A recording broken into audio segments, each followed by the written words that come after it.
Bravo! I should stick to automobiles. Well, now we can talk calmly. Monsieur Foscarelli, is it? Antonio Foscarelli? Delighted, Monsieur Poirot. You have, of course, heard about Ratchet's murder last night. Oh, naturally.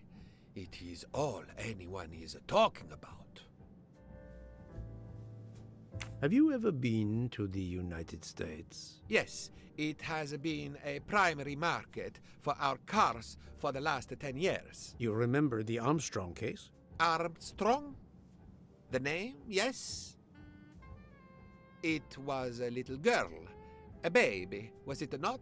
Yes, a very tragic affair. Did you know that Cassetti, the kidnapper, was actually Ratchet? Oh, no. Then he deserved to die. I mean, wouldn't you agree?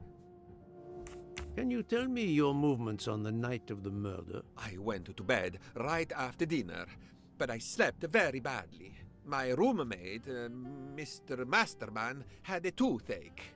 Oh, he moaned all night. It woke me up several times. Did you hear anything or notice anything unusual? No, nothing that I can think of.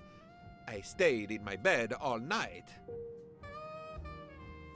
Well, thank you, Mr. Foscarelli. I'm sorry I couldn't help more, Signore. I remain at your disposal if you should need me. Thank you so much, Monsieur Poirot. I can put orange juice back on the menu.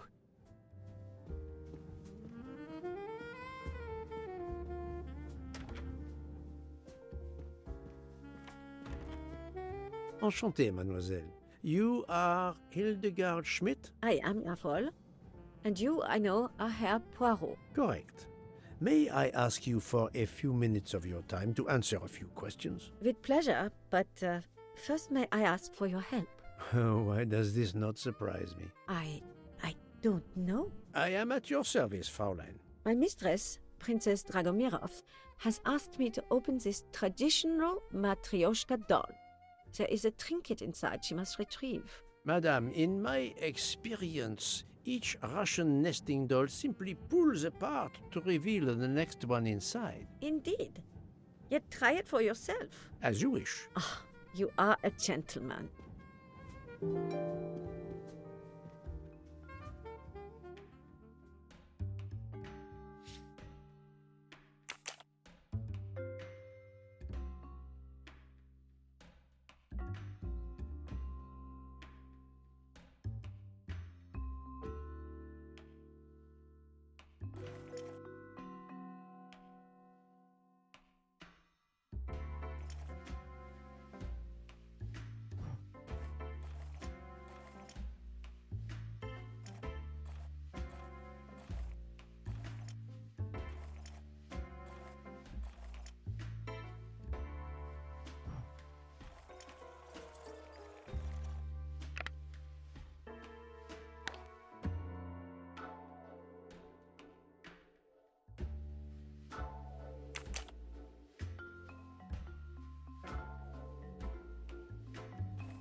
The inscription reads, "To my dearest friend."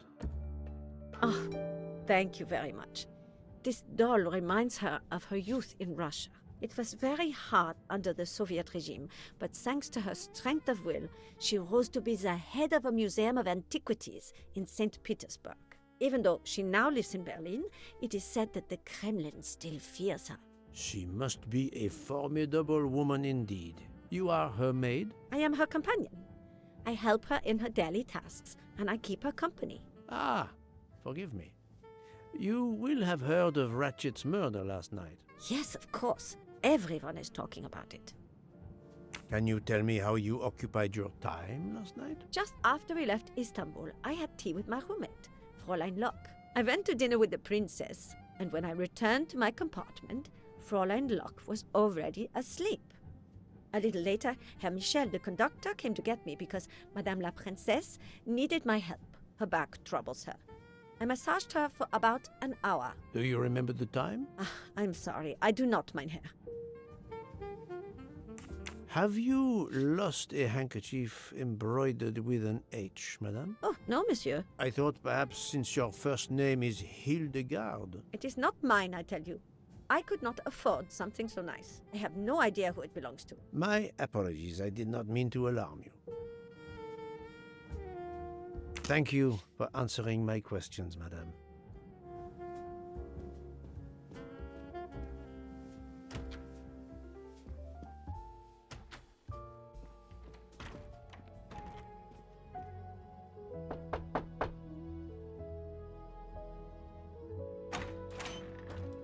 Monsieur, I am Hercule. I know who you are, Monsieur Poirot. What do you want? Answers to a simple question or two. All right, but quickly. My wife is quite ill. I would like to stay by her side. I promise. First of all, I imagine you know about the murder. Of course. The Countess is terribly distressed. Your full name? Rodolphe Adreny. Your home is? Budapest. And how do you come to be aboard the Orient Express? I am a Hungarian diplomat. My family has represented our homeland since the revolution from the Soviet Union in 1956. I was on my country's business in Istanbul. Business which I cannot discuss. And your wife often accompanies you on your diplomatic missions? Yes, and why not? Was there anything else you wanted to know?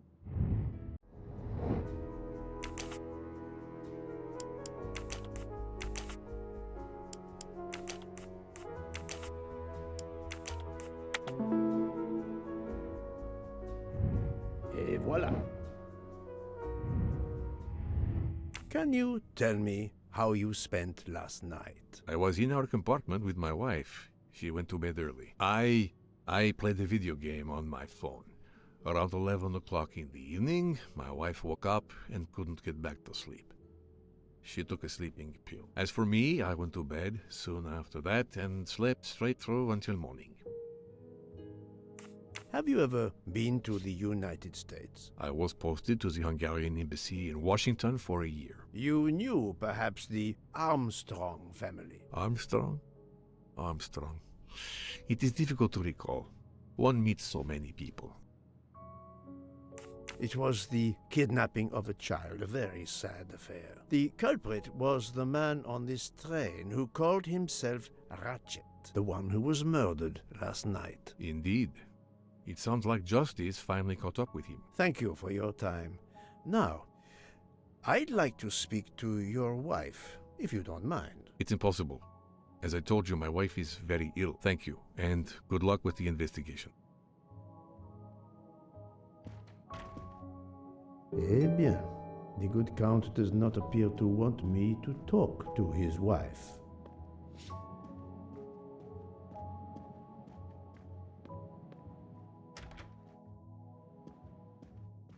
Hello.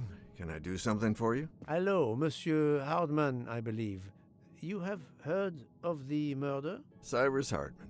Yes, and the fact that there's been a murder is all over the train. You do not seem very concerned about it, monsieur. It's not the first murder I've run across. I had no idea the selling of toys was so dangerous. I did overhear you mention at dinner that this is your profession. Toy salesman is a cover. I'm a private detective, just like you, from the U.S.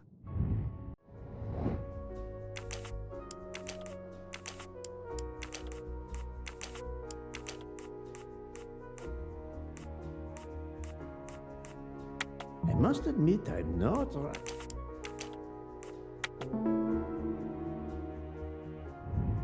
That was easy. I did not expect to find another detective on this train. I just finished a job in Istanbul when I received an email from Ratchet. He hired me to protect him. Something you failed to do. I'm not happy about that. He'd received some threatening letters. I was supposed to watch his back, and yeah, something I failed to do. But he seemed to think he was in more danger when he left the train. He was traveling to Paris? I assume so, but I'm not entirely sure. Can anyone on this train confirm your identity? Yeah, that McQueen kid, Ratchet's secretary. Were you on duty last night? You bet. I kept my door open a crack and I watched all night. No one entered that car who didn't belong there. Did you see anything in particular? The conductor, Michel, he was there most of the time too, except for 15 minutes or so after we left Vinkovsky. He must have answered a call from Ratchet's room, then he was absent again for a while around 1 a.m. After that, he didn't move until 5. Monsieur Hardman, have you heard of the Armstrong case? Armstrong? The kidnapping 3 or 4 years ago? Who hasn't? Why? Ratchet's real name was Cassetti. I have reason to believe he was the kidnapper. What? He killed that little girl?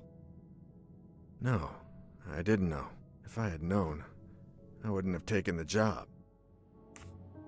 Do you have any idea who was behind the threatening letters? I don't know his name, but Ratchet told me he was a small man. Dark hair, with a womanish kind of voice. Oh, thank you for your help.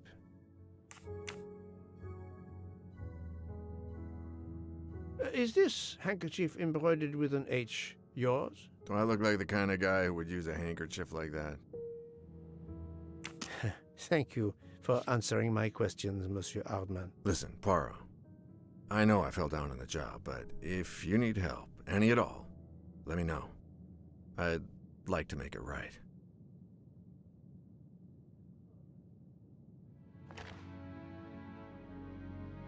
Well, it has been a while since I have seen one of those.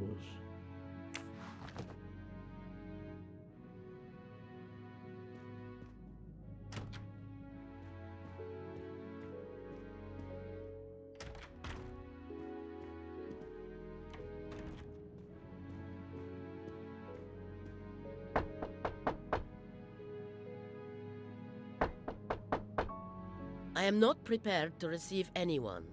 Come back later. Very well, madam. I'll come back later. But you will need to speak to me.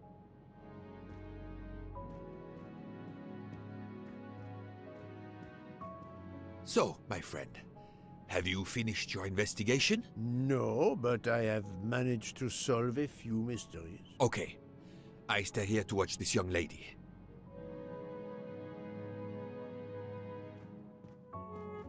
Excuse me, Doctor. May I ask you a question? Anything that can help the investigation, Mr. Poirot. I wanted to know what your first name is, Doctor. My name is Robert. Why? To find out if the handkerchief embroidered with an H could have been yours. I'm a doctor, Mr. Poirot. Cloth handkerchiefs are a playground for viruses. I would not touch one.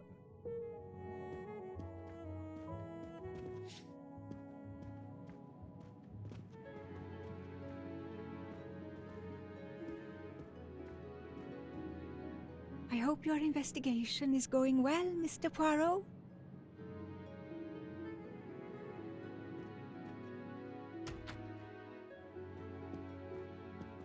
Ah, Monsieur McQueen, may I ask you a question? Anything I can do to help, Mr. Poirot?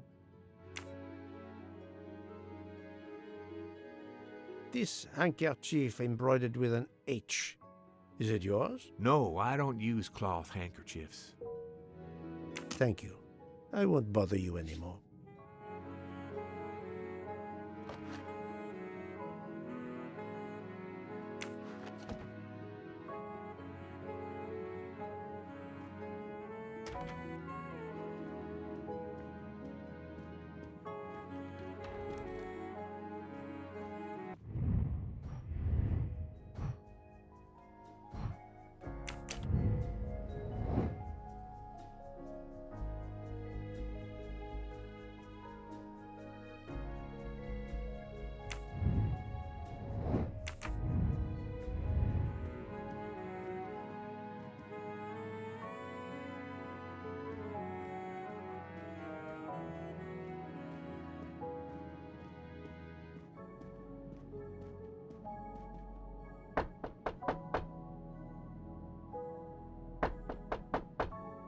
I am not prepared to receive anyone.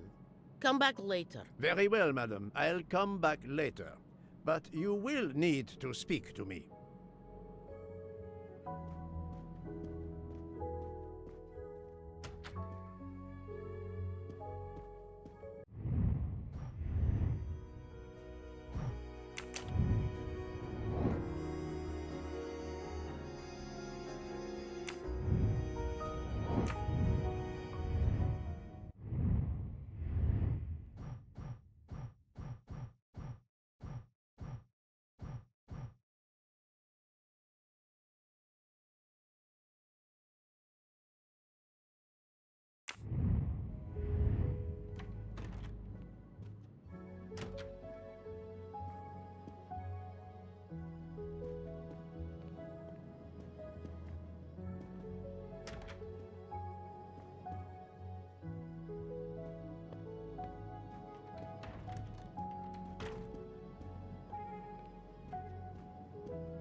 Madame Hubbard, may I ask you a question or two? It won't take long. Anything I can do to help?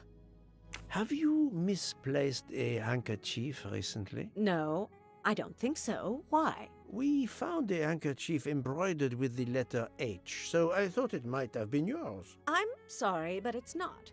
It may belong to Miss Schmidt, Princess Dragomirov's lady's maid. I believe her first name is Hildegard. It is a possibility. Anyone could be lying, of course. I thank you, madame.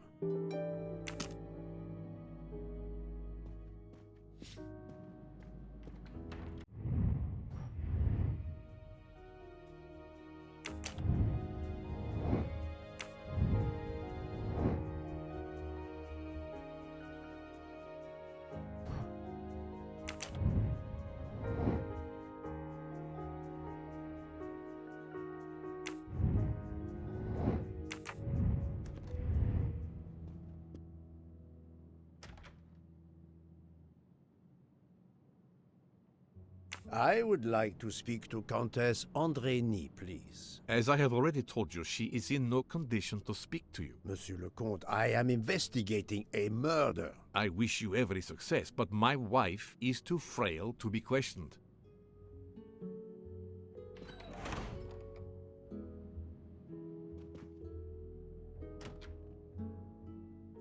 Monsieur, if I am to catch this murderer, I will need your help. My help? I am at your service, Poirot.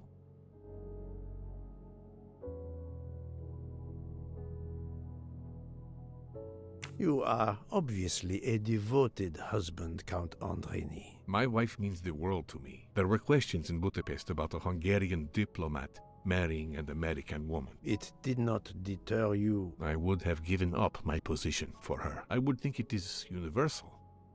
Are you married, Mr. Poirot? No. I fear marriage is not for me. But her condition, is it very grave? She is suffering a bout of vertigo. You understand? The room spins. I think Dr. Constantine could help your wife. There is a doctor on this train? I did not know. Where is this doctor? I think Dr. Constantine is in the lounge car. If not, perhaps the conductor can tell you where he is. Very well, I will find him. Thank you very much.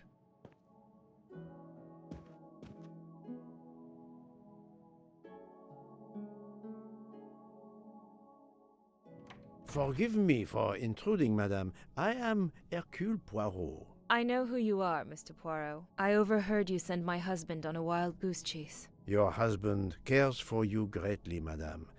I apologize for exploiting that fact.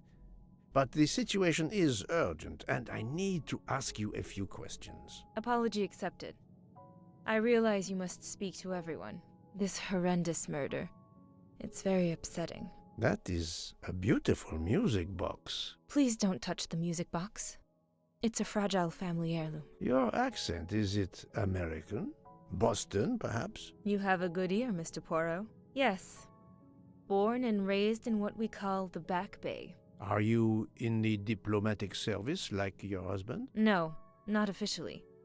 I was still in college when I met Rudy 2 years ago. I keep myself busy handling his scheduling, travel, appointments. Ah, what is the saying? Behind every great man there is a great woman. That was the saying. Today one might reverse the sentiment as well, don't you think? Of course, I stand corrected.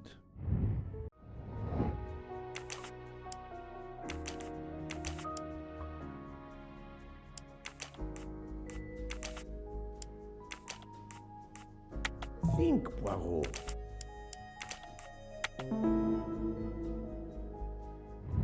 I'm right again. That happens to me a lot. A handkerchief embroidered with an H was found at the crime scene. By any chance, does your first name begin with an H? No, my first name is Elena, with an E. Can you tell me what you did last night? Well, my husband and I went to dinner. Then we came back here. We went to bed around 10 o'clock. I tried to sleep, but I couldn't, because of the shaking of the train. I suffer from vertigo. I finally took a sleeping pill, and that did the trick. When did the train's motion prevent you from sleeping? Between midnight and 2 a.m. I know because I must have looked at my watch about 10 times. I see.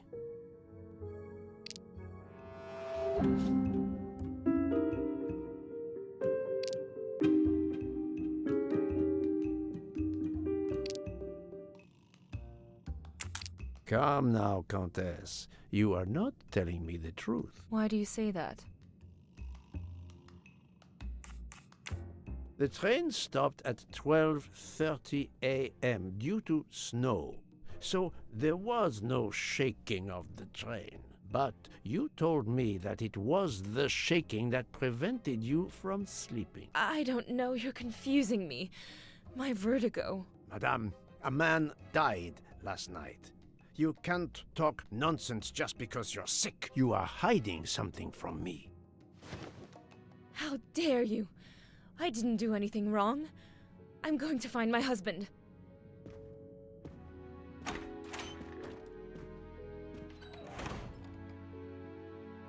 That was unkind, I know, but my strategy worked. I can now inspect this room in peace.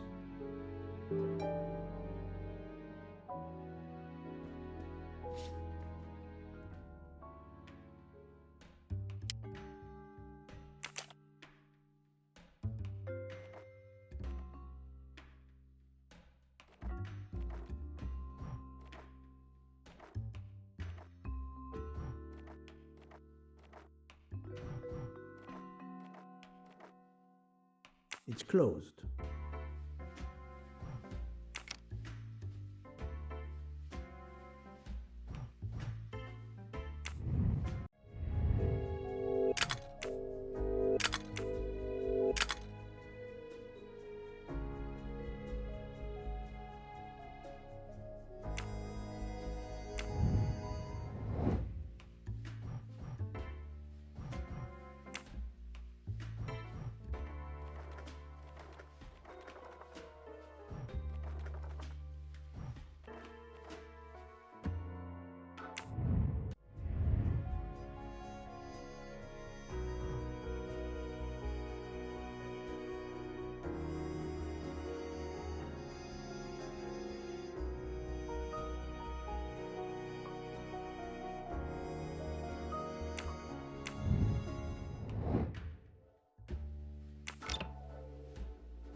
an engraving written in, I believe, Russian Cyrillic.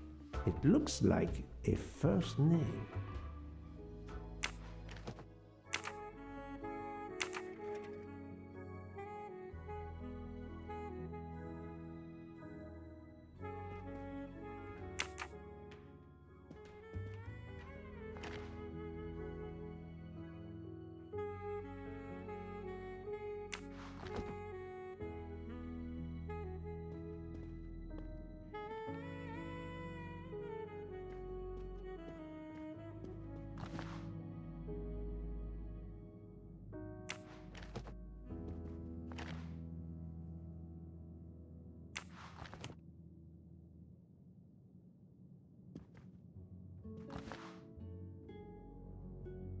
These must be the sleeping pills that Countess Andreni took last night.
For my beautiful young ladies, Helena and Sonia.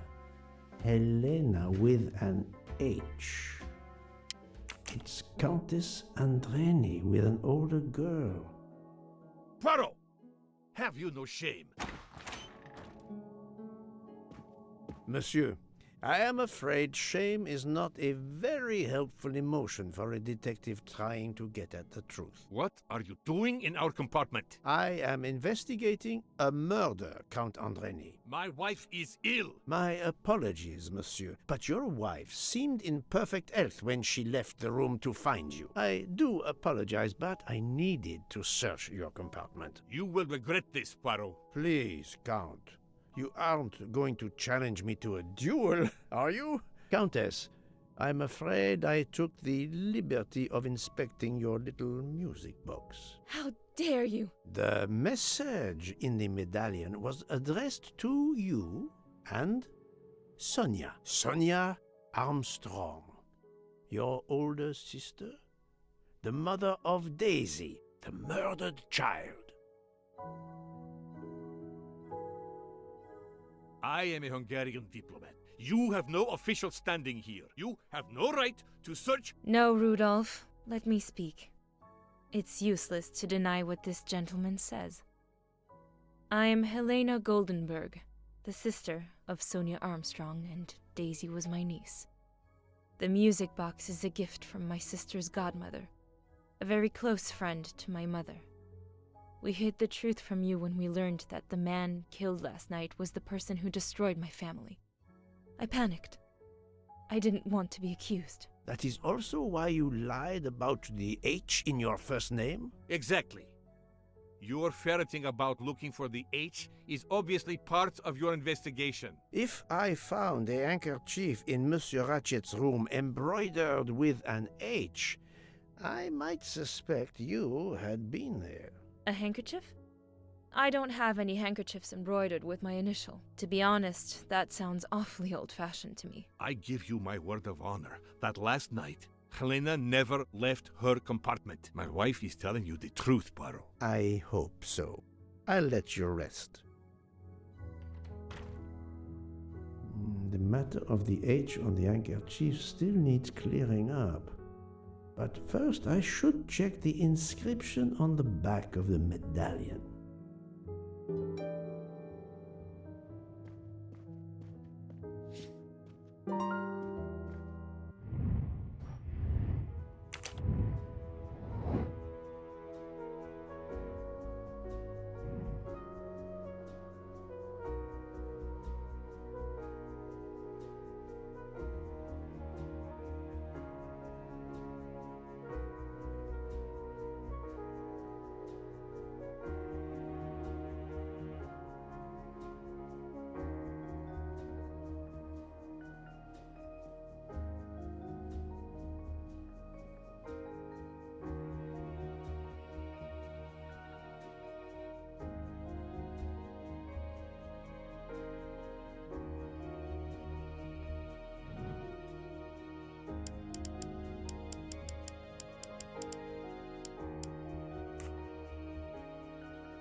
No, not good.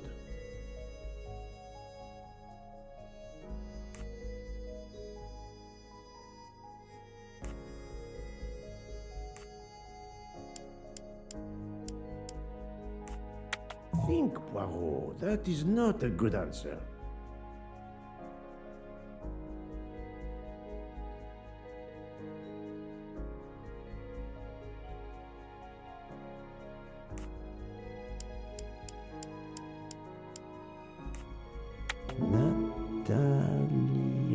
Natalia. Would it be Natalia Dragomirov? She is the only Russian passenger on the train. In addition, her first name begins with an H in Cyrillic. That was easy.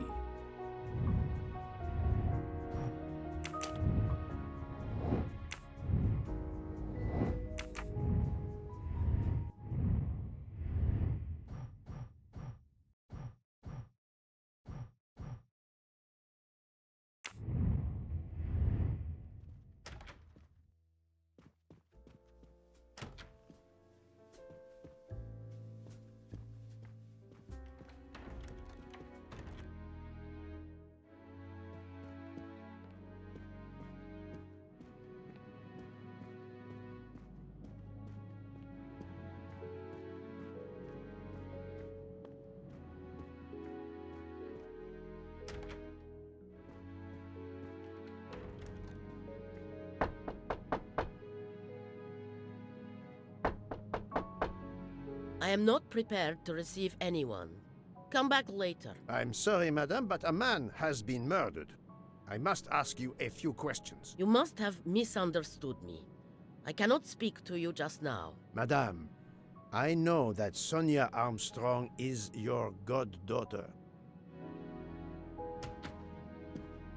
Come in, please. Please forgive my intrusion, madame, but I really must ask you some questions. Then ask. I'll answer if it pleases me.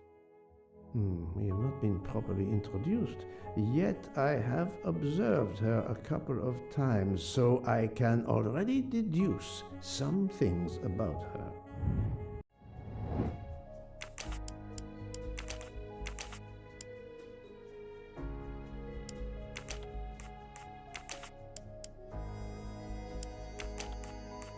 This is wrong.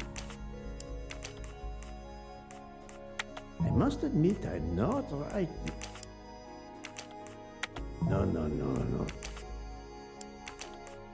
This is wrong. But I do not. I must admit I'm not. No. Think, Poirot, that.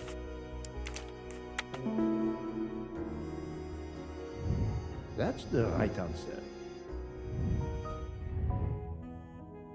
I will first ask you about last night. Will you tell me your movements?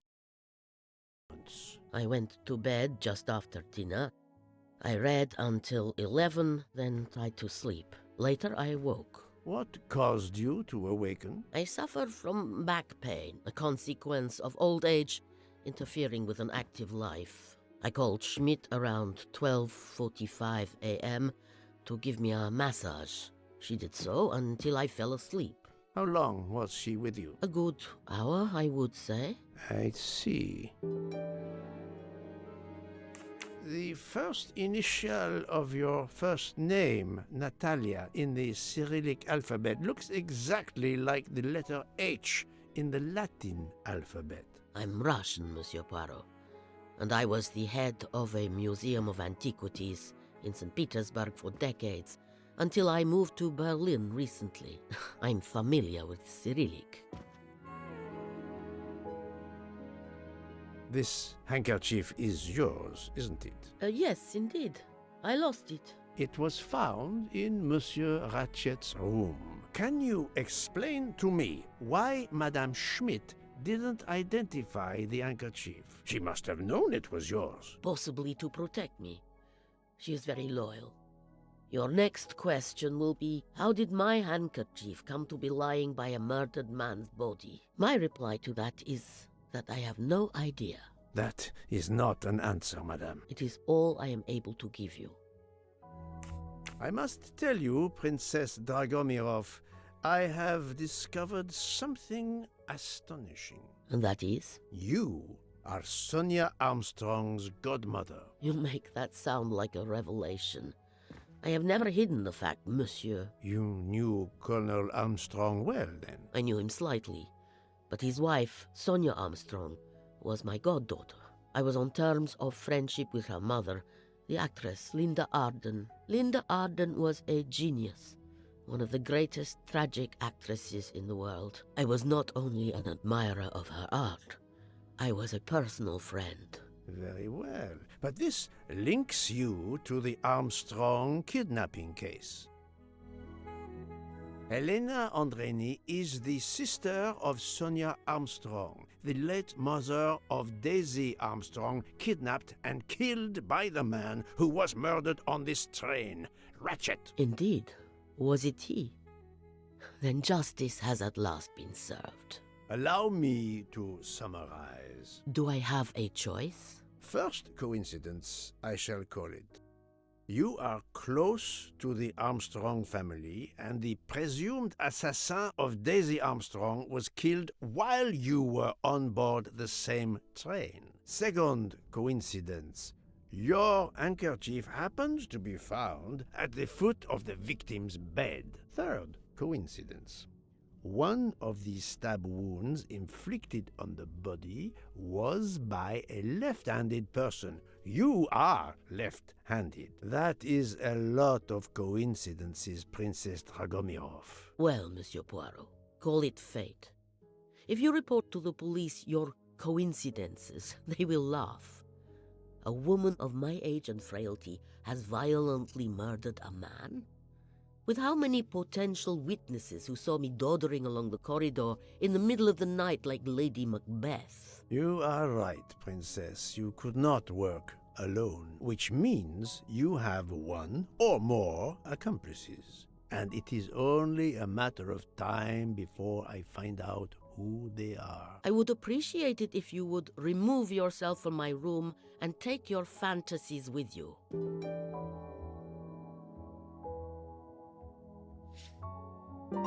Привет! Привет!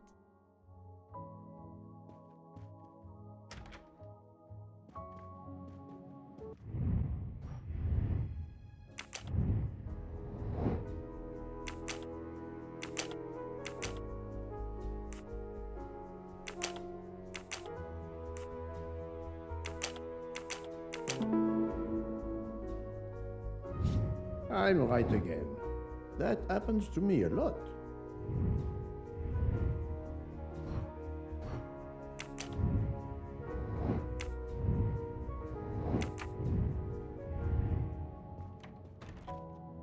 Oh, Poirot, you're there. She hasn't moved, but she seems to be waking up little by little. What about you? Your investigation progresses? I find myself helping everyone with their problems before they can help me with mine. I have shifted boxes, helped with hangovers, repaired an orange juicer, unlocked some Russian dolls, all so my investigation can proceed. Don't forget the dessert recipe. How can I? Truly, the labors of Hercules. My friend, I would rather clean out the ORIENT stables. Yet, I have managed to solve a few mysteries. Oh, tell me everything. The embroidered handkerchief belongs to Princess Dragomirov. I also found out that she was Sonia Armstrong's godmother. On the same train with the little girl's murderer? Exactly. Also, Elena Andreni is the younger sister of Sonia Armstrong, Daisy's mother. Another passenger connected to the Armstrong case? Yes, Book. What are the odds, do you think? But I cannot see either woman stabbing Ratchet over and over again in a frenzy. And they apparently have alibis. I had 3 theories concerning the broken watch. It could have been tampered with. It could have been out of adjustment before the murder. Or, of course, it could indicate the actual time of the murder. The only hypothesis I could rule out was that the watch was out of adjustment. For the others, they are impossible to verify. So the watch is of little use to the investigation. And I was convinced that it indicated the time of the crime. 2 women involved in the Armstrong case. Let us not forget our patient here. There are 3 women. Look, she seems to be waking up.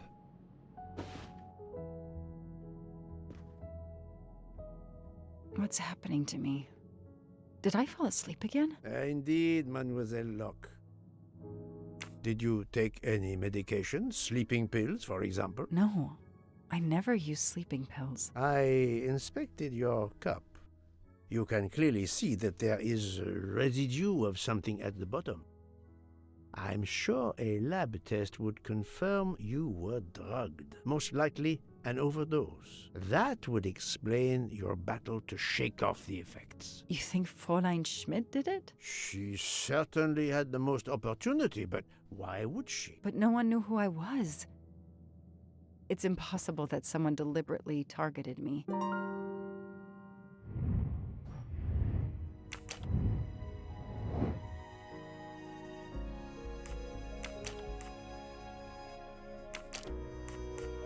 I do not think...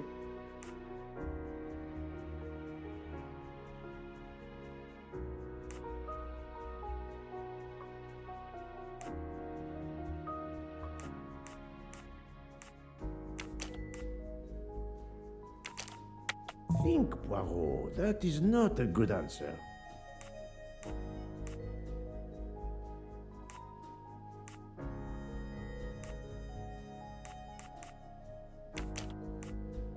I must admit I'm not. I don't... No. I must... think what... Fräulein Schmidt or Monsieur Michel may have drugged the tea that Mademoiselle Locke drank. Fräulein Schmidt or Pierre Michel could have drugged your tea. They are really the only 2 people on this train who could have done it. But why would either one do it? Mr. Poirot, I'm feeling much better. I'd like to bring you up to date to why I ended up on this train. If you are able, I would very much like you to finish your story. Very well then. After the Daisy Armstrong case was officially closed, I put out a standing request to the police departments in the Boston area for anything on Michael Clark. but he didn't turn up on their radar. I even set up an anonymous tip line for news about Clark. That's how I met Braid. A sketchy contact on the dark web, but they found nothing I could use.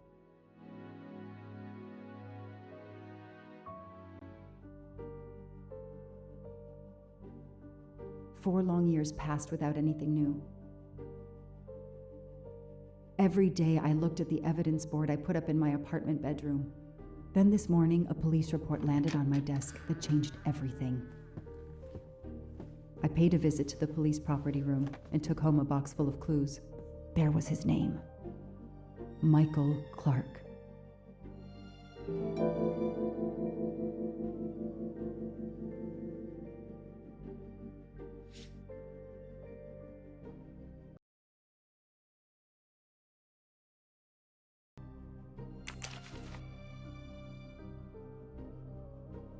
A bill from the power company with, I'm sure, plenty of excuses why my rates keep going up.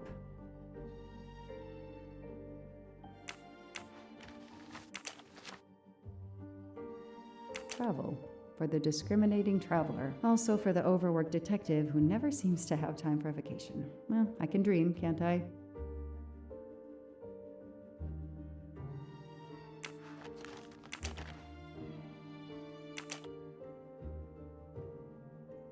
Years of no new leads in the Armstrong case, and then this. Michael Clark, the sarcastic reporter, my prime suspect in the kidnapping, murdered 4 years ago? Years of no new leads in the Armstrong case, and then this. Michael Clark, the sarcastic reporter, my prime suspect in the kidnapping, murdered 4 years ago?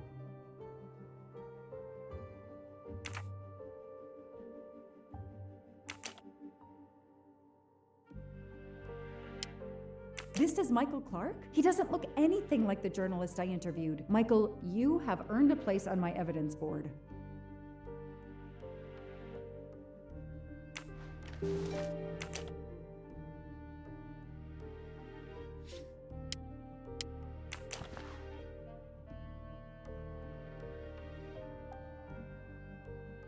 The lab team found this keychain in the cabin, but they wouldn't have bothered to examine the keys once the DA shut down the investigation. The keys were just tossed in the evidence box along with everything else. It's too unusual not to demand a closer look.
Fluffy. Daisy's plush toy.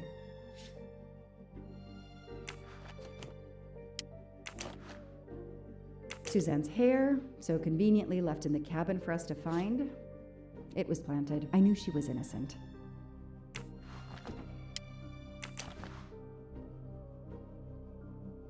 The only fingerprints found on the bottle were Suzanne's.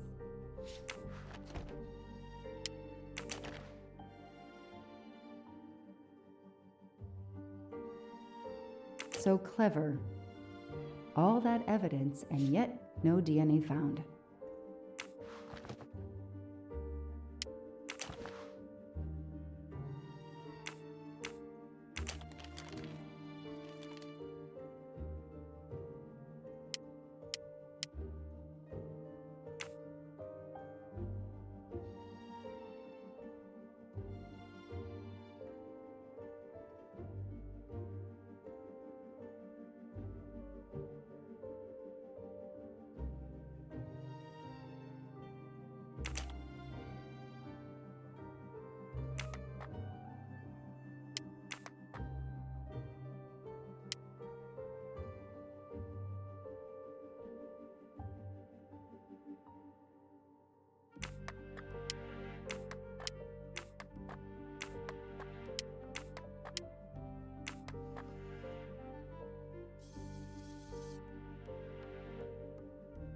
What do they call this?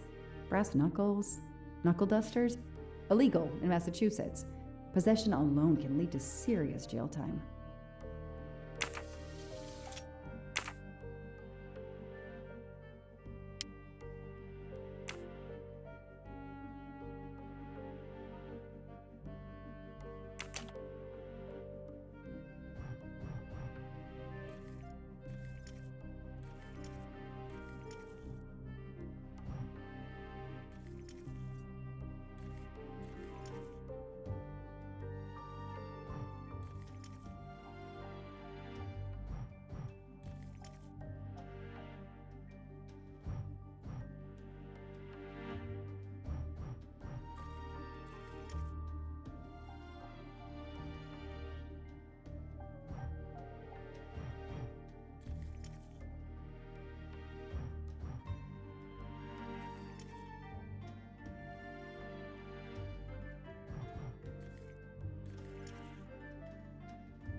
A USB key.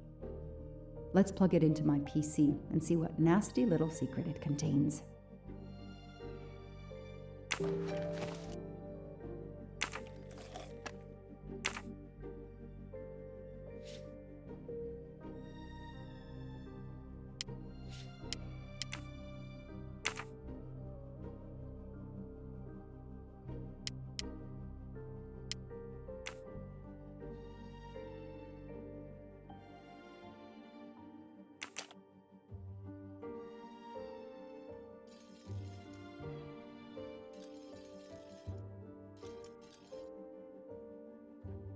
Key knife. They sell them on the internet for self-protection.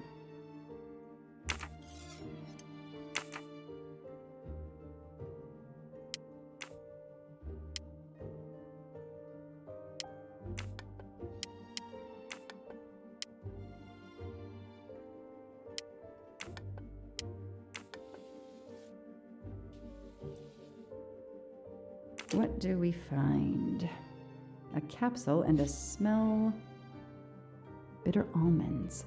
Cyanide.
What do we have here? A flashlight. They can also conceal knives, but in this case we have lockpicks.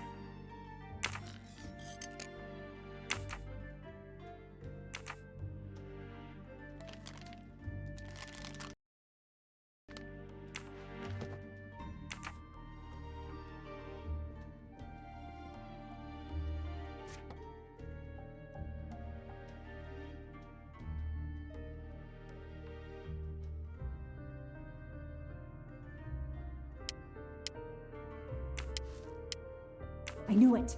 The faces don't match at all. They are clearly two different men. I should run facial recognition on my computer.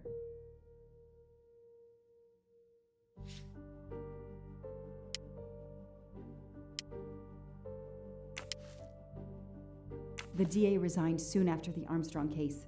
It haunted him just as it has haunted me.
I know I have to stop printing. It's bad for the planet. Shaved off the Metro beard. But I'd recognize that smug bastard anywhere. The man I interviewed 4 years ago posing as Michael Clark. This goes on the board.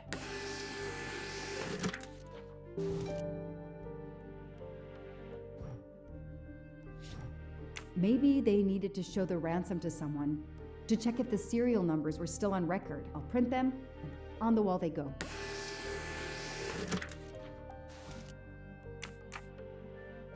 Absolutely nothing on this Cassetti. His driver's license is almost surely a fake.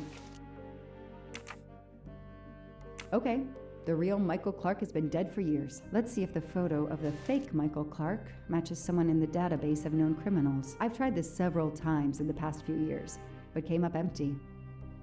Maybe whoever he really is has finally made a mistake.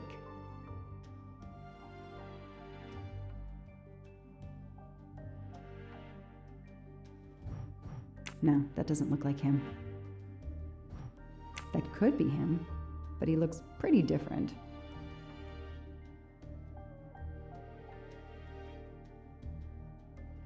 Yes, he seems different at first glance, but still, it's the same person. All right.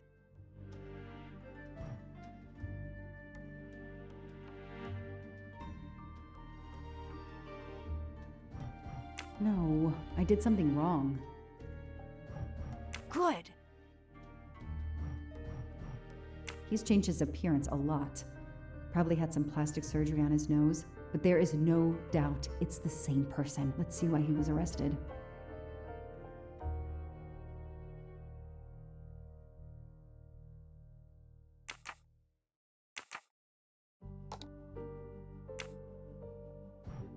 Mr. Ratchet, you didn't just steal statuettes. What recent information does the database have on you?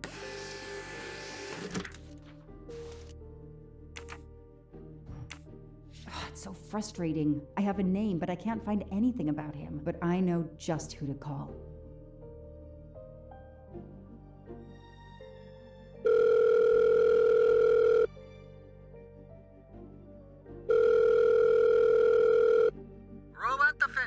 We are monitoring this call. Hello, Braid. Long time.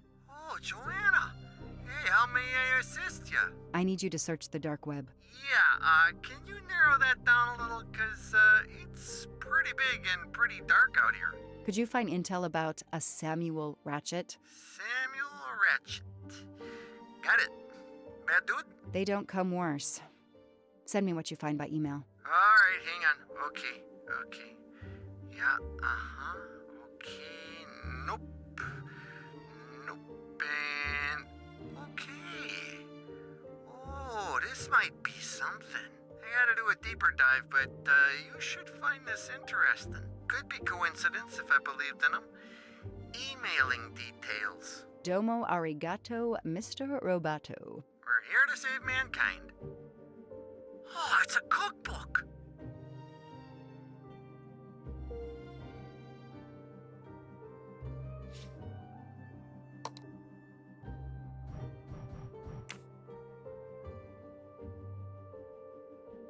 The Orient Express. I'm gonna print these tickets and put them on the board.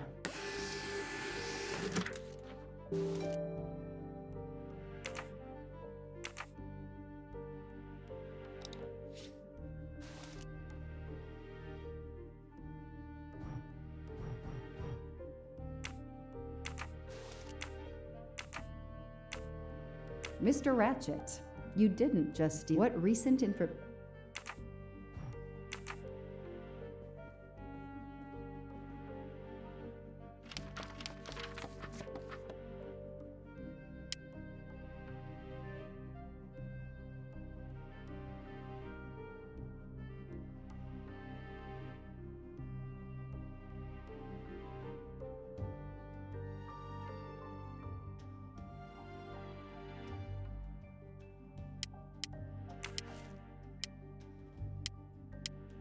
This is Ratchet's ticket.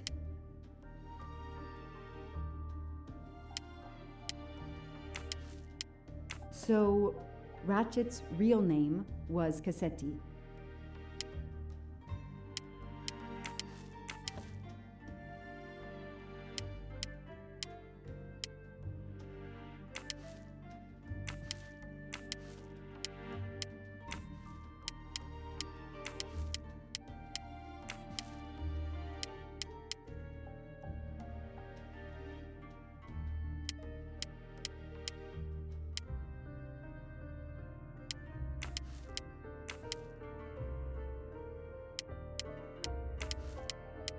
These tickets were all booked by McQueen.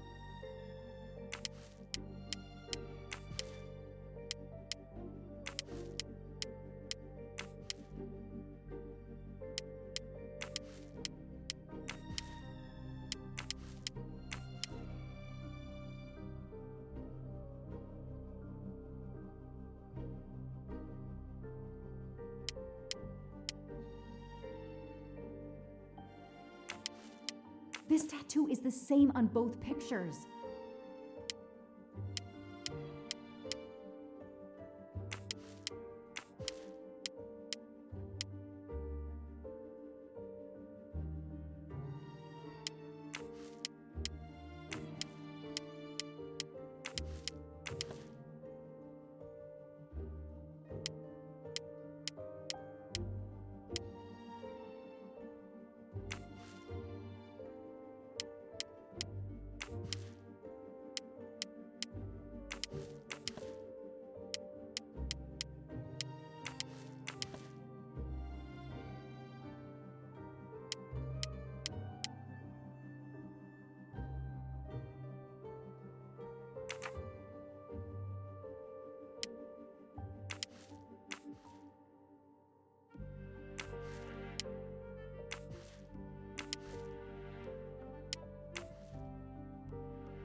The person traveling with Ratchet has the same last name as my district attorney during the Armstrong case?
Goodbye, Michael Clark. Hello, Samuel Ratchet, the man who stole your identity and your life. As Ratchet is alive, the dead man can only be Noah.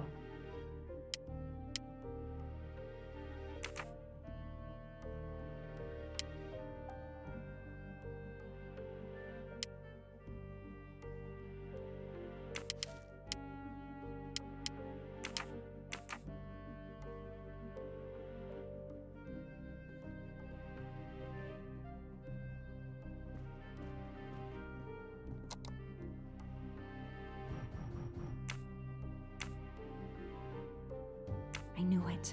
He's the son of my former DA. He goes on the evidence board.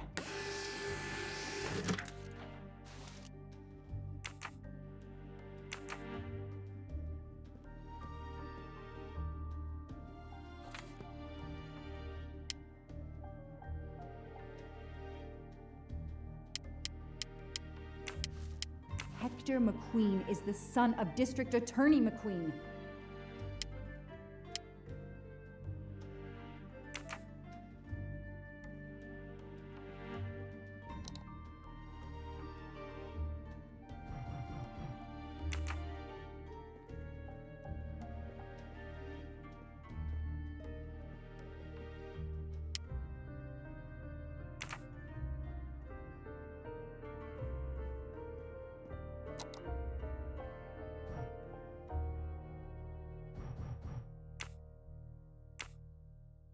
I knew it. He's the son of my former...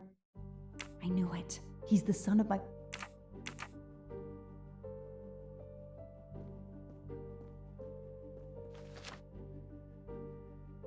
The Orient Express departs from Istanbul next week. Interesting.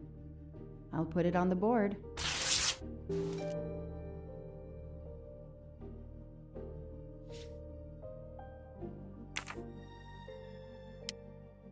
The event? Some old train. But that face, that man.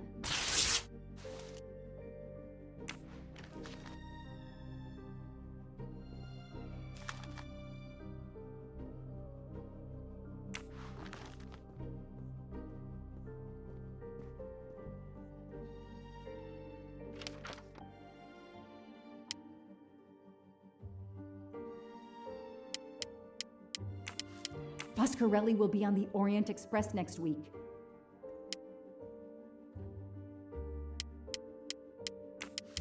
Hector McQueen will be on the Orient Express next week.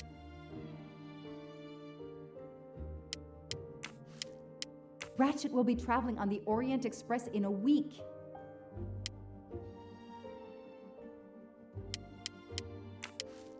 I know that face. That's John Armstrong's driver. Damn! Ratchet is taking the Orient Express next week. McQueen, the district attorney's son, is too. Foscarelli, the Armstrong chauffeur, is too. It can't be a coincidence. McQueen and Foscarelli must have decided to take revenge and will undoubtedly attack Ratchet on this train. I have to be on the Orient Express to stop them. And above all, I must stop Ratchet. But I can't do it in Istanbul because there's no extradition treaty with the United States. Ratchet can never be judged in the US without an extradition treaty. I'll have to wait until he's in Paris to have him arrested.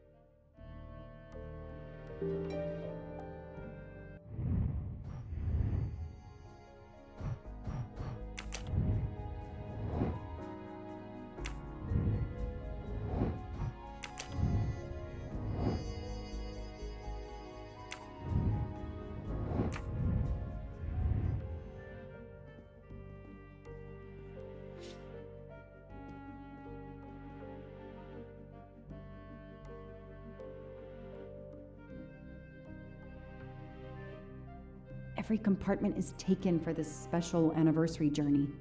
Oh, it's impossible to find a ticket. What can I do? Let's find out who's traveling on the Orient Express. Time to call Braid.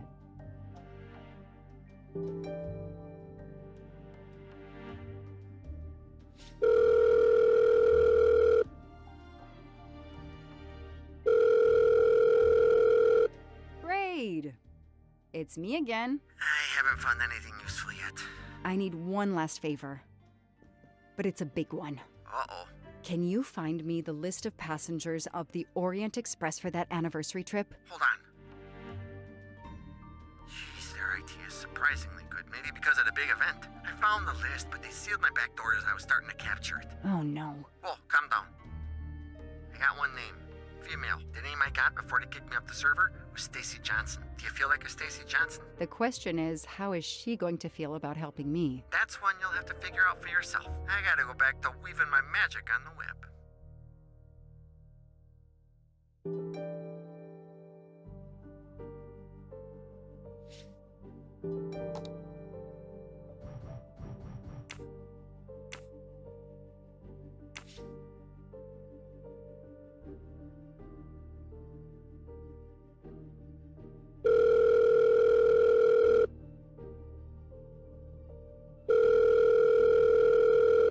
Hello, is this Stacy Johnson? Who's asking?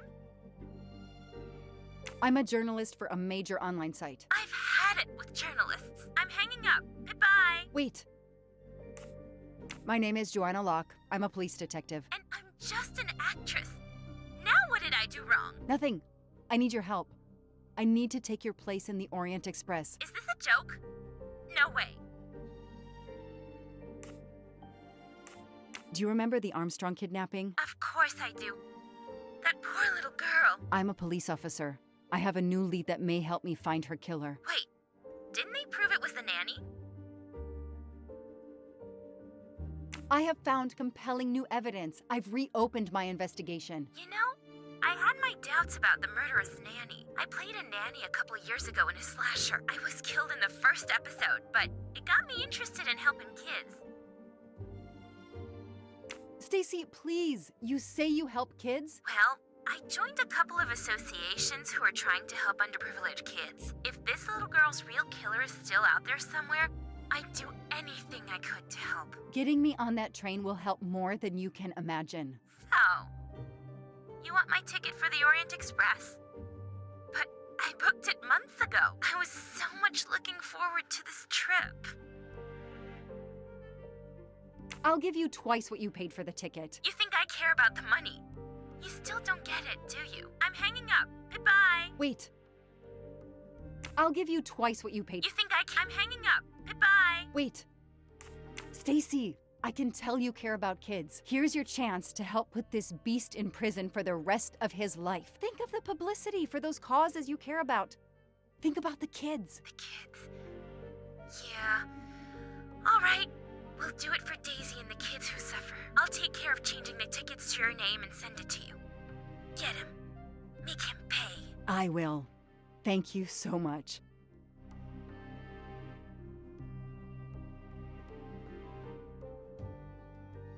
Stacy was as good as her word. I received the ticket. I called my chief to let him know I was taking my vacation time. I had coming. I flew to Istanbul. I was finally going to nail the monster responsible for Daisy Armstrong's death, Michael Clark's death, even his accomplice, and, I suspected, so many others as well. You know the rest.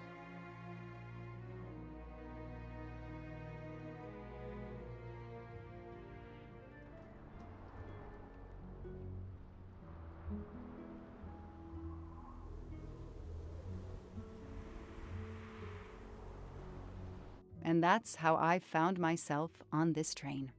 On Ratchet's trail. The rest, you know.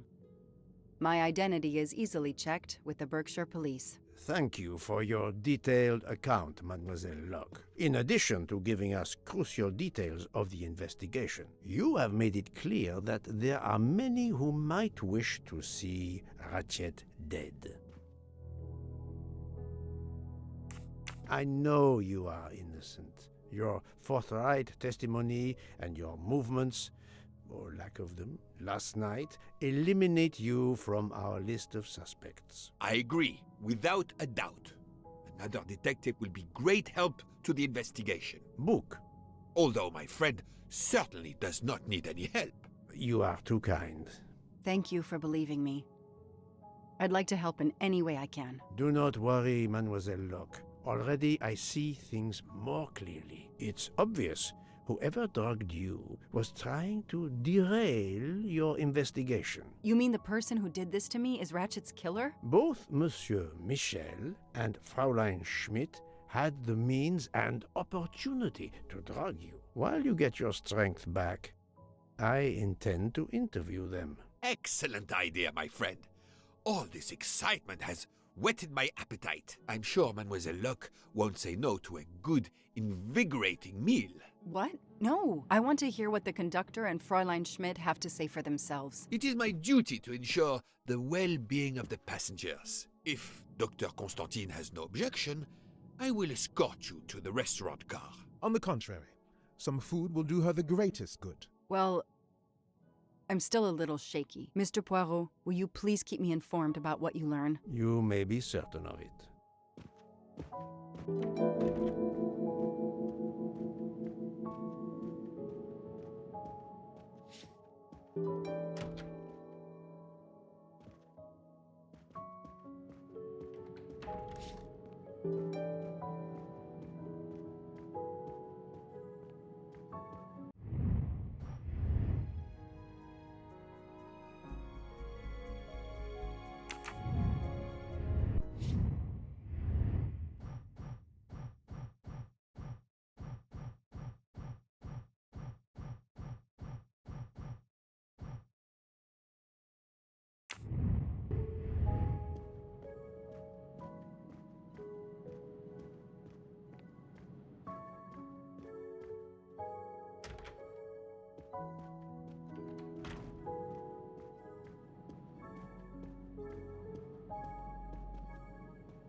I have nothing to ask them at the moment. I should leave them alone.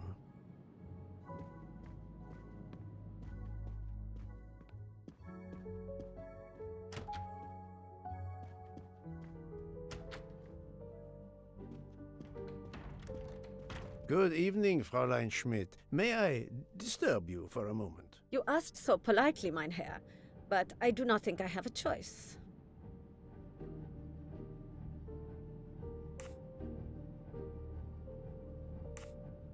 I wanted to let you know that your roommate, Mademoiselle Locke, is awake. Ah, yes, I'm glad to hear that. I was worried about her. Did she tell you what had happened to her?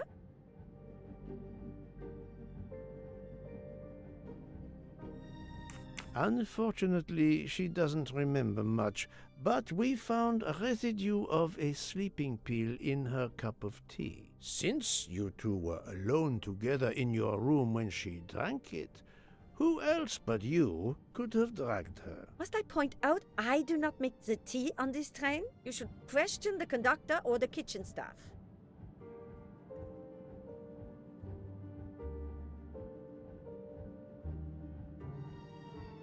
Mademoiselle Locke could have died. Whoever drugged her must not feel any empathy for their fellow human beings, given the dose that Mademoiselle Locke ingested. She was close to death. Oh my God. What did I do? I didn't want to hurt her. Just have her sleep for a few hours while we had time. We? Time for what? Time for what, Madame Schmidt? You think I feel nothing? Nothing? That poor, poor little girl. Indeed, that poor, poor little girl. Fräulein Schmidt is somehow connected to the Armstrong case.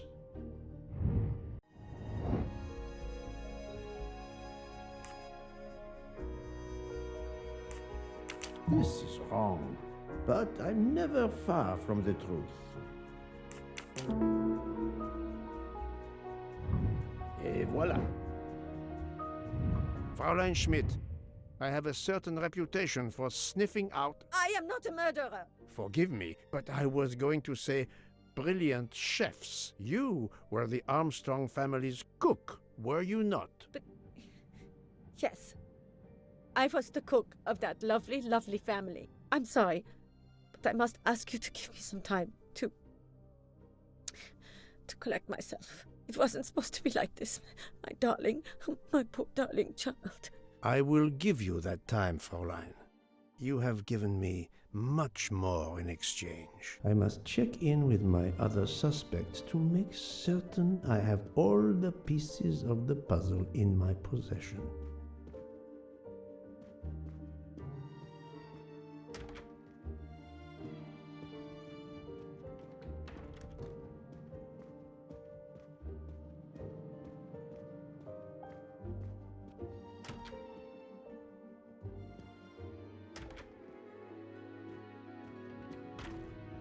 You're right, Mr. Book. This dessert is delicious. I'm glad we didn't wait for dinner. I promise the entree will be superb as well. Detective Locke, you are recovering well, I see. Yes, I should be helping with the investigation. Do you know who drugged me? It is early yet for conclusions. When I return, then we shall see. Do not worry, Poirot. She is in good hands. Hotaru, Freya, and yours truly are looking after her.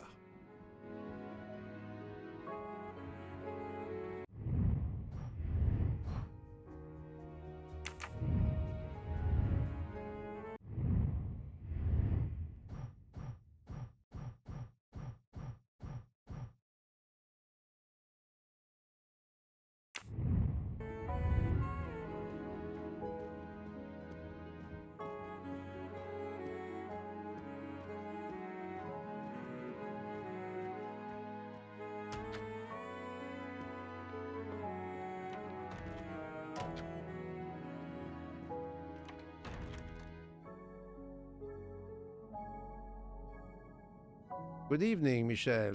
Am I bothering you? You seem stressed. With everything that's going on, I must admit it's difficult to be relaxed. Of course, I understand. Especially since we know that Detective Locke's tea was drugged before it was served to her. Detective? Come now, Michel. Surely you would have taken the opportunity to search her things and found her badge. Luckily, she woke up and was finally able to tell us her story. Hotaru boiled the water, Jean made the tea. I just brought it. Sir, it could have been any of the staff. Your defense is to accuse others?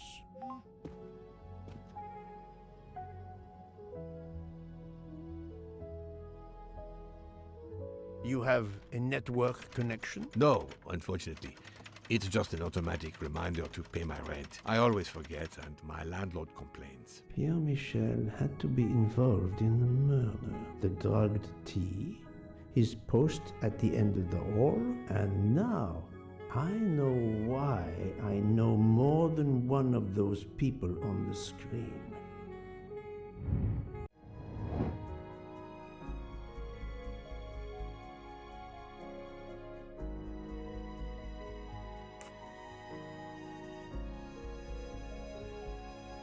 Nice.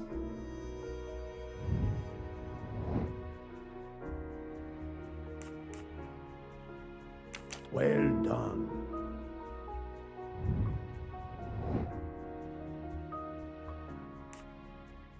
I do not think that's the right answer. Think, Poirot. That is not a good answer. Great. Et voilà. You are the father of Suzanne Moreau, Daisy Armstrong's nanny. My condolences on the death of your wife. What? But my wife... Enough lies. Suzanne does not bear your name? No. Suzanne's mother and I were divorced. Suzanne kept her mother's name. My most sincere condolences, Monsieur Michel, on the deaths of Suzanne and your wife. This job, I loved them, but I was never there for them. Then, a year after the divorce, Solange became ill. Suzanne took her to this special hospital in the US. Got that job as Daisy's nanny. I understand your pain, and the reason that led you to drug Detective Locke. We really can't hide anything from you, can we? Many have been foolish enough to try and keep the truth from Hercule Poirot. Yes, I admit, I drugged the tea. But it was only to keep her quiet until I could. But she reacted so much to the sleeping pills. She was lucky, as are you, that she didn't die. To be frank, there is one more thing that puzzled me, but I think I understand now.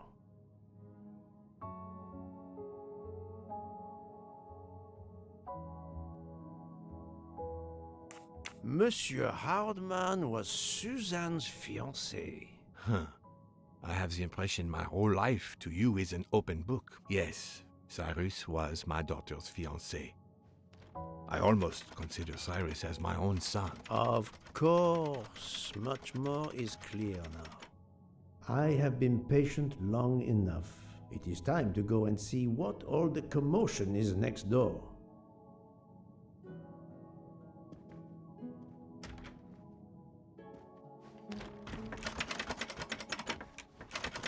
Monsieur Hardman, excellent. The gods who watch over detectives must have trapped you here. Why didn't they watch over me? I'm a detective too. I was talking to Michelle about a leaky faucet, and I wanted to go out, but you showed up. No need to invent some preposterous story. But really, Michelle has told me everything. You are the fiancé of Suzanne Moreau, his daughter. Oh. I see. Surely this is not a big surprise to you. No. Suzanne was the only woman I ever loved. And I failed her. We got into a spat. It was nothing, but I was too proud to apologize. We weren't speaking at all. Suzanne never really cared for that guy Noah. She would have forgiven me. If only. If only. If only. A common refrain between lovers who quarrel. Obviously, Pierre Michel and Fräulein Schmidt both drugged Detective Locke's tea, causing the overdose. No wonder she had so much trouble waking up. Time to report my findings to her and book.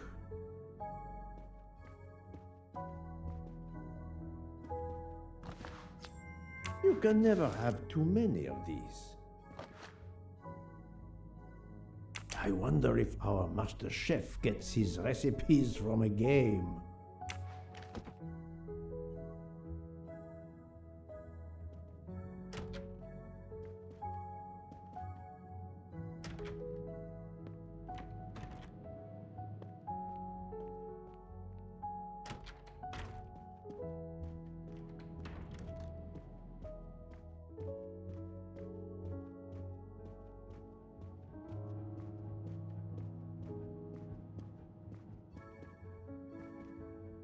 So, my friend, tell me, you have something new? I have uncovered multiple connections with the Armstrong case. Pierre Michel is the father of Suzanne Moreau, little Daisy's nanny, and Monsieur Hardman was Suzanne's fiancé. As for Hildegard Schmidt, she was the cook of the Armstrong family. What a coincidence, don't you think? But it's incredible! What are the odds that so many people linked to that tragic affair ended up on the same train? About the same as you winning the lottery, my friend. I wasn't the officer who interviewed Fräulein Schmidt back then, so she couldn't recognize me here on the train. How could they know who I was? There were other passengers who might have. Or she may have seen you when you visited the Armstrong home. Mademoiselle Locke, I know who drugged you. Fräulein Schmidt and our conductor Pierre Michel both admitted putting sleeping pills into your tea. This explains your overdose. They are relieved you are recovering. Michel drugged a passenger? On behalf of the company, I offer my apologies to you, Mademoiselle Locke. Michel will answer for this outrage. Both of them? I was pretty sure about Fräulein Schmidt, but I admit that I did not suspect the conductor. It is now clear to me that some of the clues to this elaborate plot were staged for my benefit.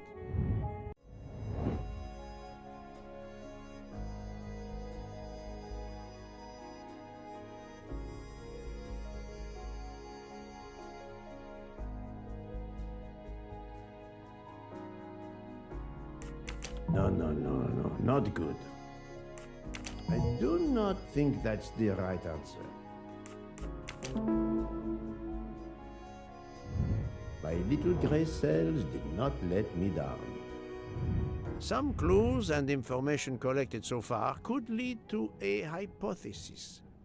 The murderer boarded the train in Vinkovsky, killed Ratchet, and then left the train immediately. How did you come to that possibility? Monsieur Hardman told me about a short man with a high-pitched voice who threatened Ratchet. Imagine for a moment that this man, wearing a wagon-lit conductor's jacket, killed him while Michel was on the platform at Vinkovsky. This murderer then hid the conductor's jacket in Detective Locke's room, then fled before the train left.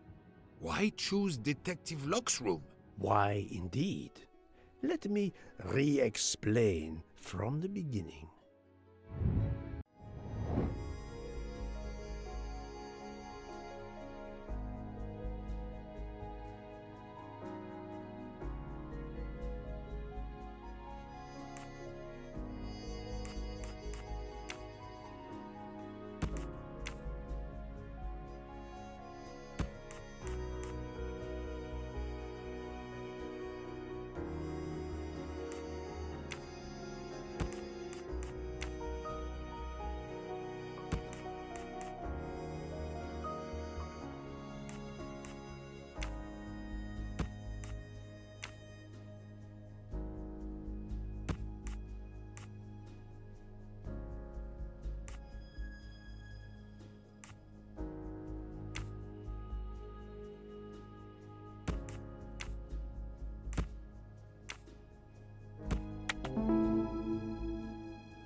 I'm right again. That happens to me a lot. Mon Dieu! Oui! That must be it! Everything fits so well! It fits too well, my friend. Other clues lead to a second hypothesis, much more plausible.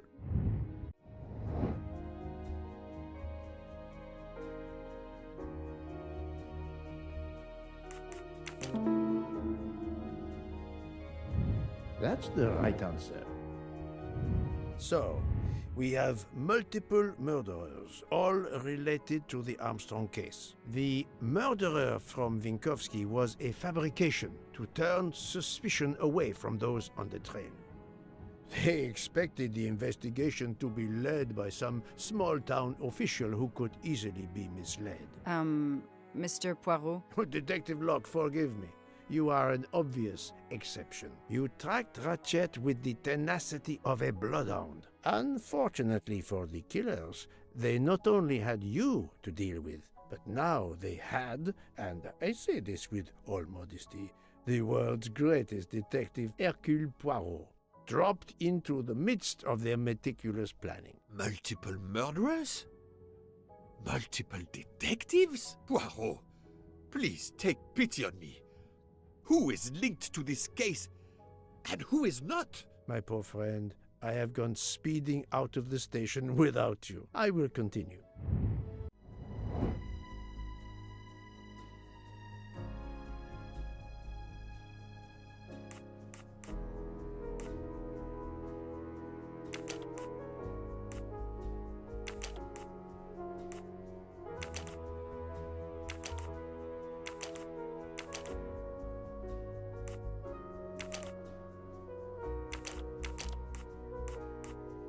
Think, Poirot. That is not a good answer.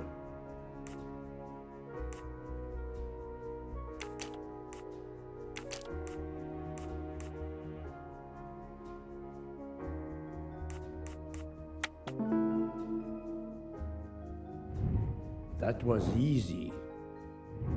Fräulein Schmidt, Pierre Michel, Monsieur Hardman and Monsieur McQueen are all linked to the Armstrong case. I also know that Sonia Armstrong's sister and godmother, Countess Andreni and Princess Dragomirov, are on this train. And finally, Detective Locke discovered that Mr. Foscarelli was the Armstrong chauffeur.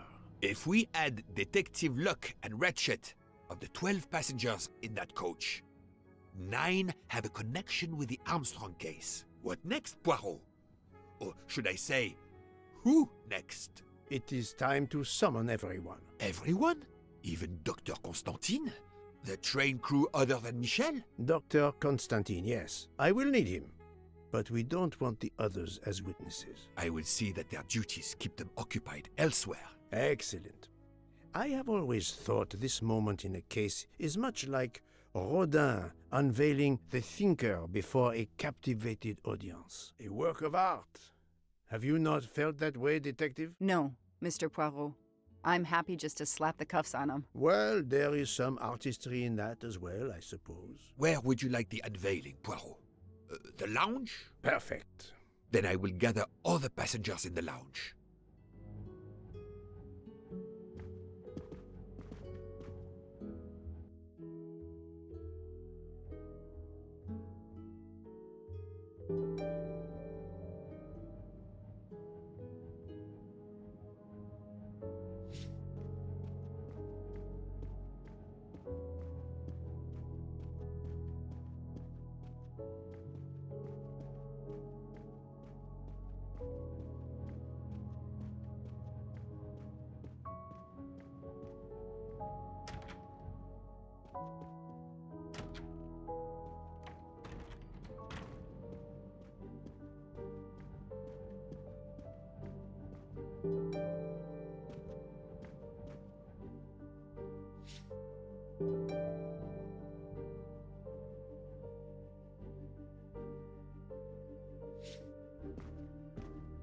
Monsieur Bouc, are the train crew locked in their quarters? Yes, they are. Then the stage is set for the final act.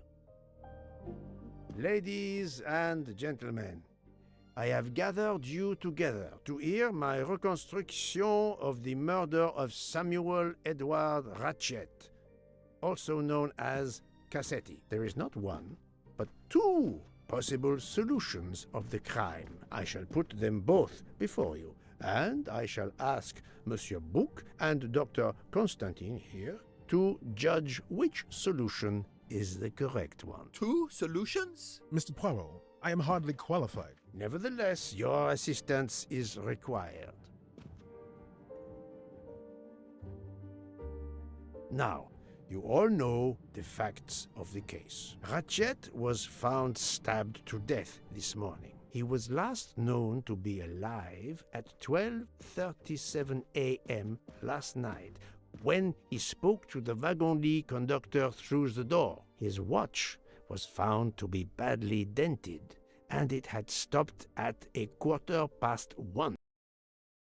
Dr. Constantine, who examined the body, puts the time of death as having occurred between midnight and 2 in the morning. At half an hour after midnight, as you all know, the train ran into a snowdrift. After that time, it was impossible for anyone to leave the train. So, here is my first theory. The enemy, as Ratchet expected, joined the train at Vinkovsky by the door left open by Captain Arbuthnot and Monsieur McQueen, who had just descended to the platform. He was equipped with a wagon-lit jacket, which he wore over his ordinary clothes, and a pass key which enabled him to gain access to Ratchet's compartment in spite of the doors being locked. Ratchet was under the influence of a sleeping draught. This man stabbed him with great ferocity, 12 wounds in all. He left the compartment through the communicating door to Madame Hubbard's compartment. Yes, that's so. Scared me half out of my wits. The murderer thrust the dagger he had used into Mrs. Hubbard's handbag in passing. Without knowing it, he lost a button of his uniform. Then he slipped out of the compartment and along the corridor. He put the uniform jacket into Detective Locke's suitcase to cast suspicion on her. And a few minutes later, dressed in his ordinary clothes, he left the train just before it started off again, using the same means for egress, the door near the dining car.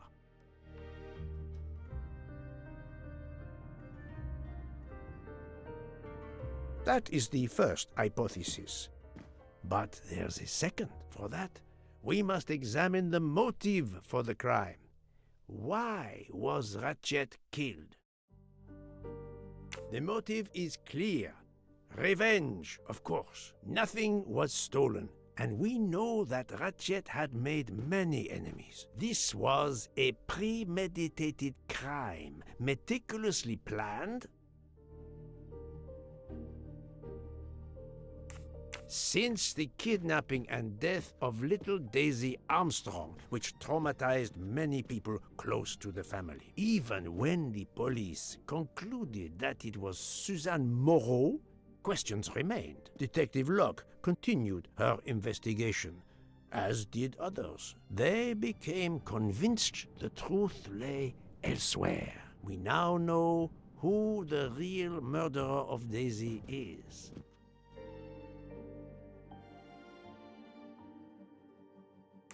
It is clear now that Daisy's killer was Ratchet, also known as Cassetti and Michael Clark and how many other names. But of course, many of you have known this for a long time. It is obvious that the 12 stab wounds are not a random number. Dr. Constantine's analysis revealed that some stab wounds appeared to have been caused by a right-handed attacker. Others indicated the knife wielder was left-handed. Some wounds were deep, more than one fatal. Yet others were not much more than mere scratches. What can explain these discrepancies? This leads us to an obvious conclusion. They are symbolic. Come now, Poirot. Daisy was 3 years old. 12 stabs. 12! The same number as a trial jury in the United States. But not just a jury of 12 members condemning him to death, but 12 executioners as well. This self-appointed jury had meticulously planned for everything except Snow. snow. The avalanche that stopped us, as well as the presence of not one but 2 detectives on the train. They had to improvise, to hastily add clues and false leads. This woman in a red kimono does not exist. I don't know which of the passengers it was. It does not really matter. It was just a performance, a charade to introduce another possible culprit to muddy the waters. The time on Ratchet's broken watch was deliberately set to conceal the true time of the crime. The vial of vaping liquid incriminated Captain Arbuthnot. However, he had a solid alibi confirmed by Monsieur McQueen. Impossible then to suspect him. The conductor's jacket found in Detective Locke's suitcase was put there only to cast suspicion upon her. All these false leads were intended for me. But I am Poirot. I understood the truth. We have a train full of suspects. It's time to identify who the real culprits are. Let's start with Detective Locke.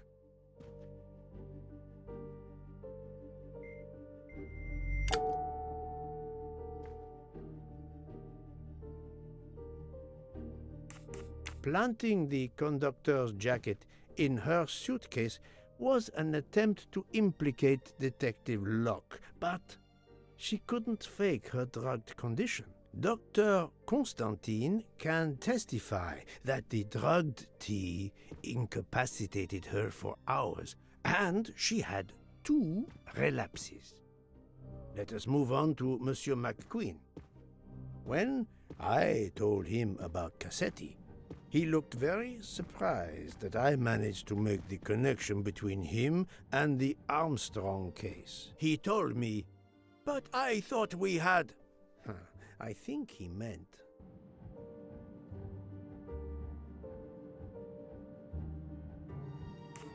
No, he could not think that.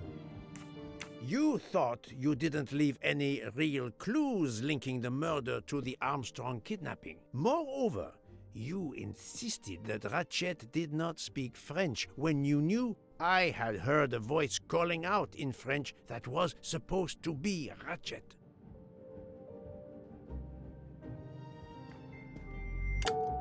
I do not think that's the right answer.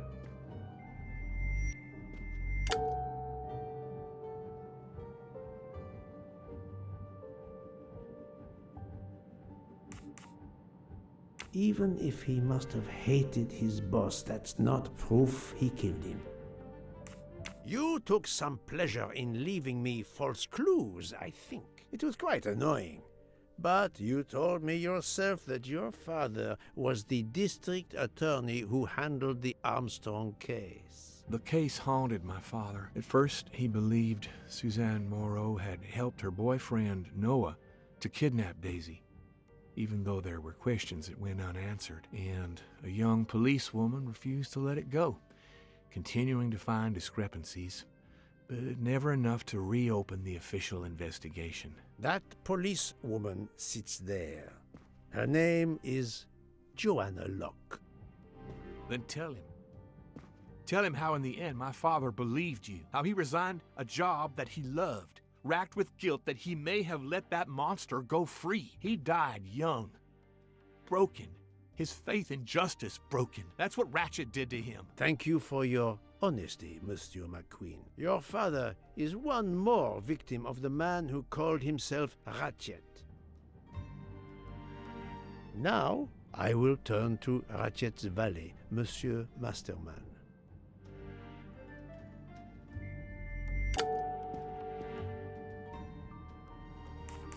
Ratchet sensed danger close to him and naturally wanted to stay awake. You gave him sleeping pills without his knowledge. Once he was sound asleep, you could do what you had to do in peace.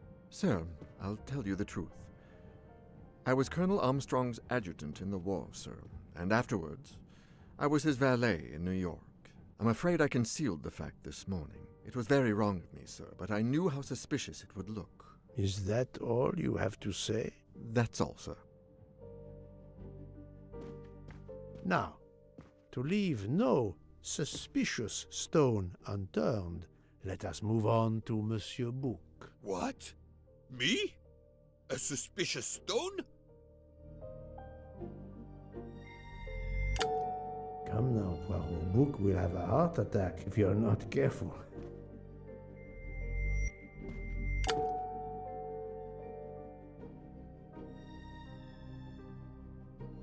His lofty position as director does not clear him of suspicion. Murderers can come in all shapes and sizes.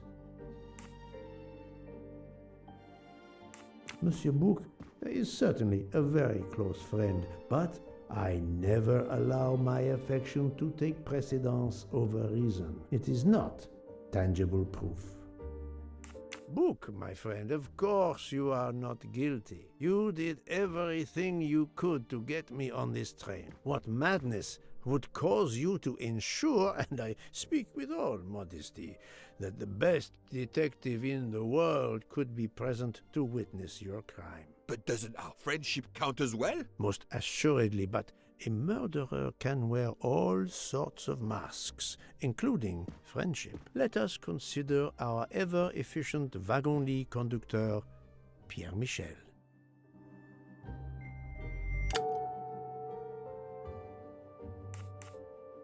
No, that is his motive. I need real, tangible proof.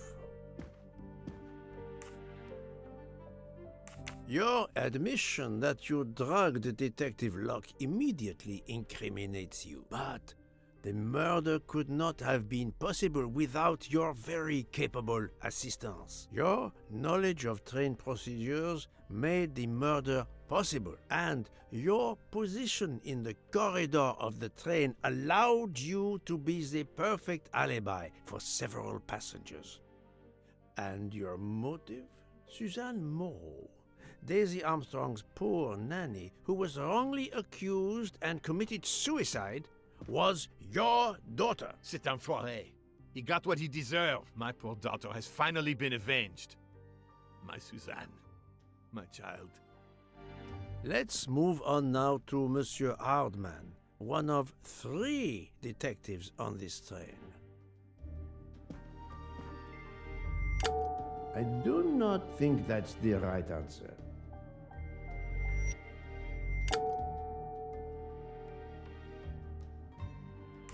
He lied about his profession, but he was hired by Ratchet. Why would he kill the man he was hired to protect?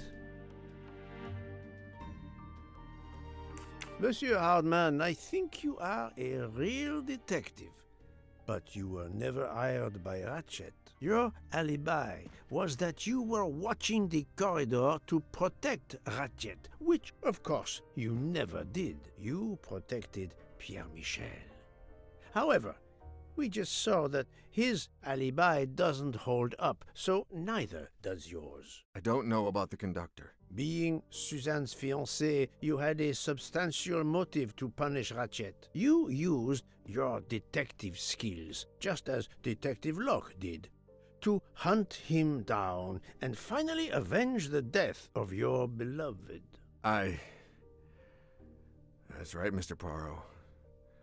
I do have some detective skills. I never doubted it. Now, Fraulein Schmidt, the lady's maid with the soul of a cook.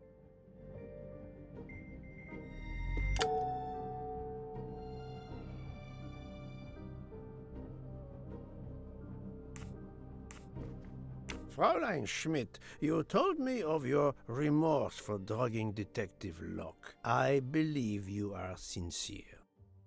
However, as the cook of the Armstrong family, you experienced the drama from within. The death of Daisy, then Sonia Armstrong, who died in childbirth, and finally, Suzanne and John Armstrong. So much misfortune in that poor family. The death of this criminal is only justice. Let us move on to Countess Andreni. I was impressed by the earnestness of her husband when he swore to me solemnly on his honor that his wife never left her compartment that night. Should I believe it?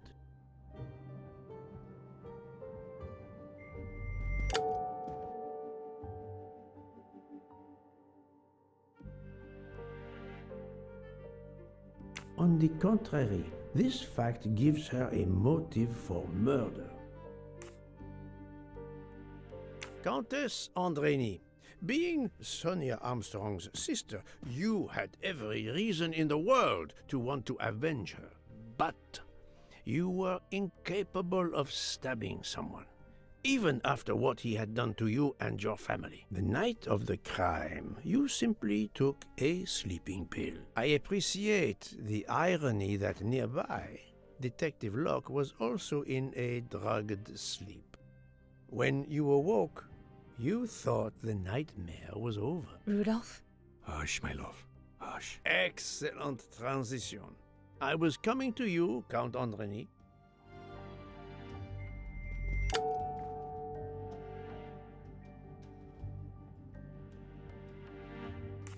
"12 people, a jury. This was very important to all of you. If Countess Andreni did not stab Ratchet, someone had to take her place. And you, Count, the beloved husband. I've seen how fiercely you love and protect your wife." Enough!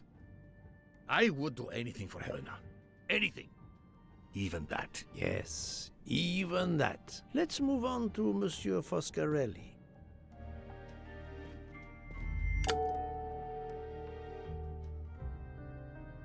Detective Locke found out that you were the Armstrong chauffeur, and that you planned to travel on the same train at the same time as Ratchet. That is what made her decide to obtain a ticket as well. Unfortunately, she could not prevent the murder.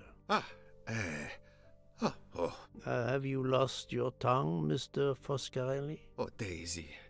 She was the delight of the house. Tonio, she called me. And she would sit in the car and pretend to drive me. And you, Mademoiselle Olson, a champion for the immigrants, a worthy calling.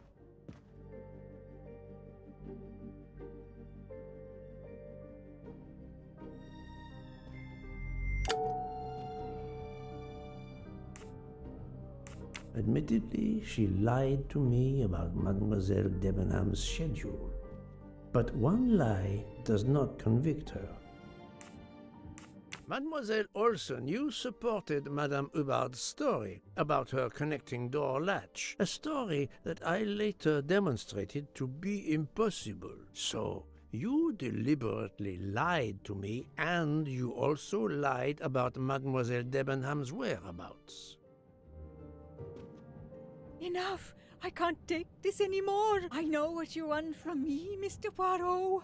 Very well. Here it is. She was my little Daisy, my angel, so patient. When I patched a scrape or took her temperature, that was my job. But she was so much more to me. She was a shining light in an ever-darkening world. I've tried to honor her by caring for children who have lost everything. Thank you, Mademoiselle Olson. You too shed light on your part in this mystery.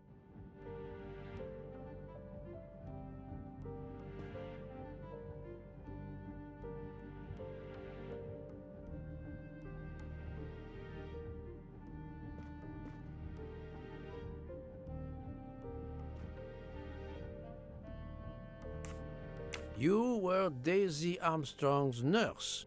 I will ask you no more questions. It is enough that you have admitted what I know to be the truth, and I understand. Let's move on. Dr. Constantine. You suspect me? I know none of these people. I didn't know Ratchet either, and I've taken a solemn oath to help people, not murder them. Now really, Poirot, he has helped you get to the truth, not hidden it.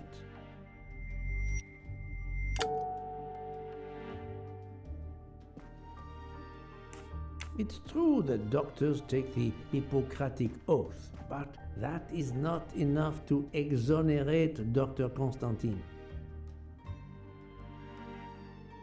You are one of the few people in this room not to have any connection with the Armstrong case. Moreover, your alibi is confirmed by Monsieur Bouc, whom I would trust with my life.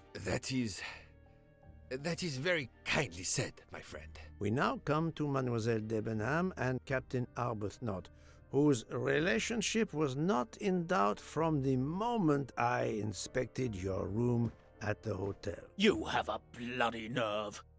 Indeed, I do. We're getting married. Congratulations. But I would rather talk about your relationship to John Armstrong.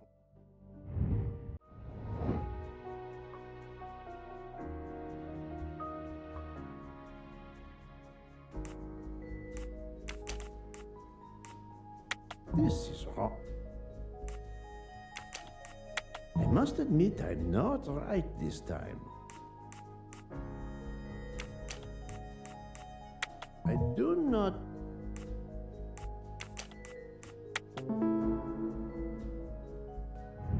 My little gray cells did not let me down. Captain Arbuthnot, you served in the army with John Armstrong. What I don't understand is why a man your age is still a captain. One might expect you to be a colonel as well. Ever fought in a war, Poirot? It was war that first brought me to England. Then you know what it's like. There's a shattering sound and death and mistakes, acting on intelligence that proved to be wrong.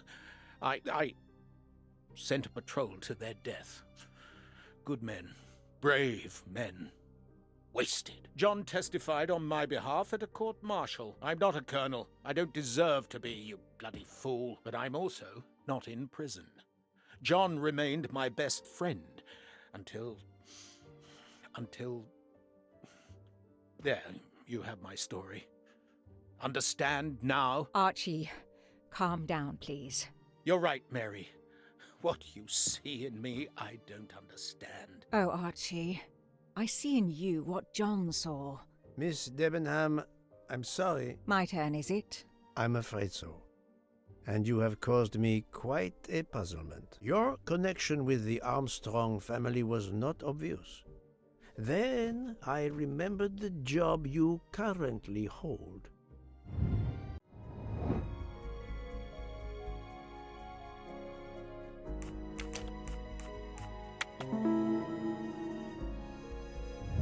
That's the right answer. You were the teacher of... No, she was the teacher of Countess Andrény. You were the teacher of Helena Andrény, whose maiden name was Helena Goldenberg before she married Count Andrény. Yes, absolutely. Why lie to you? She was an excellent student. Captain Arbuthnot.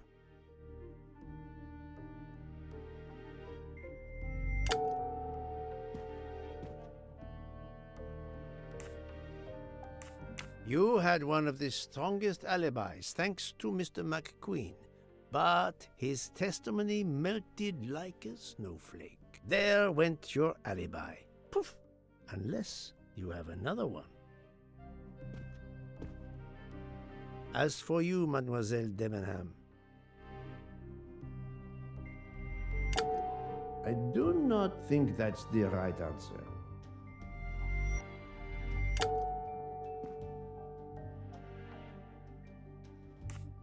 Her close relationship with someone guilty in the case, even her motive, do not necessarily make her guilty. Mademoiselle Olsen was the only one who could confirm your alibi. I think you know where you stand. Very good, Mr. Poirot.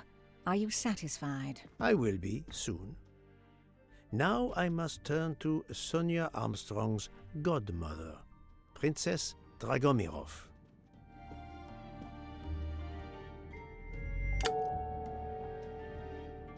Princess Dragomirov, you weren't on my list of suspects at the start, given your social position. I left my social position in a cold country. Do you object to being addressed as Princess? I deny people the opportunity. It makes a good story to tell their friends. It also guarantees a good table in the best restaurants. Princess, there is also, forgive me, your extreme physical fragility. It does not stop me when I must be strong. Indeed. Of more importance, though, is the fact that you're the only left-handed person on the train. And the single blow to Ratchet from a left-handed person was very, forgive me, weak. Finally, I'm afraid I know the alibi that you shared with Fraulein Schmidt is false. You have been very thorough, sir. I hope you will permit me to say we are much alike. I am honored. Now it is time to end with Mrs. Hubbard, or should I say... Think, Poirot, that is not a good answer. Linda Arden. If Princess Dragomirov hadn't told me about her relationship with this famous actress, I might not have made the connection. But you are a great actress, madame. Your performance as a flighty, self-involved woman was superb. I never would have guessed something entirely different. As for what ties you to the Armstrong family, it is obvious.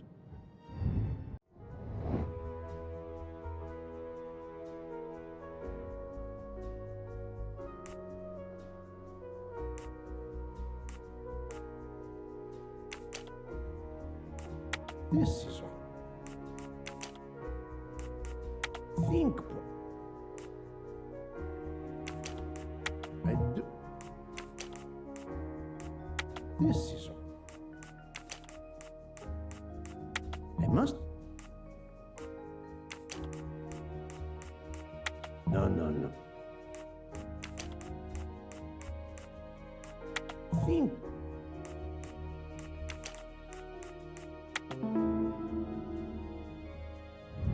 My little gray cells did not let me down. Mrs. Hubbard, you are the mother of Sonia Armstrong and Mrs. Andreni.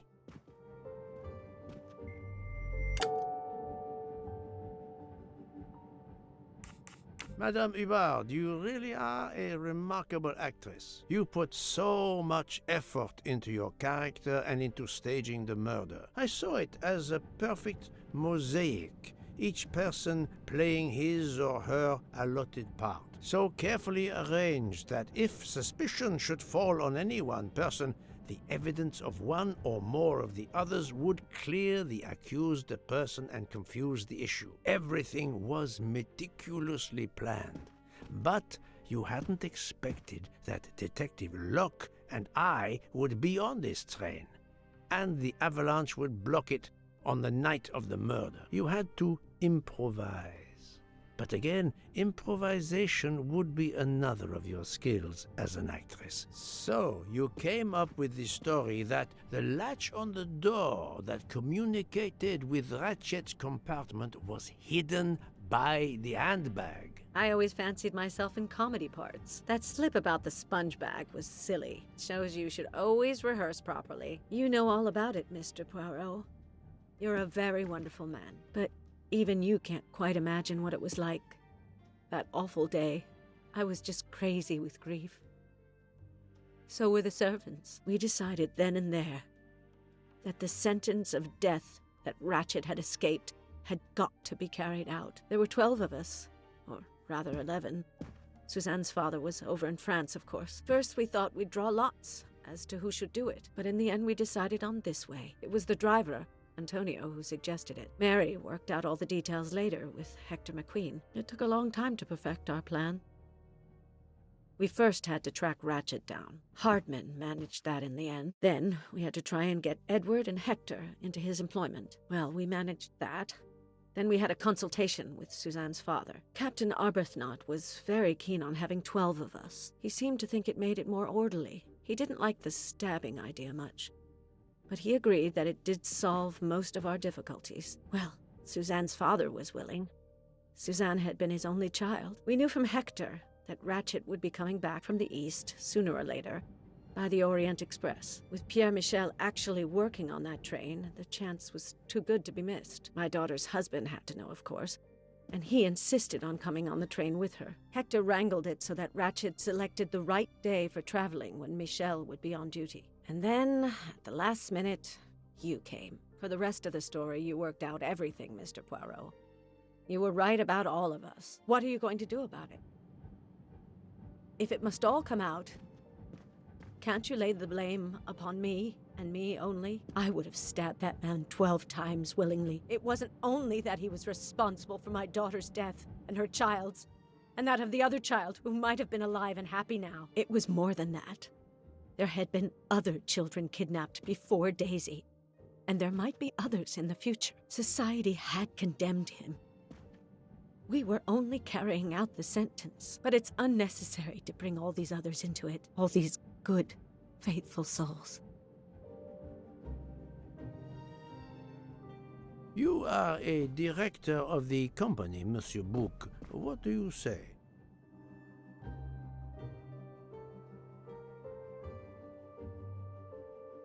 In my opinion, Poirot, the first theory you put forward was the correct one. Decidedly so. I suggest that is the solution we offer to the police. You agree, Doctor? Certainly, I agree. As regards the medical evidence, I think that I made one or two fantastic suggestions. Then, having placed my solution before you, I have the honor to retire from the case.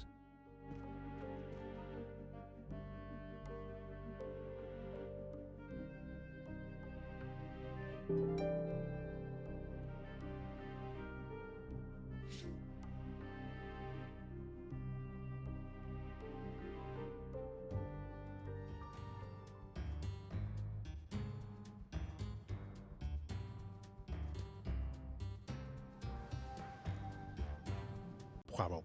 But it couldn't wait. There was a detail that bothered me in my preliminary autopsy of Ratchet's body. I went back to examine the body and I discovered a wound covered by another. The blow I hadn't seen was delivered by a thinner, sharper blade. So there were not 12, but 13 stab wounds. 12 stabs for 12 jurors. It doesn't work with 13 wounds. The symmetry is destroyed. It can't be one of the culprits who stabbed him twice? Doctor, a different knife was used. There is only one explanation. Somehow, some way, there is a 13th murderer on this train. We must tell Book. The case is not solved.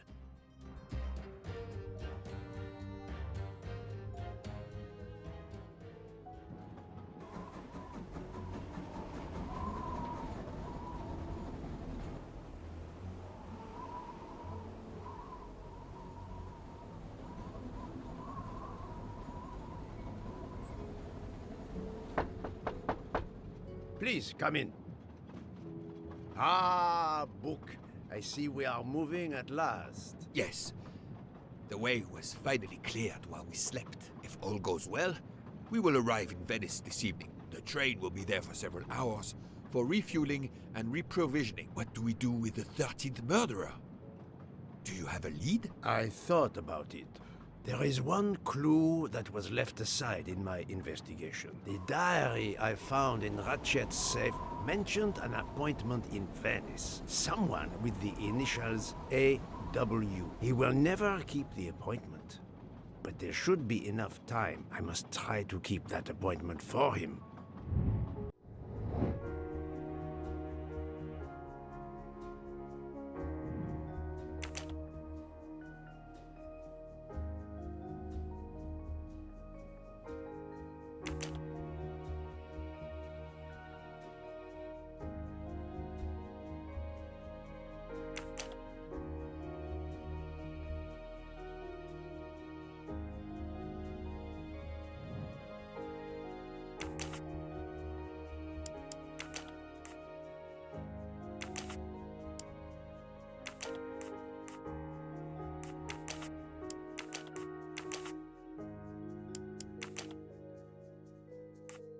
Think.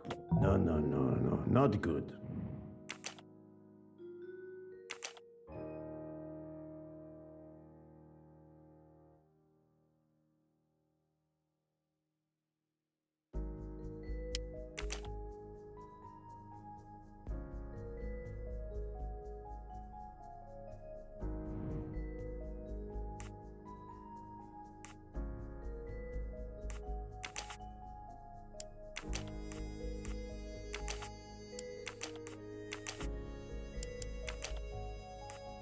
This is wrong. I do not think that's the right answer. Think what? I must admit I'm not right this time. I do not think that's the right answer.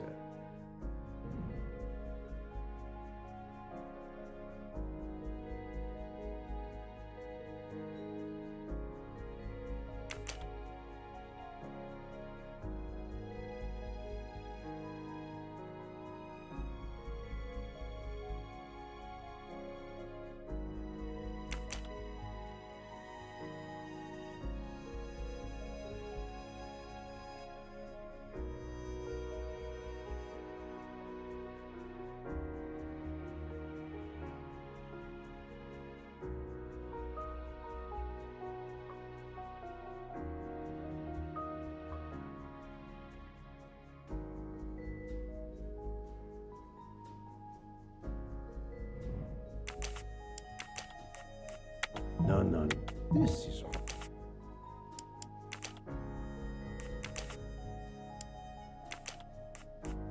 I I must admit, I do not...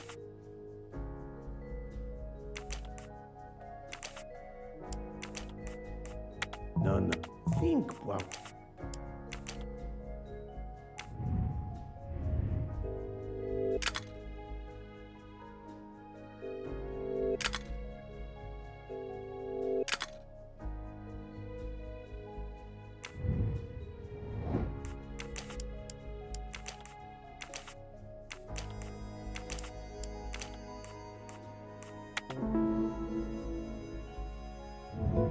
That was easy.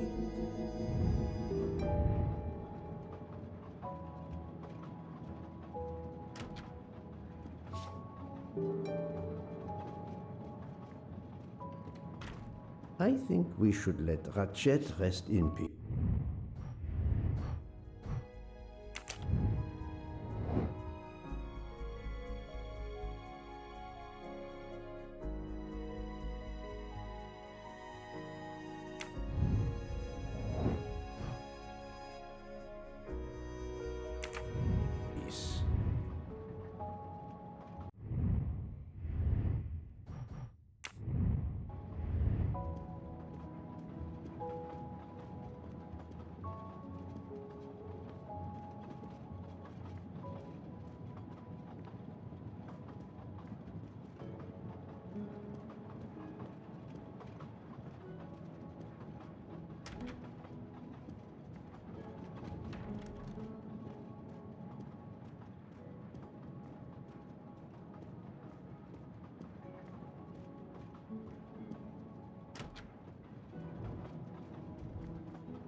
How would it look to the police if I asked a suspected murderer for help?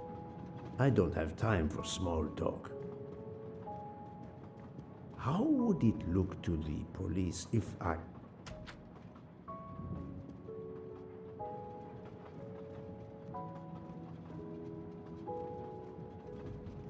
I don't have time for small talk.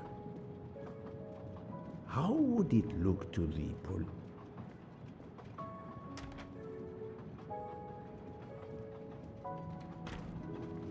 I don't have time for small talk. I think we should let Ratchet rest in peace. How would it look to the police if I asked a suspect? I don't have time for small talk.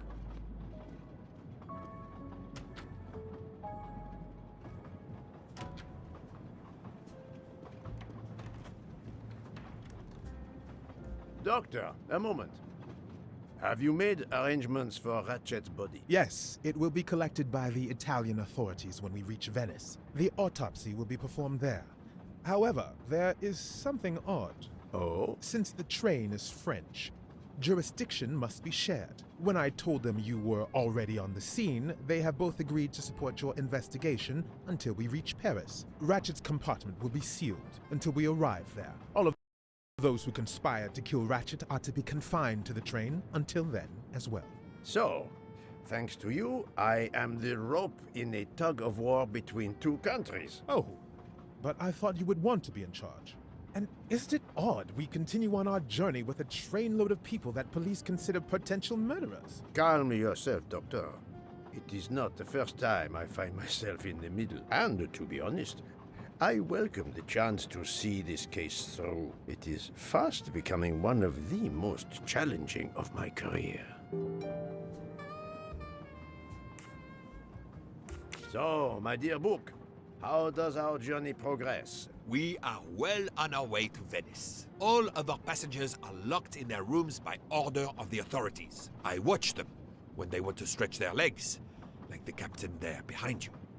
I see that you have the situation well in hand.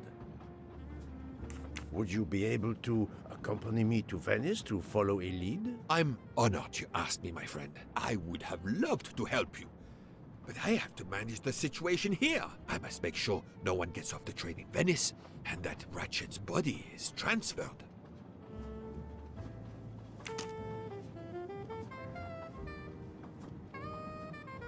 Doctor, a question. Could you assist my investigation in Venice? I can't. I'm afraid. I'm to accompany Ratchet's body when the Italian police take possession of it. I've been asked, commanded really, to help with the autopsy because of my earlier examination.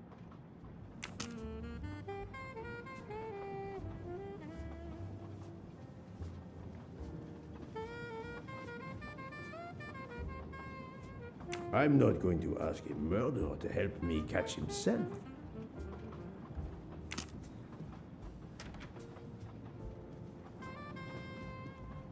Mademoiselle Locke, you are clearly an excellent police officer. Could you accompany me to Venice for an investigation into Ratchet's activities? There is much we still need to know. Well, yes. It would be an honor to work with you. And I'm glad you trust me. What do you have in mind? There was a notation in Ratchet's appointment book. He had an appointment. With who? There were only the initials A.W. They were to meet at 10 o'clock at the Fontana dei Conigli. I want to know who Ratchet was meeting and why. But you've already discovered the 12 conspirators. Why is this meeting important? Unfortunately, the case is not complete. Dr. Constantine has discovered the presence of a 13th stab wound. One of them could have stabbed him twice. The wound was made with another, finer blade. Why would one of them have used 2 knives? Did they want to confess they killed him more than the others? And if so, why bother to deny it when they have already confessed? No, it makes no sense. And I do not close a case until all questions have been answered. You, of all people, must understand this. You're right. I do understand. I'll help you. Thank you. Together, we will uncover the truth. We will arrive in a few hours. Take the opportunity to rest. I slept well last night. No more effects of the drug. Excellent. Then be prepared when we reach Venice. We have another mystery to solve.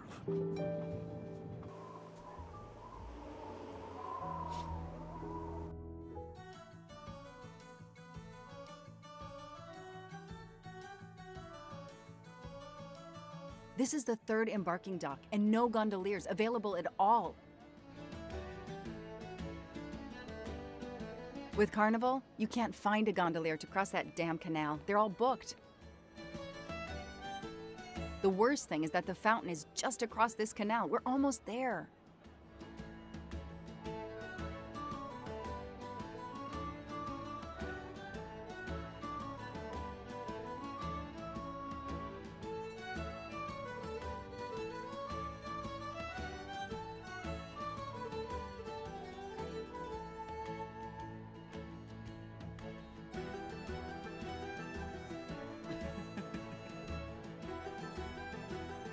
I see a gondolier just over there.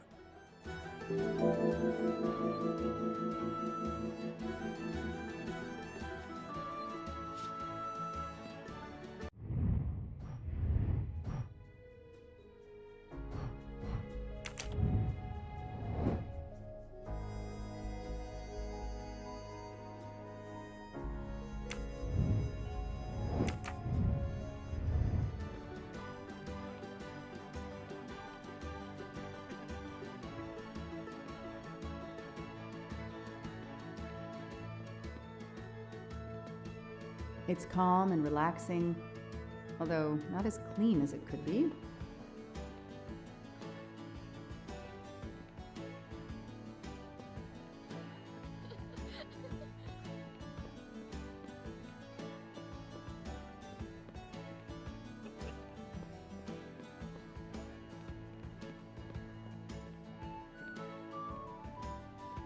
Ancora una volta sono dalla parte spagliata del canale per la festa. Sorry, I don't speak Italian.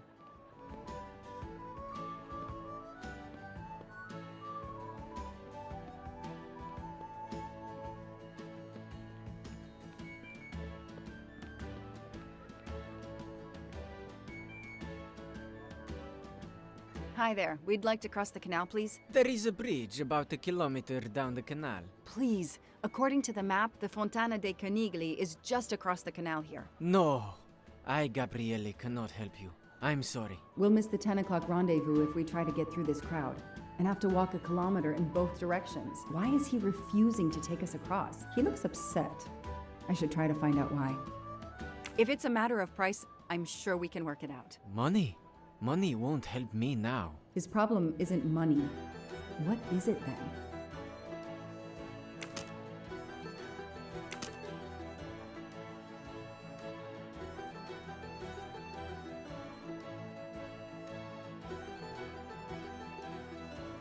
Bella Chiara, the beautiful Chiara. A beautiful name for a beautiful gondola.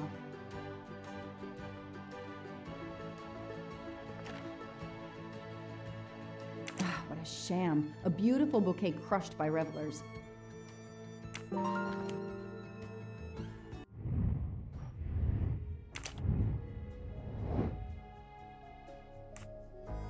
All right. Not bad. Score. 1 for the good guys.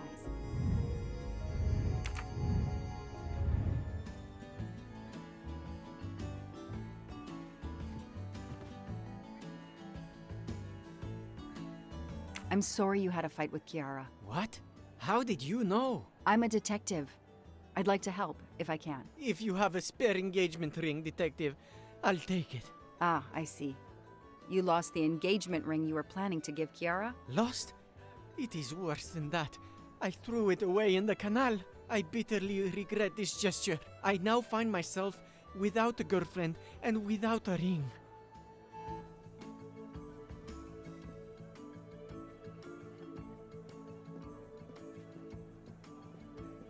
If we find the ring, maybe the gondolier will take us across. You are right. There is not much time. I will help you.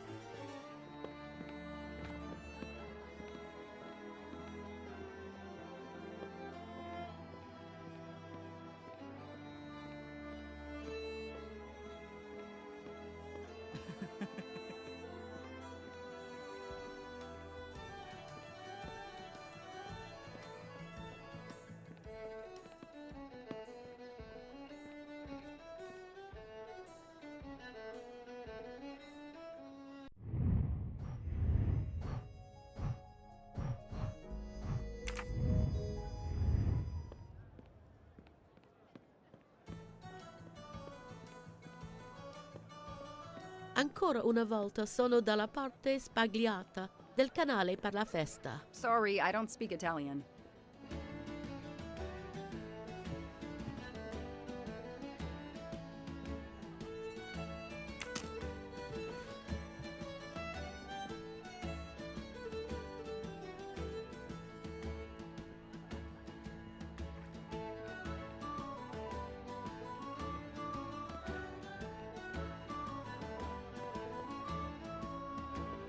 It's impossible to find a gondolier during Carnival.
Every carnival, my friends and I mask, and every carnival, we lose one another.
I know someone who'll be happy.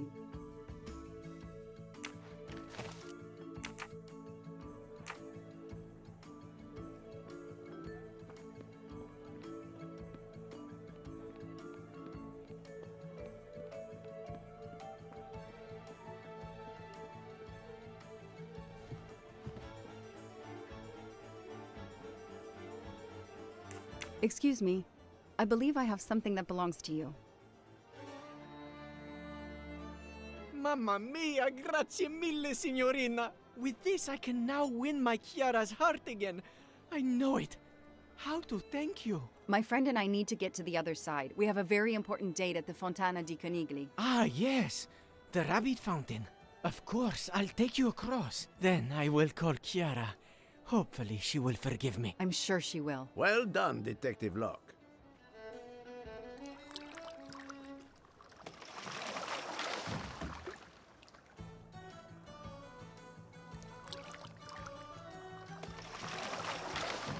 This district of Venice is very charming. You will love it.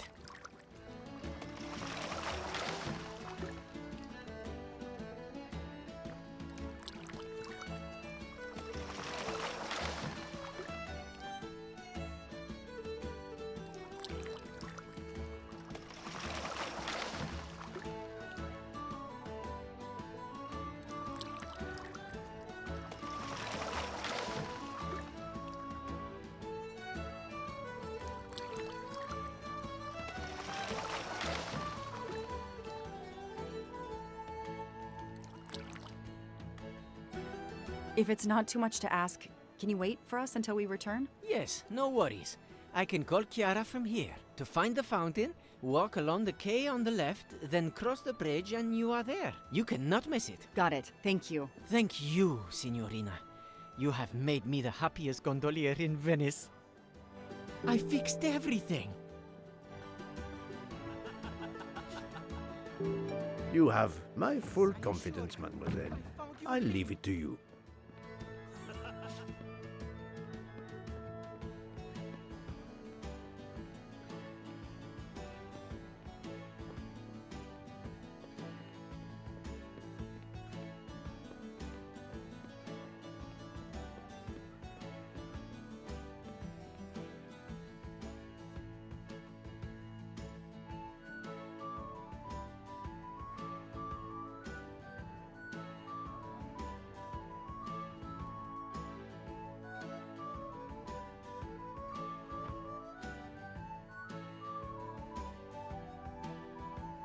It's 9:55. The right time in the right place. Now AW just needs to show up. You made me run, Detective Locke. Poirot does not run. I'll wait, sitting down.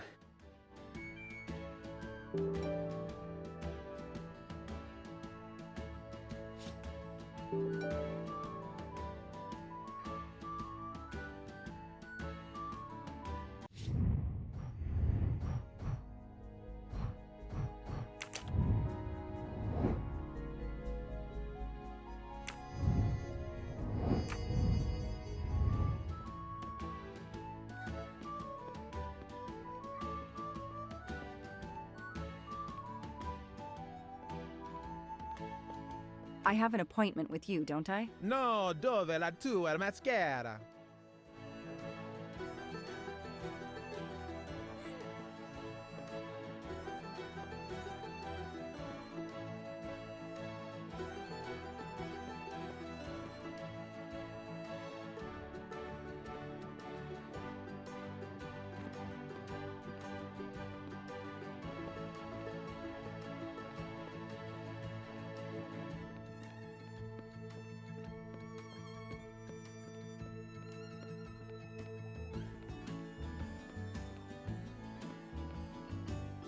I have an appointment with you, don't I? No, dove la tua maschera?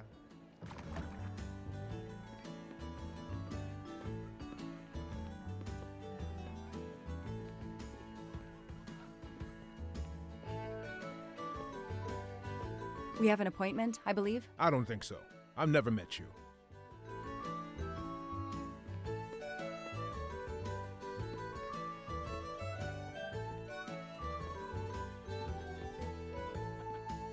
We have an appointment, I believe? I don't think so. I've never met you.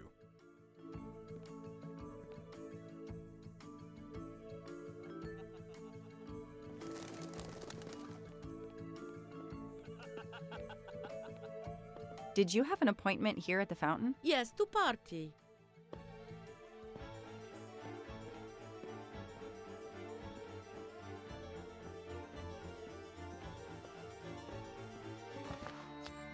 A gold mustache. Thank you very much.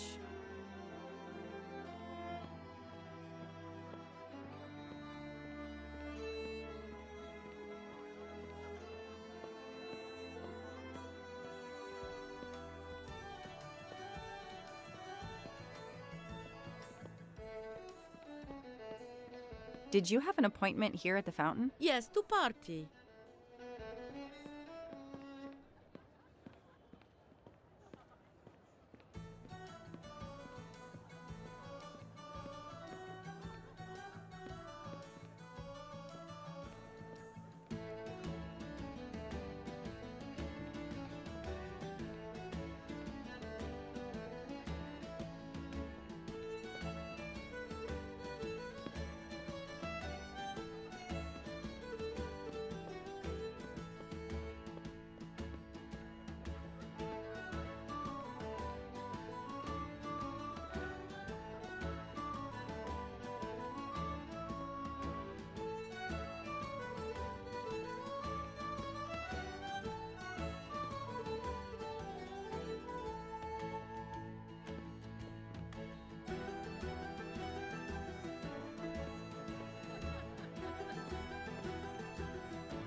If there's no one to help me, they won't mind if I help myself.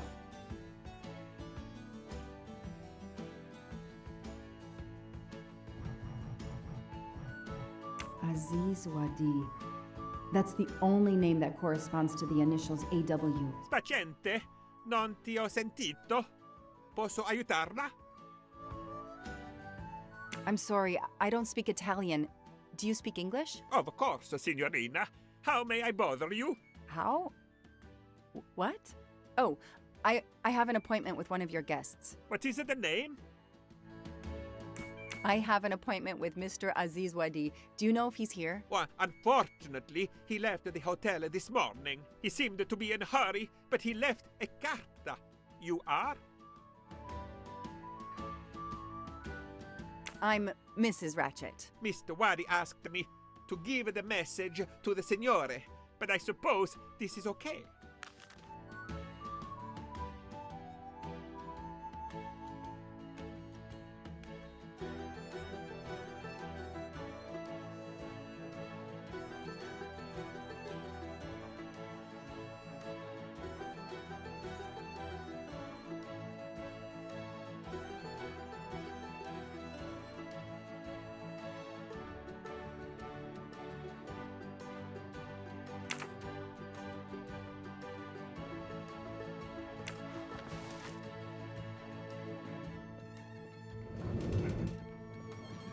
So, mademoiselle, was our mysterious A.W. here? No, but I managed to get his name, Aziz Wadi, and a letter he wrote for Ratchet. It seems to be a kind of riddle rhyme. Let me see.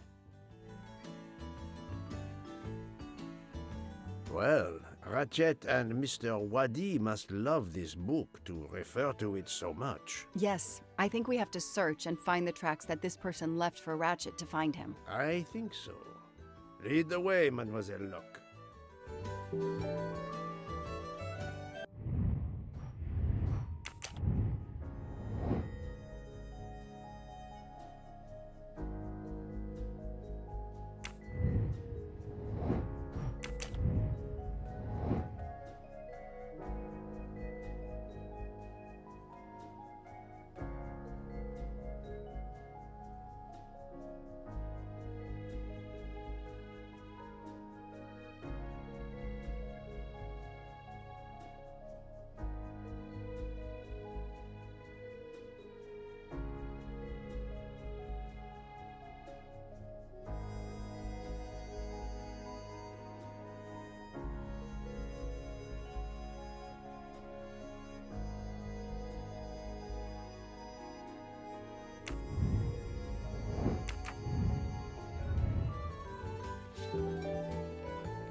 I don't need Mr. Poirot to tell me I'm wrong.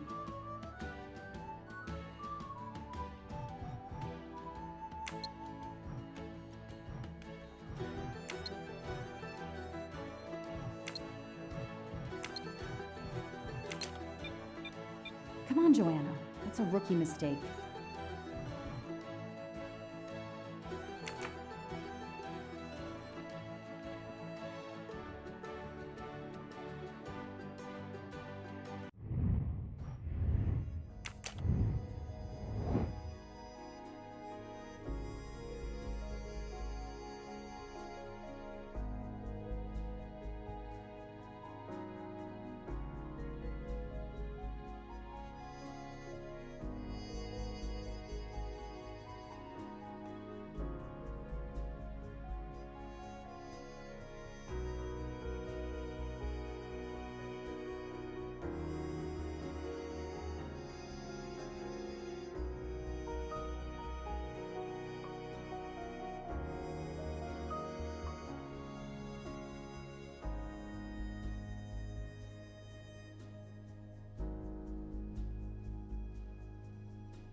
No, this isn't it. Think!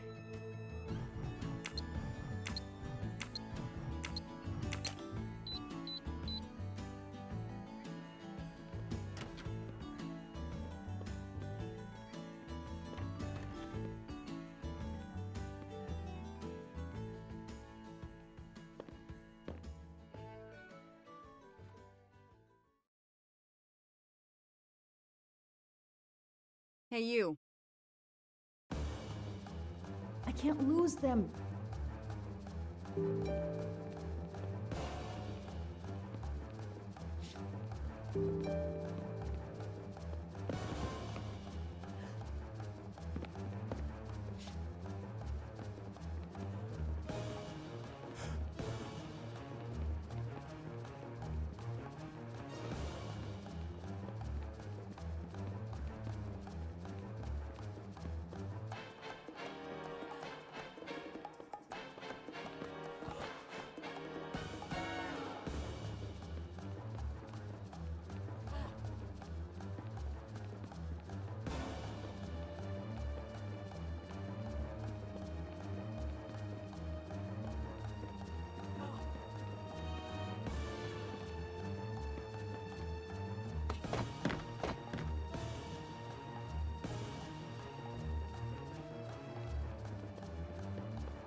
Move over.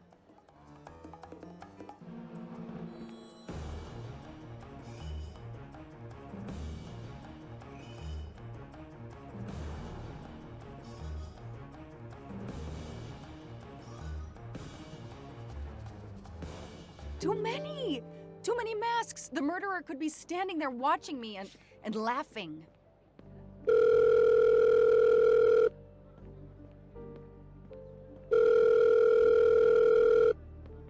Yes, Detective Locke? The murderer got away. I'm coming back. But it looked like he dropped something when he climbed the first wall. All right, I'll go and see. For my part, unfortunately, I could do nothing for the victim. He was already dead. I have already alerted the Italian authorities. I will see what I can find while I wait for them.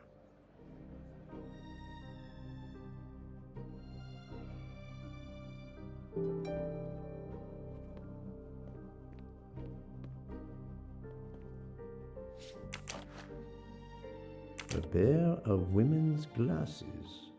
Was Ratchet planning a new identity? There must be several tens of thousands of dollars in this bag.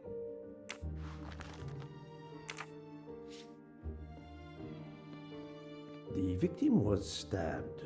Apparently the method of choice in this case.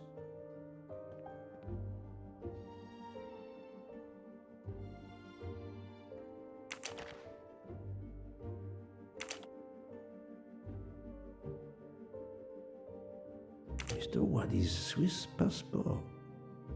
I'll see if I can find a match on the internet to confirm his identity.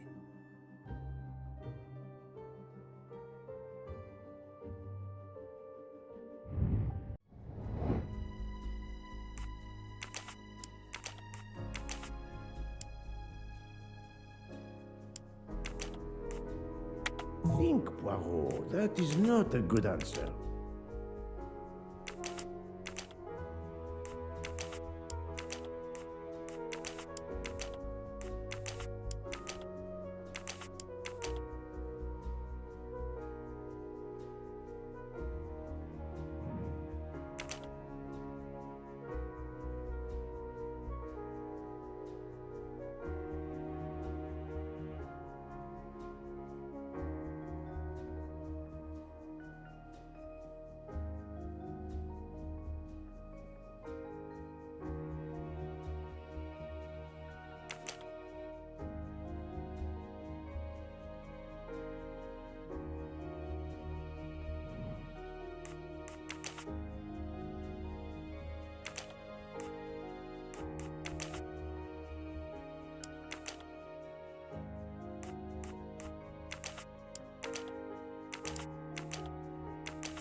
That's the right answer.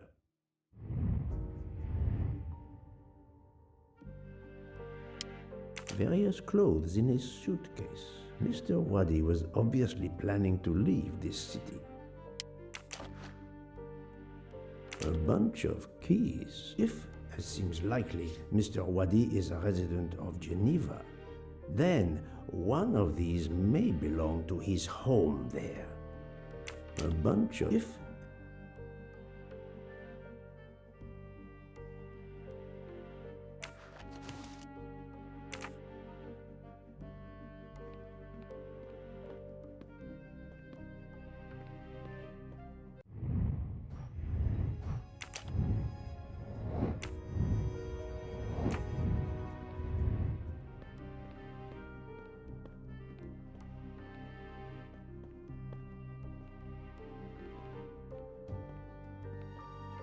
The victim was stabbed.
false passport with Ratchet's picture. Clark, Ratchet.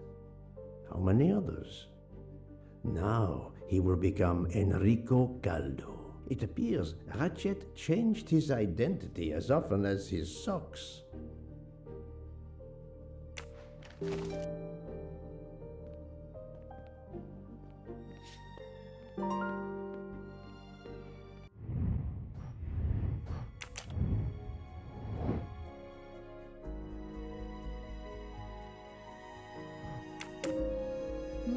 This direction looks promising. I'm sorry I couldn't catch the suspect, Mr. Poirot. There is no need to apologize, mademoiselle. Your efforts were marvelous. I found some information about Mr. Wadi. Did you access the FBI database? Don't worry, my little gray cells were enough. However, the database may confirm the origin of these banknotes. No need. I included them when I continued my investigation. Excellent.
No, Joanna.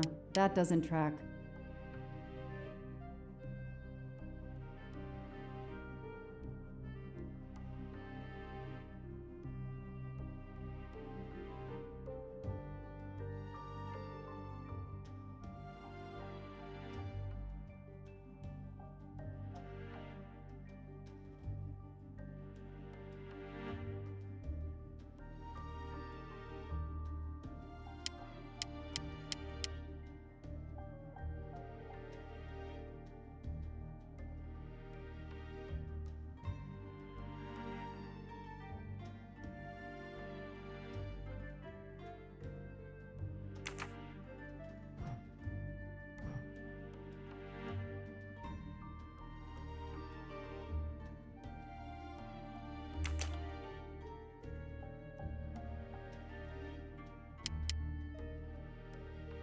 Score. 1 for the good guys.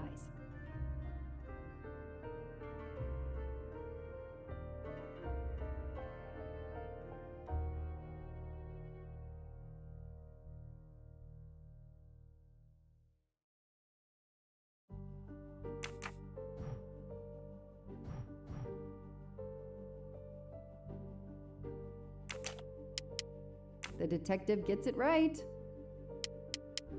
That's it. No rookie mistake there. Mr. Poirot, it's part of the ransom money from the Armstrong case. You are surprised? I suppose not. So Ratchet had it in an account at the Banque du Lac. It would seem so. He knew the serial numbers on the banknotes could be traced, and he could not spend it, so he stashed it there. But now he's run low, something he didn't count on. He hopes enough time has passed so he can begin to spend the ransom money. There is something else he didn't count on. What's that? He didn't count on you, Detective Locke, and your tenacity. Thank you. But we are still left with a murderer on the loose. But we progress. We know Mr. Wadi had an appointment with Ratchet. He had a bag full of money and a passport with Ratchet's photo, but a new name. What is your opinion about the passport?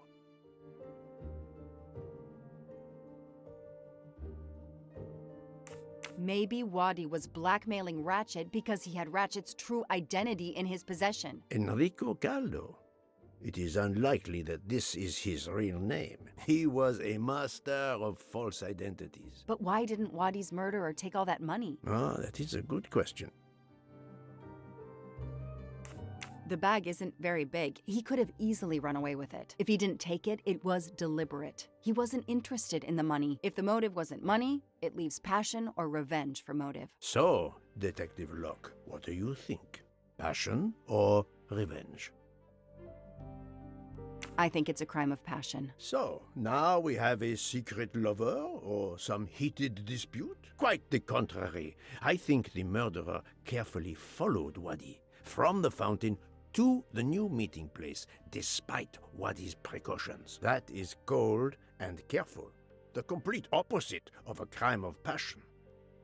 We have an idea of the motive. It is the same motive as that of our 12 would-be murderers on the train. But we still must know who was under that mask.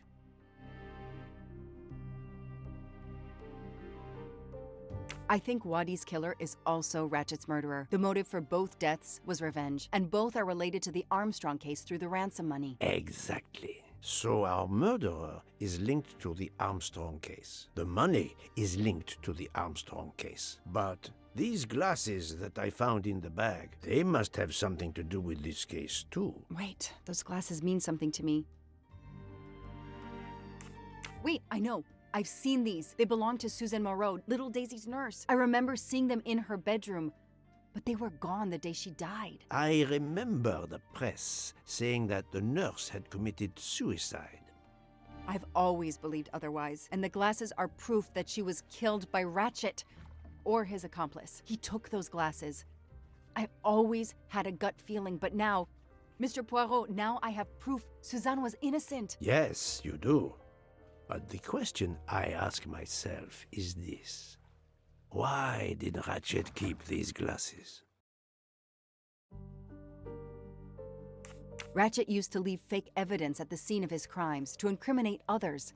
He did the same thing to frame Suzanne. Possibly, but keeping an object belonging to his victim as a souvenir of the murder, that is the behavior of a fetishist. Now that you mention it, in my investigation at the time, I had already found Daisy's hair clip in Ratchet's cabin, and now we find Suzanne's glasses in a bag for Ratchet. 2 objects from 2 victims of Ratchet. He is a trophy hunter. Okay, we managed to clear up some of the gray areas. What now? The bag only contained a fraction of the $1 million ransom of the Armstrong case. The rest must still be in a secure place. I will make a wager with you that it is the Banque du Lac in Geneva where Mr. Wadi worked. Wadi was also the keeper of Ratchet's secrets. They were killed by the same murderer. Agreed.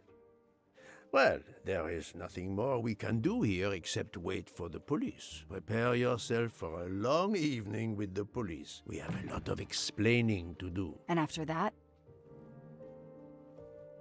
A visit to Geneva, perhaps?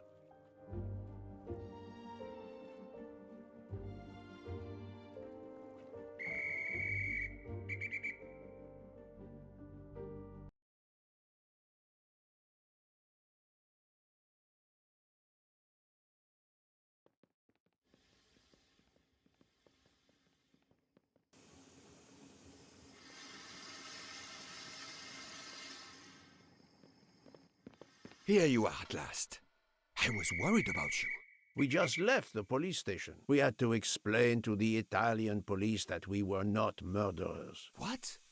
Another murder? I'll tell you when we're underway. Are all passengers and staff aboard? Yes, everyone is here. We were waiting for you. Excellent. Let's not waste any more time. We have to make a longer than usual stop in Lausanne. What? How long? Long enough to do a little banking in Geneva.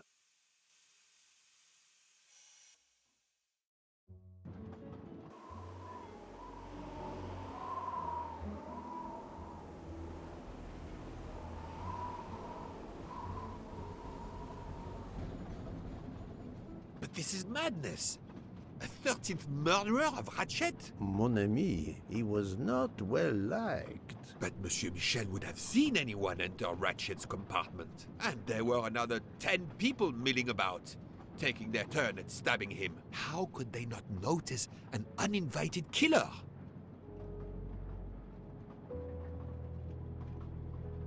Pierre Michel's testimony is, of course, false. He was actively involved in the murder plot. I must know his real movements to understand when our 13th murderer could have acted undetected. Yes, he most certainly returned to the train. How can you be sure? It's obvious. I mean, I hope Mr. Poirot agrees. Please continue, Detective Locke.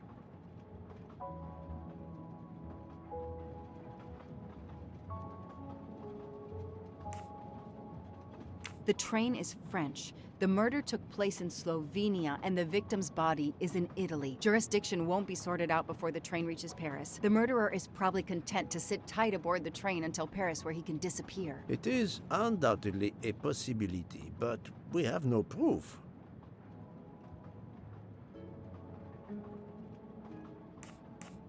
While I was chasing him, he was clearly running in the direction of Venice Station, where the Orient Express was waiting. Very possibly, but it is not much in the way of proof, mademoiselle. All the passengers and crew are still aboard. If the killer of Mr. Wadi had remained in Venice, we would have noticed right away that someone was missing, and we could have alerted the authorities. I promise you, I made certain everyone was aboard before we embarked. Book, calm yourself. Calm myself? But we're back where we started. There is still another murderer on my train.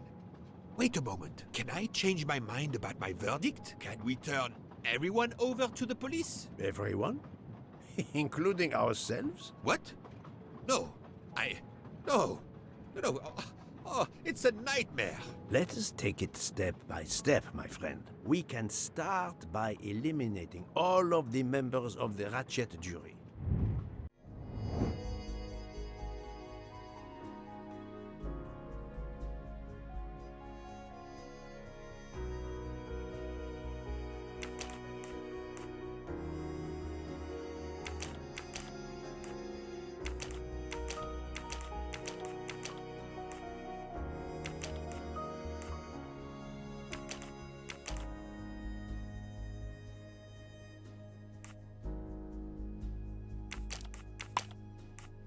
This is wrong, but I'm never far from the truth.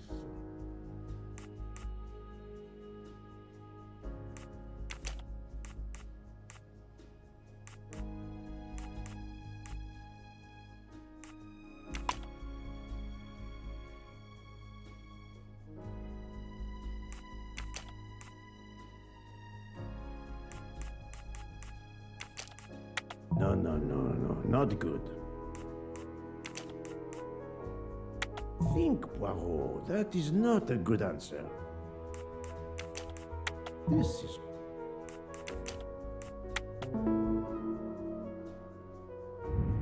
That was easy. If we eliminate the 12 jurors, we are left with 7 additional suspects. 7? It's still too many. I agree. We must reduce our list. Excuse my impatience, Poirot. It's as if my beautiful train is cursed. Can you exonerate any of the 7? Right. Book worked hard to get me aboard the train. He is definitely not a suspect. Nice. Mademoiselle Locke cannot be a suspect. She pursued Mr. Wadi's murderer. This is wrong. It was Dr. Well done. Dr. Constantine alerted me to the 13th stab wound. He is not a suspect. Et voilà. I have 4 suspects left who I must now examine more closely. Miss Nielsen, Monsieur Maury, Monsieur Fauché, and Countess Andrény. One of my employees? Suspicious? All three got off the train in Venice to restock supplies. Any one of them might have slipped away without being noticed. I suppose. But what of Countess Andreni? You cleared her yourself. She is cleared of the first murder, but we know little of her movements here in Venice. So, we still have 4 suspects to interview.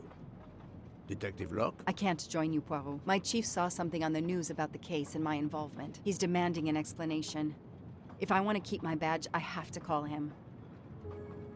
Then you must do so by all means. I'm sorry. No need to apologize. I understand. I'll make the call from my compartment. If you're looking for me, I'll be there. I hate to say this, Poirot, but I must. There is, of course, one other suspect with a motive for murder. The ransom money. You mean Detective Locke? Then who did she chase? Who killed Aziz? We both saw the masked murderer standing over the body.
You play well. I didn't mean to interrupt you. Thank you.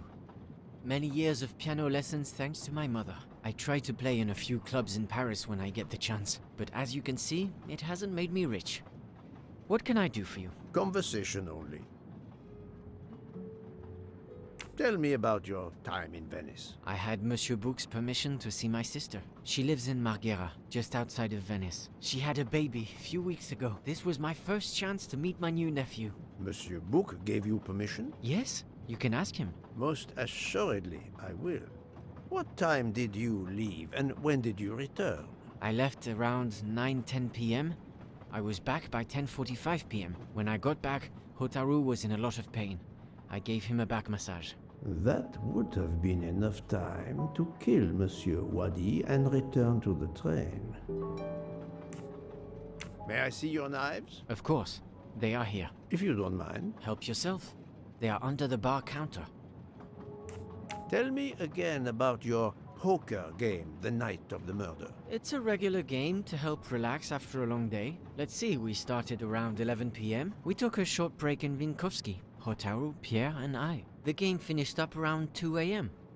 We'd all had quite a bit to drink. Ah, yes, I left for about 10 minutes to refrigerate champagne for the next day. That must have been around 1 a.m.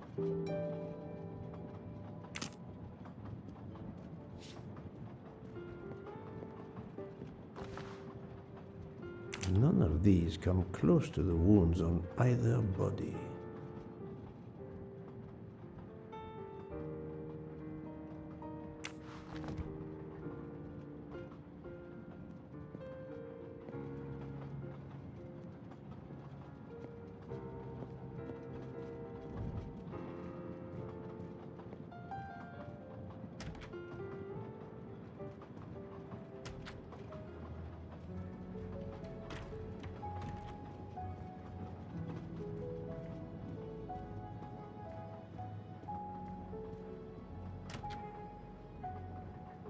Good evening, Monsieur Mori. May I have a moment of your time? I have a few questions to ask you. Of course, as long as you don't mind if dinner is ruined. I promise to be as brief as possible. What did you do while we were stopped in Venice? With Freya's help, I loaded fresh produce for the next part of our journey. Then, you may not believe this, but my job requires a lot of physical labor. My back suffers. Fortunately, Jean has become quite adept at separating my vertebrae. As you may know, I have solved the murder of Monsieur Ratchet.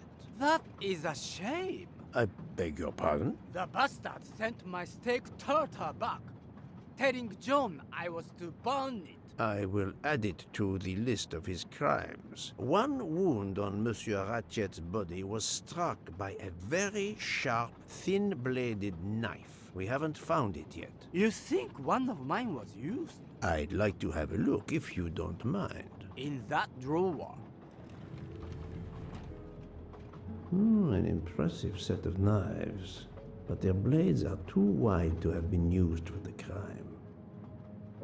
Tell me about your poker game the night of the murder. We started around 11 p.m. When John finished his shift. We played until around 2 a.m. From what I remember, it's a bit vague. You played without a break? Actually, we did break once for a smoke. John, Pierre, and I. When we stopped in Vinkovsky. When was that? Around midnight.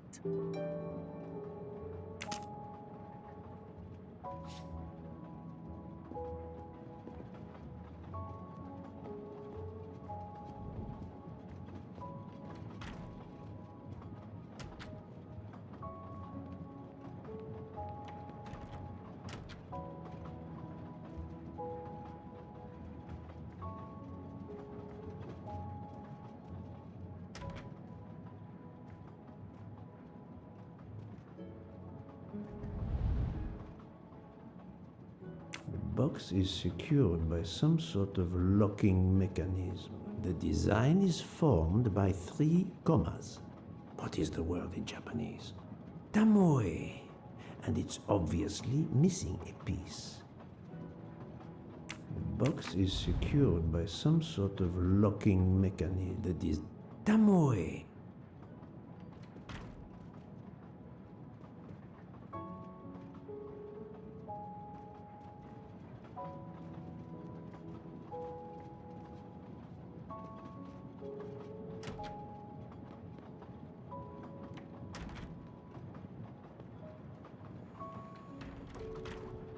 Good evening, Mademoiselle Nielsen. May I talk to you for a moment? Of course, Mr. Poirot. I'm not going to bed right away. Can you tell me your movements while we were stopped in Venice? That'll be easy. I didn't move much at all. Let's see. I helped Hataru load all of the food crates aboard the train. Hataru had everything he needed, but I realized they forgot half of my order. I spent over an hour on the phone with the supplier without success. I had to change the dessert menu for tomorrow. Dr. Constantine found a stab wound on Ratchet's body that was caused by a much thinner and sharper blade than the others. Possibly a chef's knife? My thought, precisely. And you'd like to see my knives? If you wouldn't mind. I would gladly show you if I had any, but I don't. I use the regular kitchen knives. You may search if you don't believe me. I see. All the knives the staff use are in the kitchen or in the lounge, except... Except? Otaro prefers to use his own. Monsieur Mori doesn't use the kitchen knives? Not usually. I know he keeps a set of traditional Japanese knives in a box in his room. He doesn't let anyone else use them. Although now that I think of it, he has been using the kitchen knives lately. Can you tell me exactly about your poker game the night of the murder? We started around 11 p.m. In Vinkovsky, we took a short break. Hataru and Pierre went outside to smoke. Oh, and Hataru got sick around a few minutes past 1 a.m. 1:10 a.m. maybe? He spent about 15 minutes in the bathroom, but he didn't want to quit on a losing streak. Did his luck improve? No, so we played to around 2 a.m. He lost every hand.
Saffron.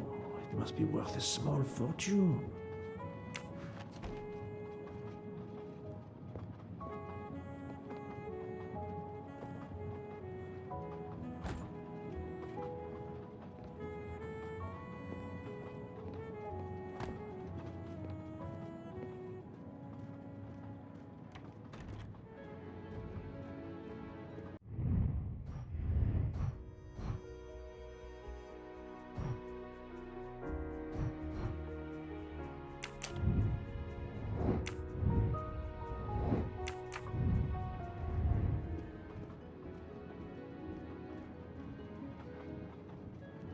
You told Fauché he could go into Venice? Marguerite, actually. Not so far away. It was his only chance to see his sister. He's been working every train for weeks. There is never time to see the new baby. Enough, Book. Your heart does you credit, but your common sense, it... I know. But it's fine. Isn't it? He did come back. Oh, it's fine, as you say. Unless he saw the baby, then killed someone else and returned to the train. But that's monstrous. Murder is always monstrous, my friend.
Doctor, I need to question Countess Andrény. I'm afraid that won't be possible, Mr. Poirot. The Countess had an anxiety attack when we arrived in Venice. She was terrified the police would come for her and her husband, despite how you concluded your investigation. I had to give her a sedative. She has been sleeping since. You have stayed with her all the time we were in Venice? Count Andrény begged me to watch over her. I have not left this room. You're the reason she's in this state. Book voted to absolve you all. I accepted his verdict. I told her. I tried to reason with her. What she has already suffered, the strain of these last few days, it was too much. I understand, Count. It's quite all right. I have the answers I came for.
Ah, Michel, I have a few more questions to ask you, if you will allow me. Anything, Monsieur Poirot. We are in your debt.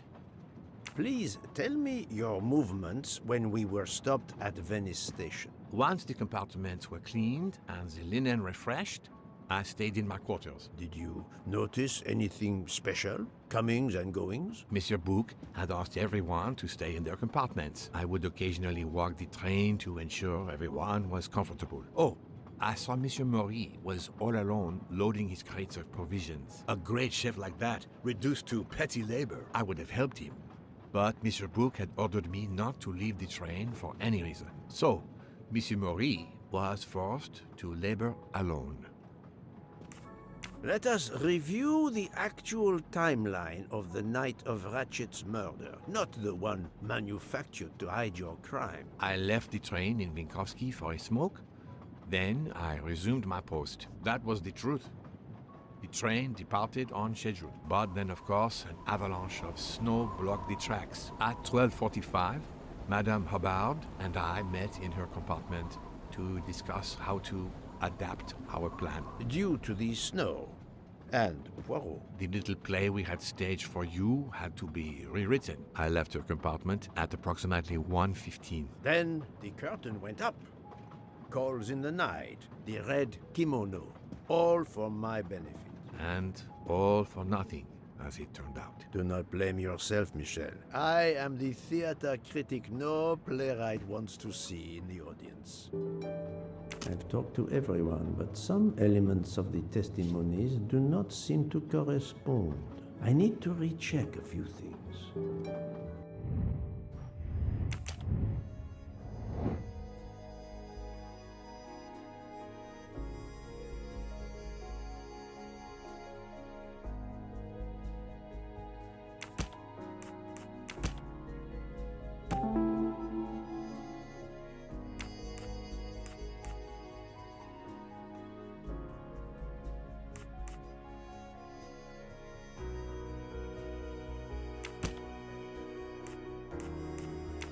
I do not think that's the right answer.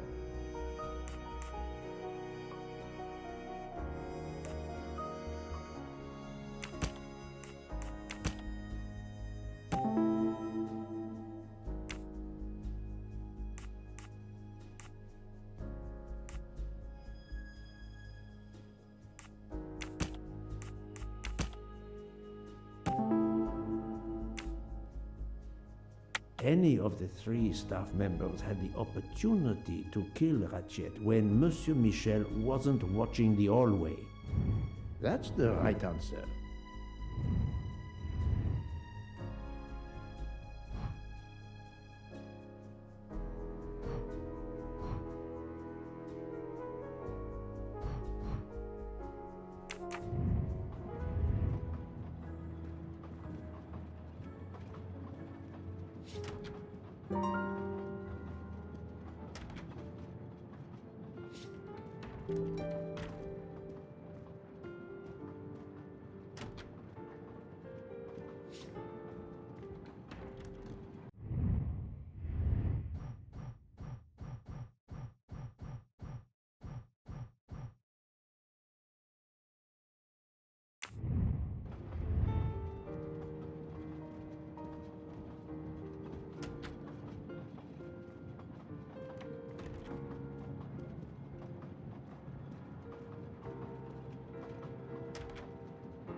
Remind me of what you did when the train stopped in Venice. No problem. I helped Hotaru load all of the food crates aboard the train. Hotaru had everything he needed, but I realized they forgot half of my order. I spent over an hour on the phone with the supplier, without success. I had to change the dessert menu for tomorrow.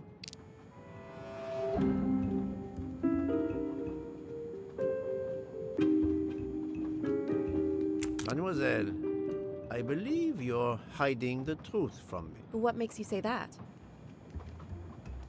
Monsieur Maury was loading crates of food on the train. Yes, I helped him. You can ask him yourself. It's true. Monsieur Maury told me that Miss Nielsen did help him. Michel saw Monsieur Maury carrying the crates of food alone. You weren't on the platform. I did help Hotaru. The entire time? He carried so many crates, his back was sore. I'm sorry about that. Okay, I'm guilty. I did leave him before we were finished, but I had to. There was no saffron he needed for a recipe. I volunteered to go into Venice and get him some. The Rialto market would be open late because of the carnival. He gave me money. I knew we weren't supposed to leave the train, but I only wanted to help. Mr. Mori can confirm this. Ask him. I saved dinner.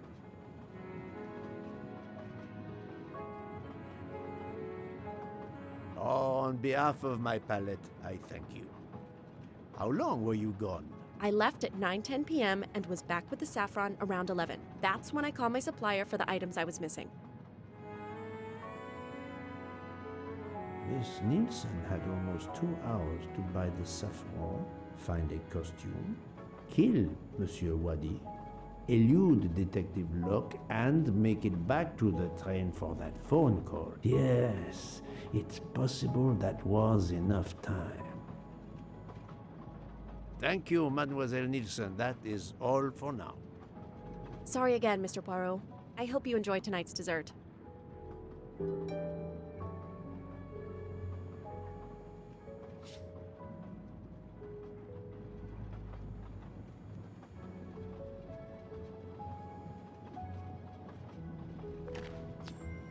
Haha!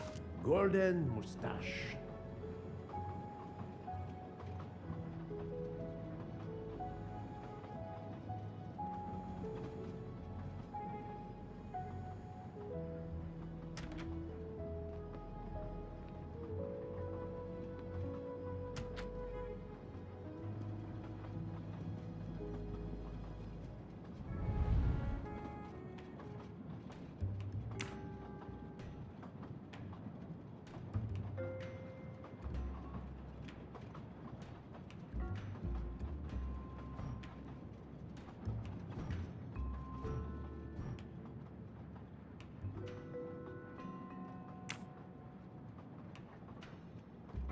It's still locked. I need to move the parts on the side.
An object that looks like a broken comma. It must be part of something else.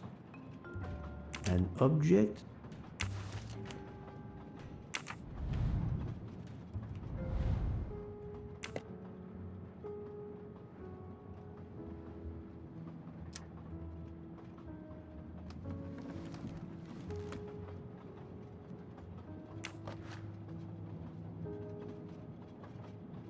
sushi knives, razor sharp.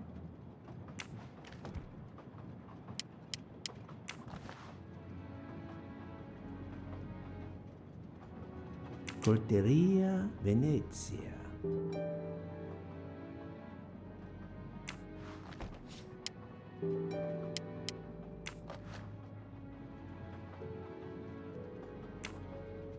Sushi knives, razor sharp.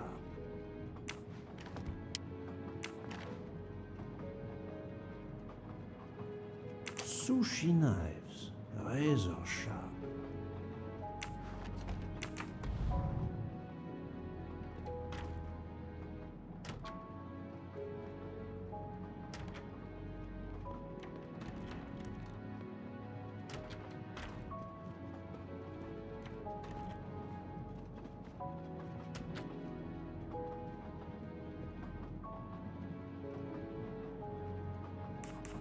I'm sorry, Monsieur Mori, but haven't you forgotten something? You haven't told me about the knives hidden in your room. Ha!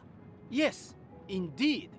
I forgot to tell you about those. They are my personal knives.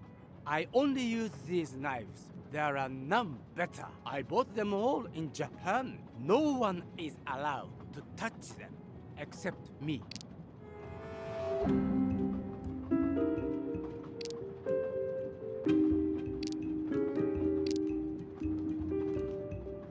What evidence can help me prove he's lying?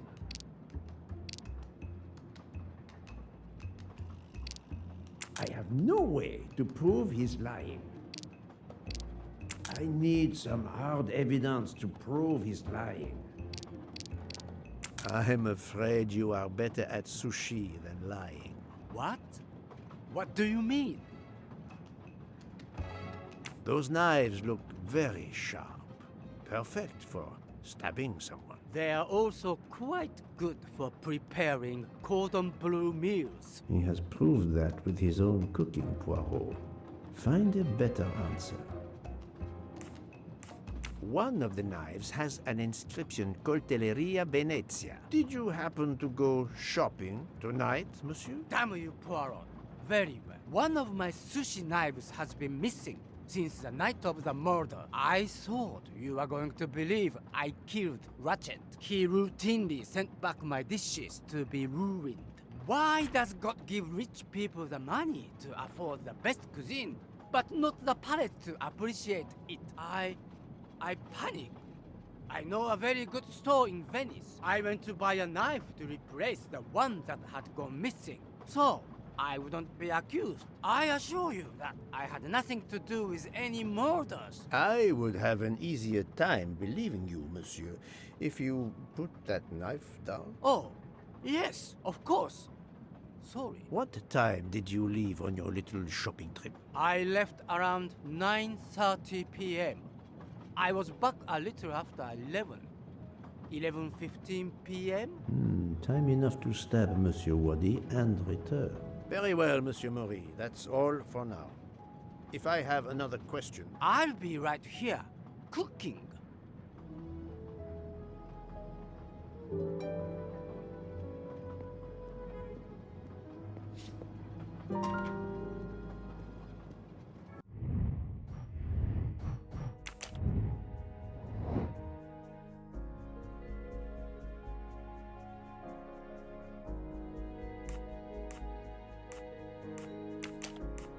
I must admit I'm not right this time. This is... I think, Poirot, that is not a good answer.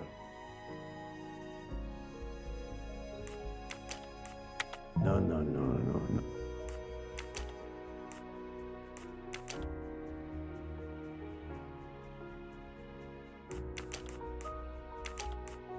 I must admit I'm not...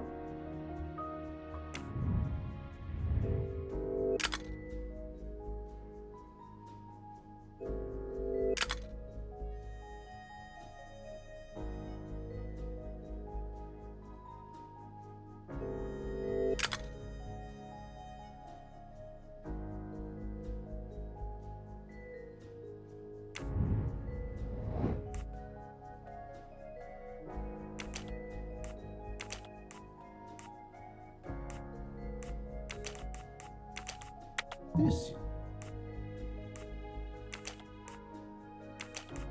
No.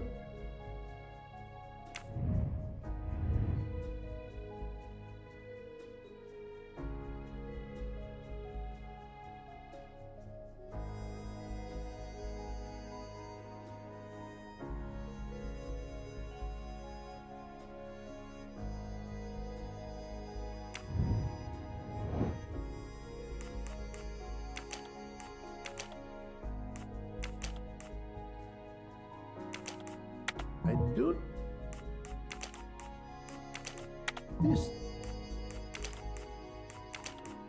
thing. I must have.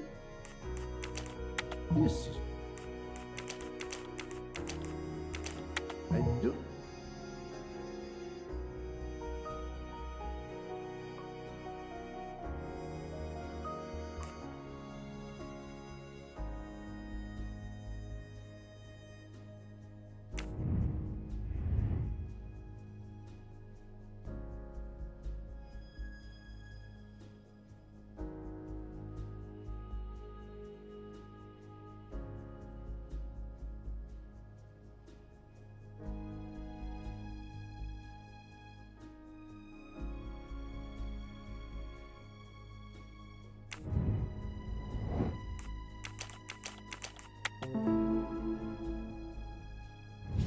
My little gray cells did not let me down.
What have you been doing, Poirot? I am completely in the dark. I will shine some light on the situation, my friend. I have 3 new suspects who could have killed Ratchet and Monsieur Wadi. Miss Nielsen, Monsieur Fauché, and Monsieur Maury. They all had periods of time during both murders to commit the deed, and their alibis are weak. A visit to family, and not 1, but 2 shopping trips. But all are my employees. Alas, yes, my dear book. But we have no proof against any of them. None of the 3 appears to have any motive whatsoever. But this is a tragedy. Do not give up hope. We will catch this murderer. There is still one place that may hold the evidence we need. Geneva. Exact. Do not give up hope? Well, that's easy for you to say. But what if it's Freya? What becomes of dessert? If it's Sotaru, who will cook? Me? And the worst, if it's Jean, who will serve the drinks? I've been checking up on the Banque du Lac. I had to confirm my identity for Interpol, so they contacted my captain at the Berkshire Police. I suspect he was not pleased. That my vacation was actually an unofficial investigation? I'll say. I would be happy to speak to him on your behalf. Thank you, but he'll get over it. It's a chance to close the books on the Armstrong kidnapping. He stopped yelling, asked for a report, then granted me an extra week. Excellent. What did you learn from Interpol about the Banque du Lac? It's had a bad reputation for over a century. Customers have included the mafia, Nazis, corporate swindlers of every description, even heads of state. It is true, this. It is the worst kept secret in banking. They take advantage of the bank's strict policy of protecting the anonymity of its clients. This is in defiance of many laws from multiple countries, including Switzerland itself. Of course, I have never taken advantage of such a corrupt system. But That goes without saying, my friend. There are ongoing investigations, subpoenas, court orders. The bank will eventually have to comply, or its assets may be seized. But until then, it still thrives, thanks to its wealthy and powerful clients. It sounds perfect for the late Monsieur Ratchet. Do you have any ideas? The serial numbers from some of the bills match those from the Armstrong kidnapping. We agreed in Venice that the bulk of the money must still be physically in the bank's vault. I concur, Detective Locke. Exemplary work. So, our next task is clear. We need to get into Ratchet's safety deposit box. There'll be codes, passwords. And Monsieur Wadi would, of course, have known them all. The bag of money he carried is proof of that. We'll need to find information about Ratchet's box in Wadi's office at the bank. Most assuredly, but remember the secrecy involved. I doubt his office will contain all we need. Where else must we dig?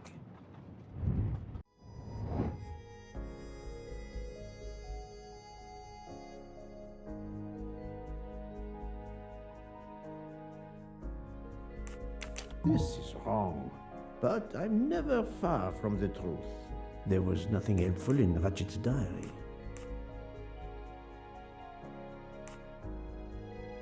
Think, Poirot. That is not a good answer. Mr. Mac... That was easy. Mr. Wadi couldn't keep all of his secrets at the bank. Hopefully we'll find something in his apartment. We already have his address, thanks to his passport. And his keys we retrieved from his body. The train stops in Lausanne at 8 a.m. But that's far from Geneva. I can delay the departure until 11 a.m. No later. The police are expecting us in Paris by the end of the afternoon at the latest. They won't tolerate any delay. The bank doesn't open until 9. I can see only one way that gives us a chance to be on time. Let's take a taxi. I checked a map. It should take us less than an hour to get to Geneva from Lausanne, which leaves us just enough time to access that safety deposit box. We have no choice if we want to be back to the train by 11 a.m. We could search the apartment and the office together, but we won't have enough time. Better to separate. We are going to use the bank's anonymity policy to our advantage. And the quickest way is for you to impersonate Ratchet. I would rather impersonate Jack the Ripper, but in the interest of justice, I will do it. We need to find the account number. Along with everything else. I will say I want access to the vault. They don't ask for papers or even names. The vault information is enough. I'm not hearing any of this. I run a train company. I don't rob banks. Perfect. Let's recap the plan.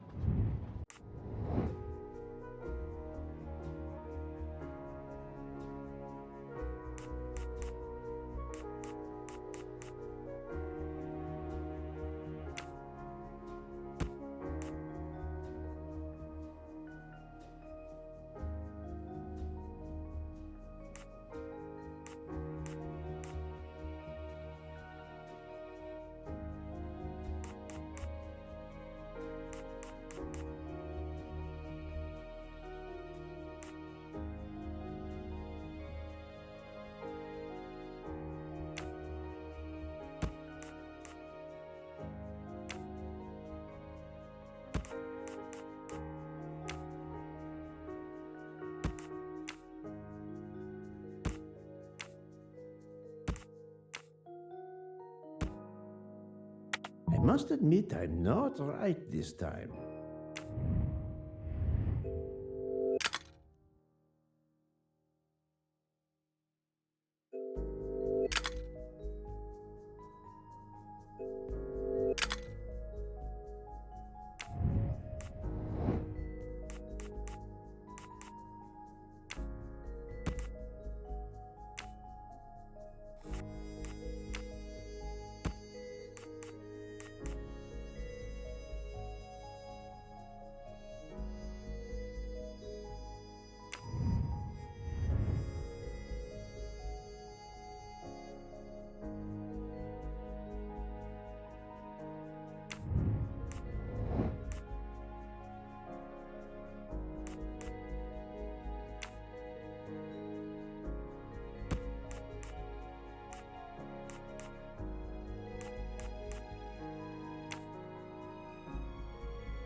No, no, no, no, not good.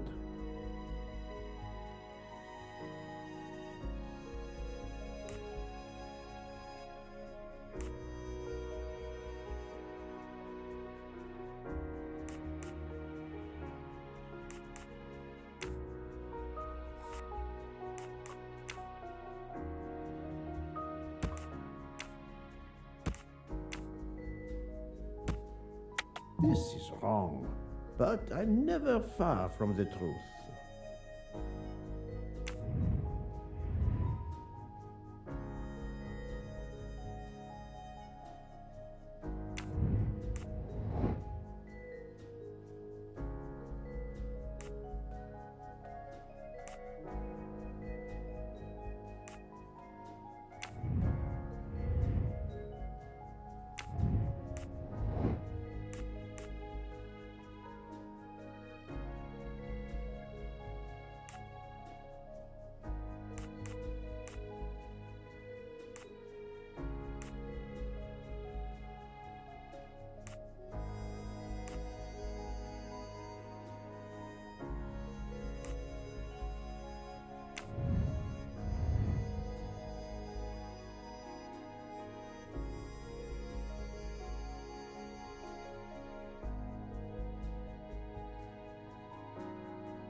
I must admit I'm not right this time.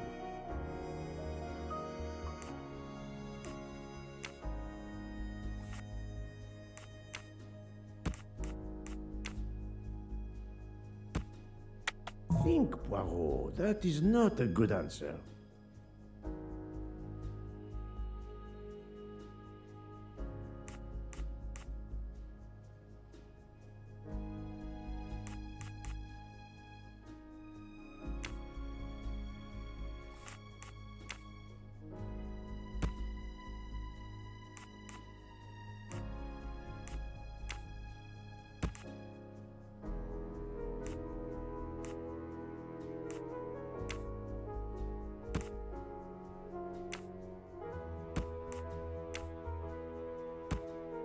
No, no, no, no, not good.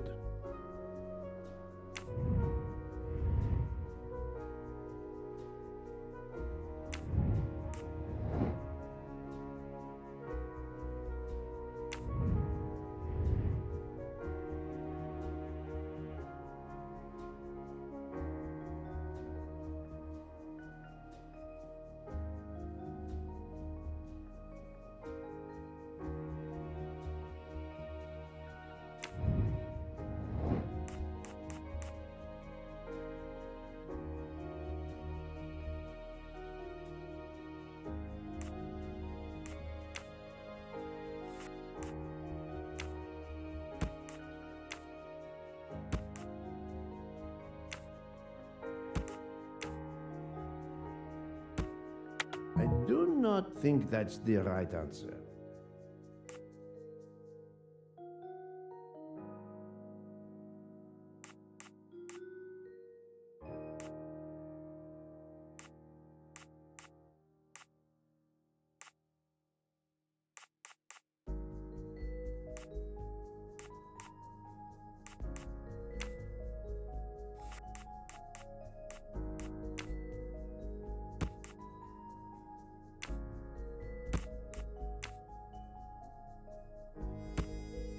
This is wrong, but I'm never far from the truth.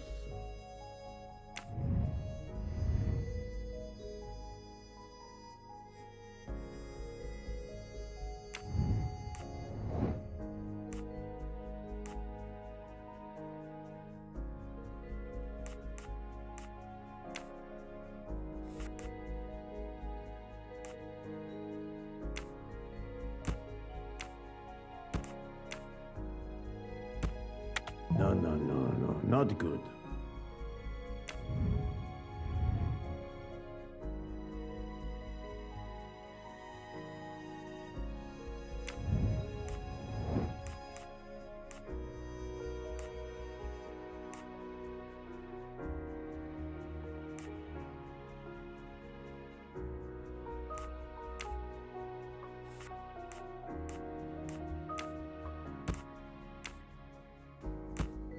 I do not think that's the right answer.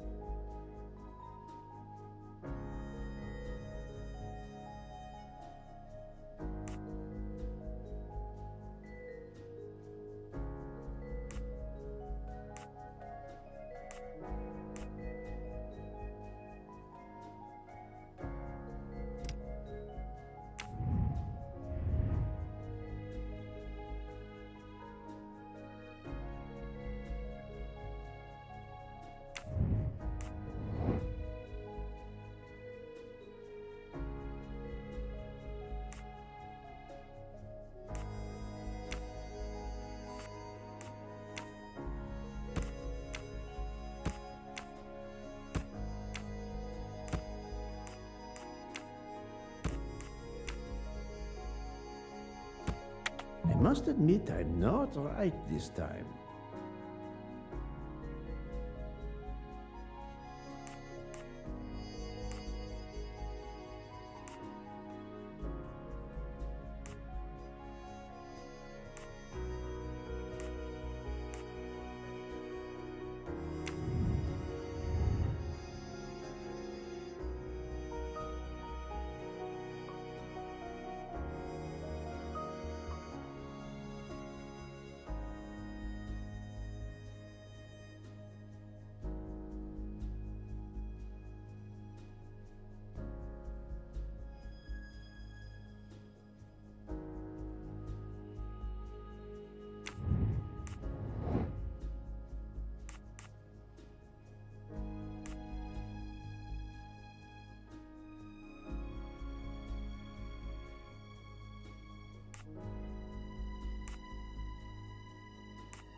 Think, Poirot. That is not a good answer.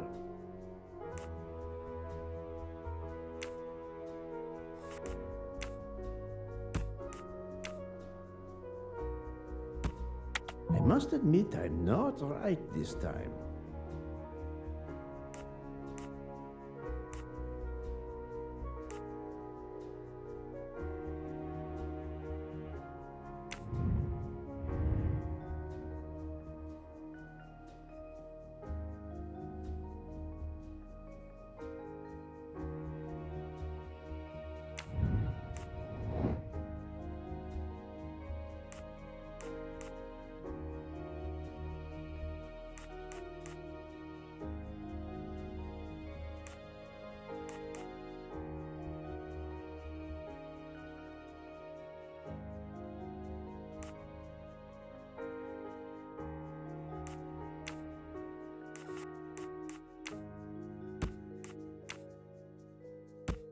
I do not think that's the right answer.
no.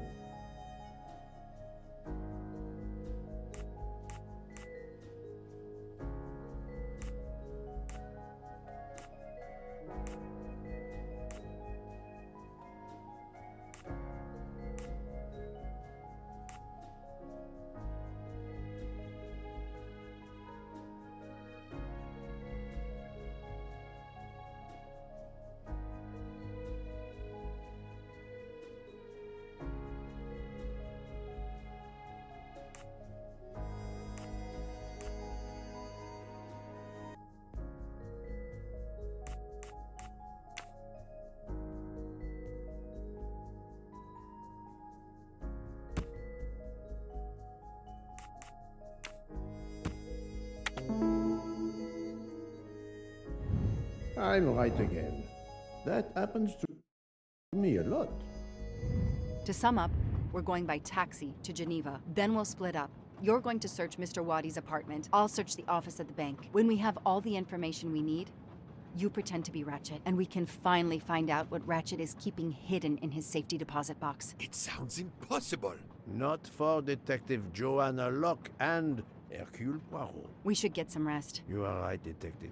We face our greatest challenge tomorrow. Together.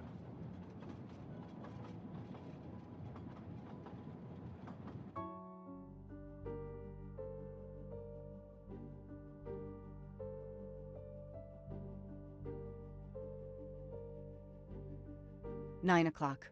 Our driver did well. It took barely an hour to get here from Lausanne. But we must conclude our business in 1 hour as well. Book can only hold the train until 11 o'clock. 1 hour to find the key of Ratchet's safety deposit box, the box number, and its passcode.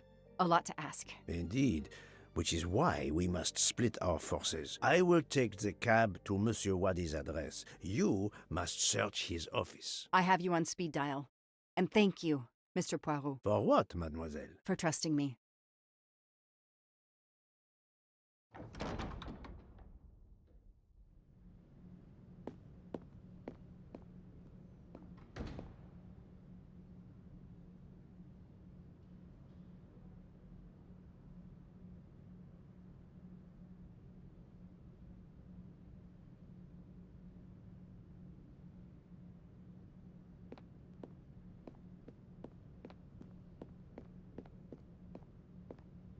You there.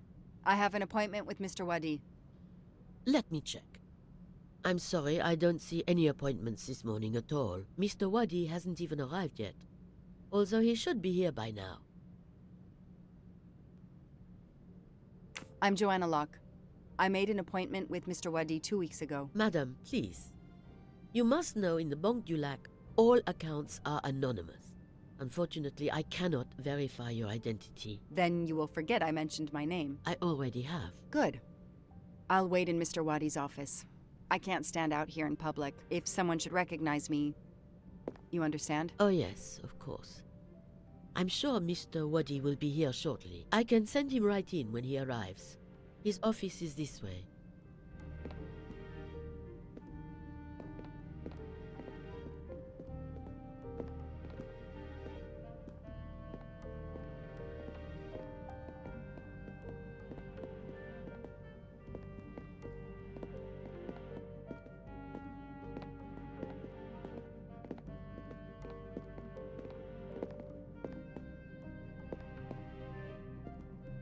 Please come in. I can't understand where Mr. Wadi might be. You're right. I don't have much time at all.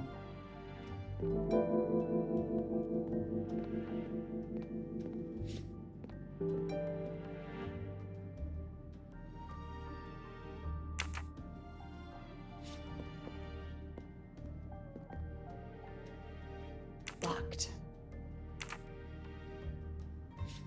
I need the password. Maybe Poirot can help me.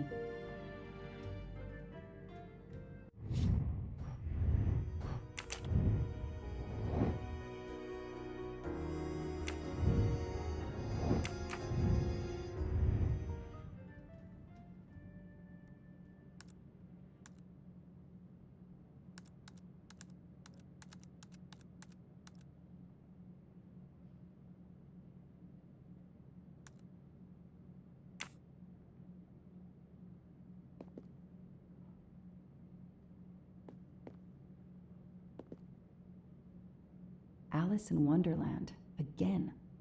Mr. Wadi seems to have really liked this book.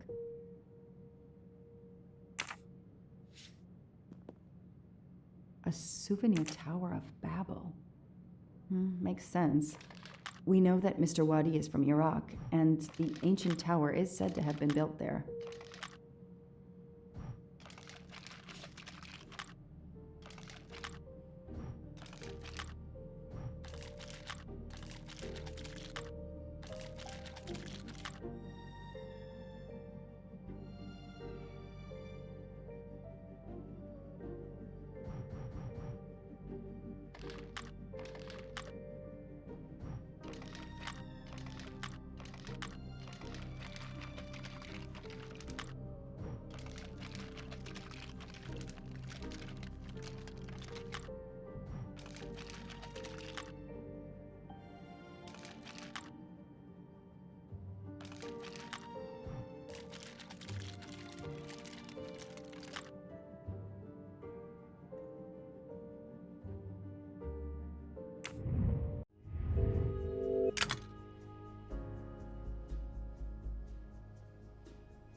It's closed.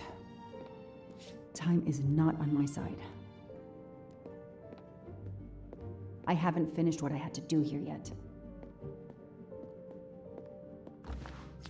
Not really my style, but I'll take it.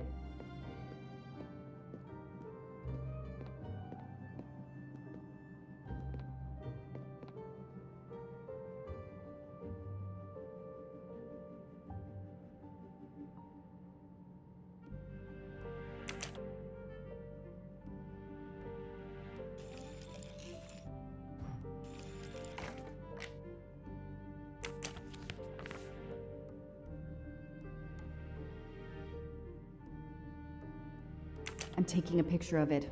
I'll send it to Poirot. It might be useful to him.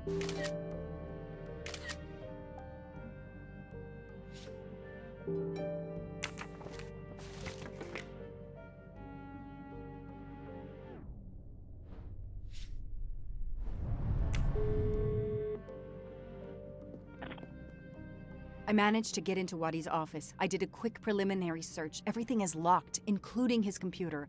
All I could find was a photo with a date on it. I just sent it to you. Maybe you can use it. Thank you. That might help. I've just arrived at the apartment. I'll call you when I find something. As quick as you can. I can't stay here long.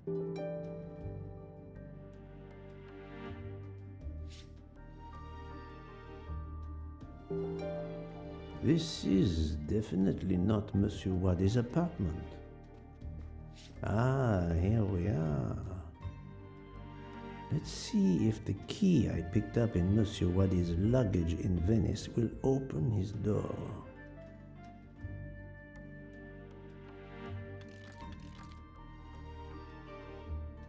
Great.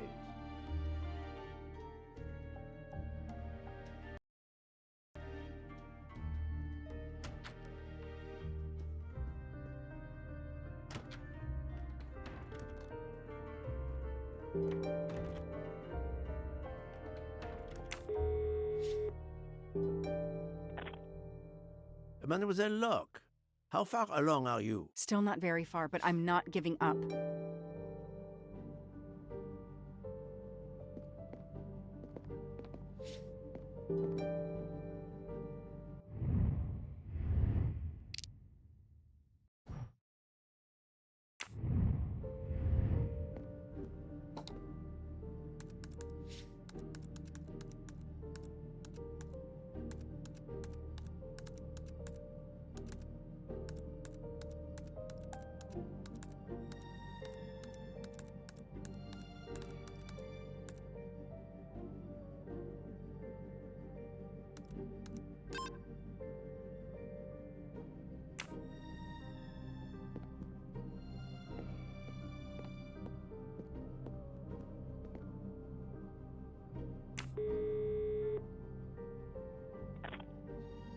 Mr. Poirot, How are you doing? I have little to report, but keep looking.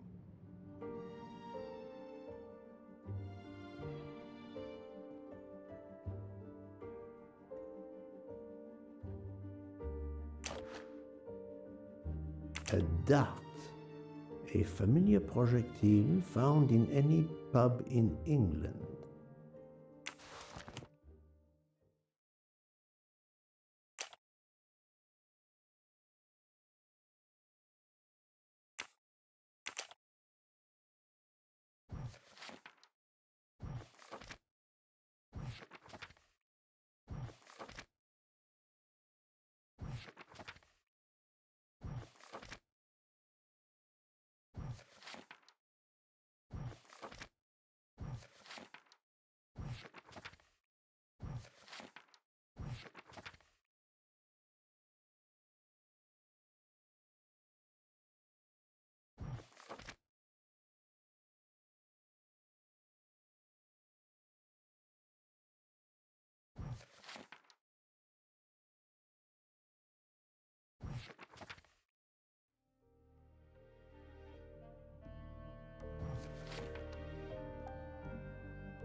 This could be the password to Monsieur Wadi's office computer. He must change it every month. It seems to have a logical sequence, but I need to find the one for December.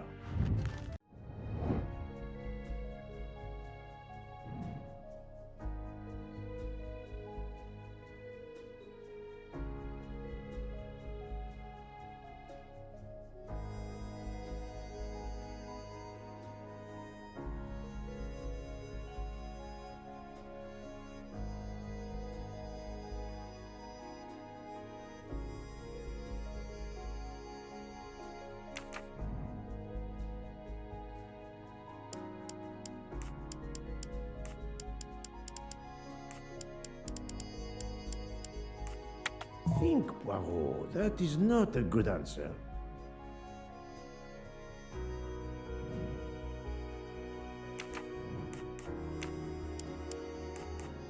No, not good.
If that's the password to the computer in Monsieur Wadi's office, we still need to translate the Arabic characters. And there weren't any Arabic characters on the office computer's keyboard. I wonder if the computer in Monsieur Wadi's office has a similar Arabic keyboard. Et voilà.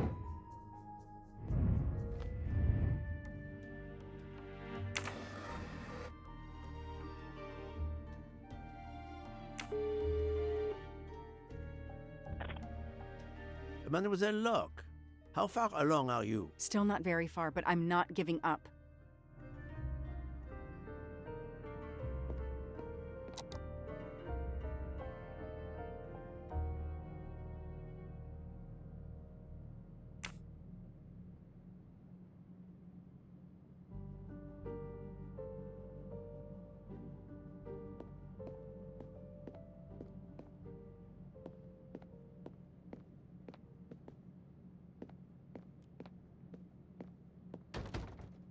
It's closed.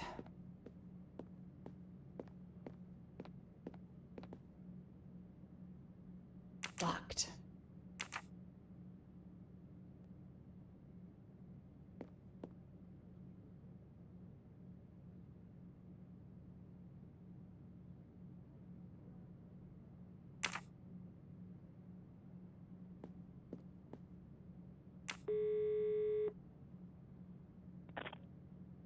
Mr. Poirot, how are you doing? I have little to report, but keep looking.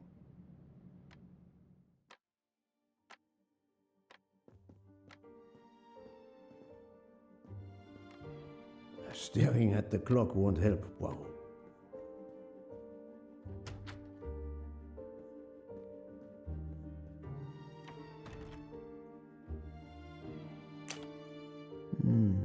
This computer won't give up its secrets easily. This keyboard should help me translate this code.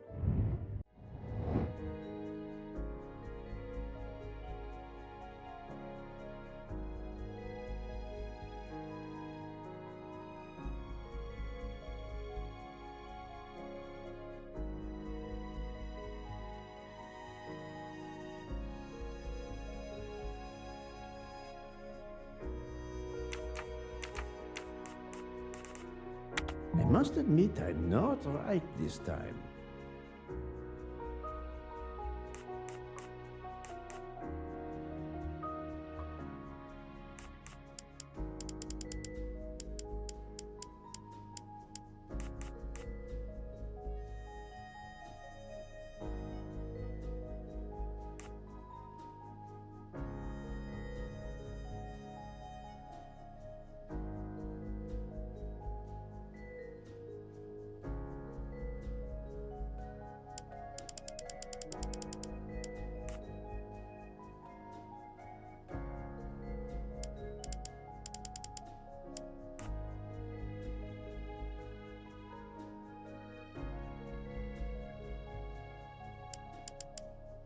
Arabic is read from right to left, so the password must surely be read that way too. With any luck, this will unlock the computer in Monsieur Wadi's office. Let me text it to Miss Locke. That was easy.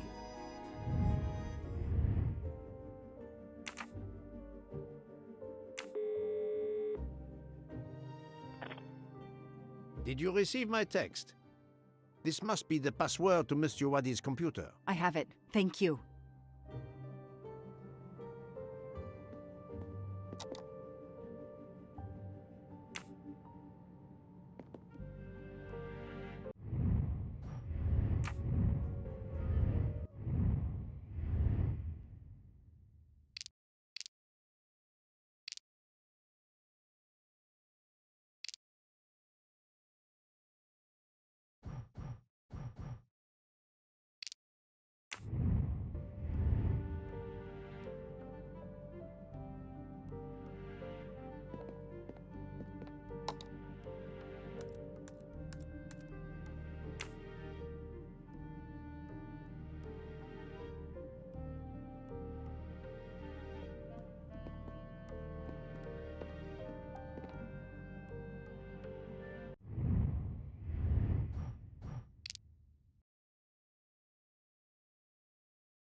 Mr. Poirot, how are you doing? I have little to report, but keep looking.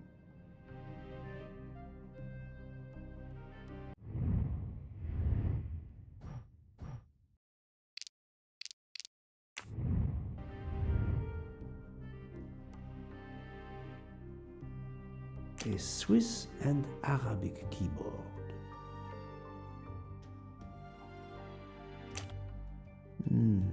This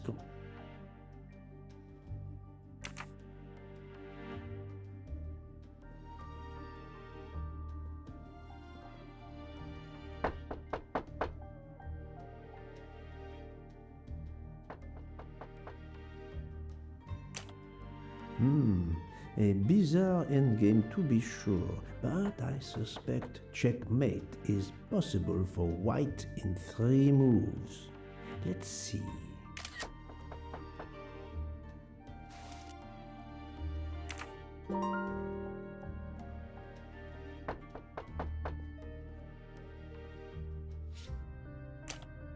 That may be useful to Mademoiselle Locke or me. I'll take a photo.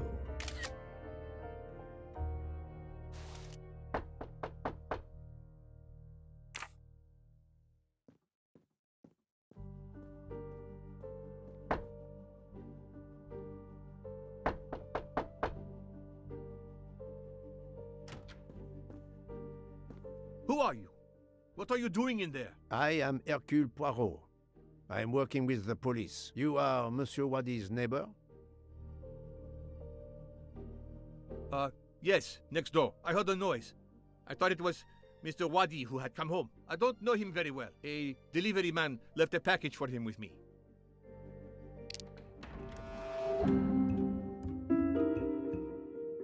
He is lying, and I will prove it. What evidence can help me prove he's lying? You don't know your neighbor very well. Yes, what of it? How is it that Monsieur Wadi has a picture of you on his desk? There is quite a family resemblance. You wouldn't be his brother by any chance? Why are you going through his things? As I told you, I am working with the police. All right, yes. I'm his brother, Mehdi Wadi. Do you know where he is? I am very sorry, sir, but I have some terrible news for you. Your brother has been murdered. You have my sincere condolences. Oh no. Aziz, my wife, my son, their hearts will break. Everything he did was for his family. He brought us here from Iraq to give my son a better future. We can't go back. You won't. Do not fret, Monsieur Wadi. I do not want to cause trouble for you and your family. I am here to catch his murderer. When did you last see your brother? 2 days ago. He was on his way to Venice. It was not a journey he was looking forward to. I knew something was wrong, but he promised all would be well soon. My son will be heartbroken. Aziz made a point of reading to Fadi every night so he could learn English. We hope to legally emigrate there one day. Your son, Fadi. What did Monsieur Wadi read to him? His favorite book is Alice in Wonderland. The nonsense of it all. Why? It is the answer to a question I had. I believe your brother was a good man, forced for some reason to keep secrets, and that got him killed. Sir, there is something else. Aziz left me a letter to open if anything should happen to him. Could you show it to me? Yes, I will get it.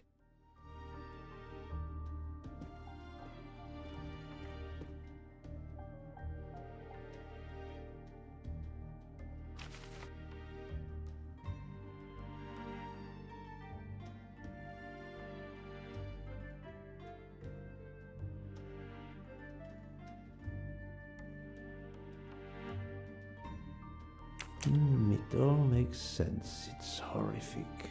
But to Ratchet, it would be just business as usual. At least I have Ratchet's account number, 82664.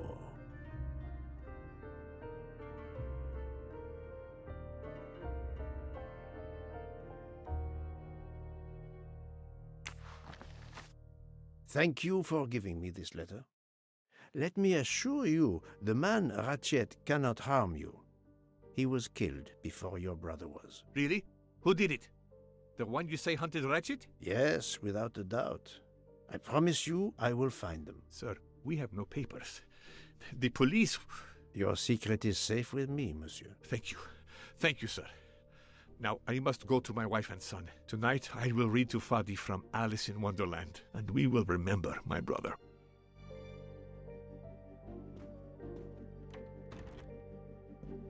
I need to notify Mademoiselle Locke that I have Ratchet's bank account number.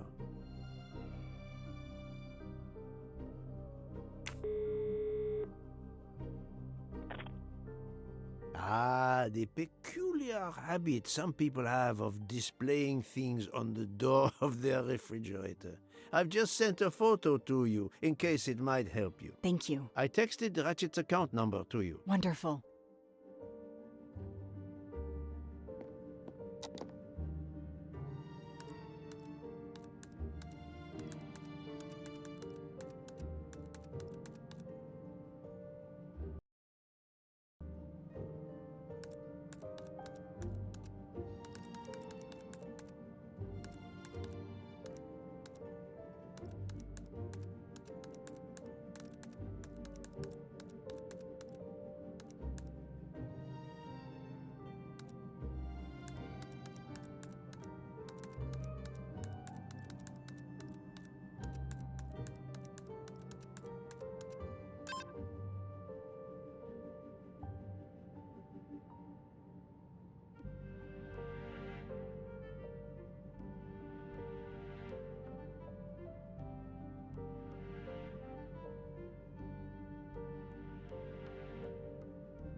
The number of Ratchet's safety deposit box. At last. I should let Mr. Poirot know.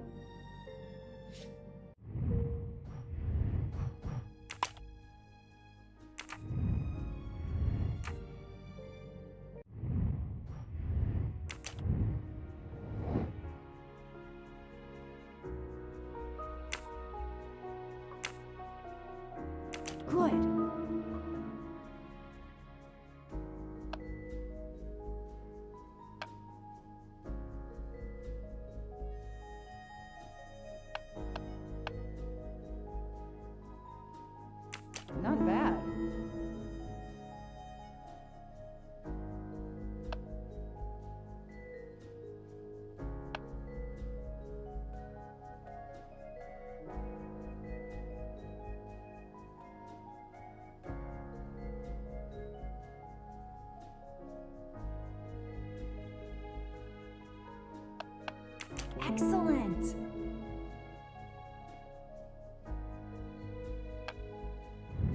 That is a great detective job.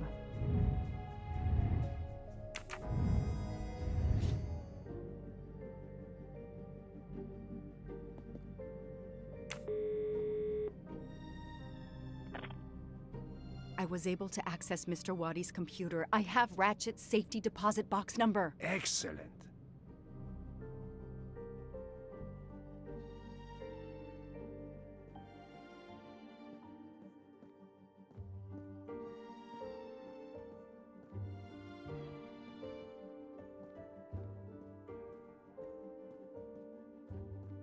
Staring at the clock won't help, Poirot.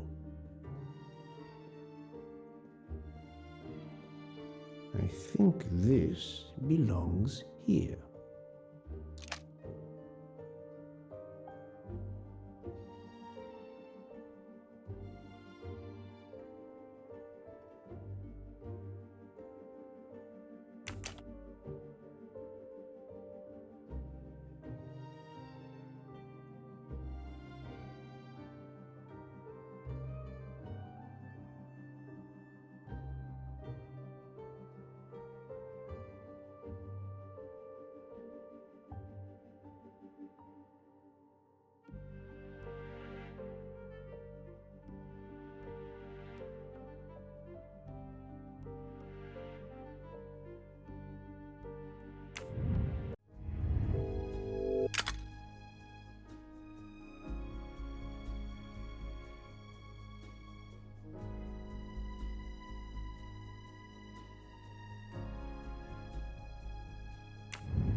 Mademoiselle Locke, how far along are you? Still not very far, but I'm not giving up.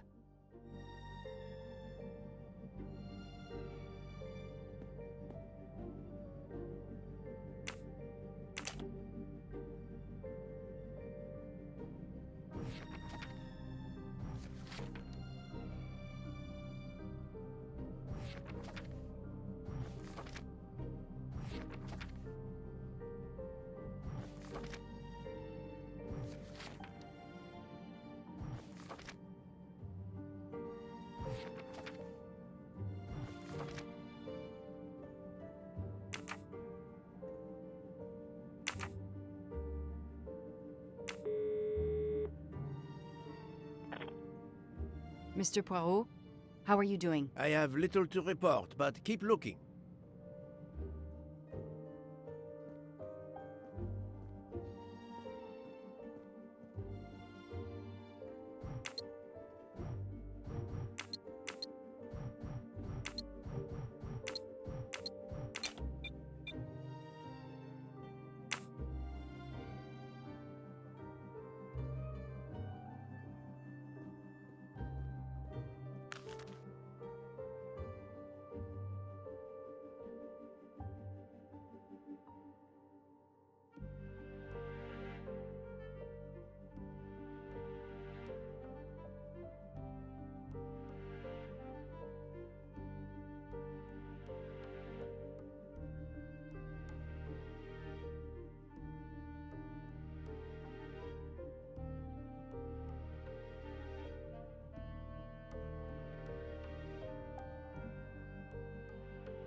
Mademoiselle Locke.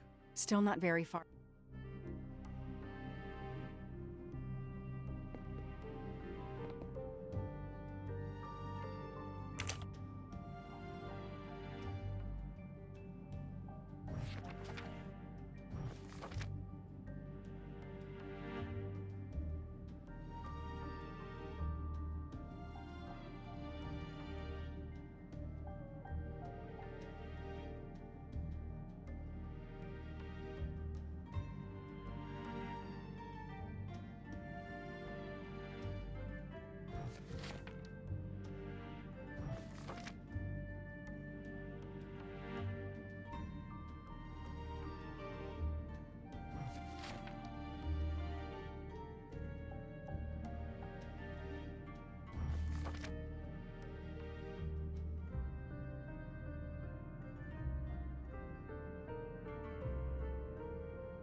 Mr. Poirot? I am...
The key to the password is close. I can feel it.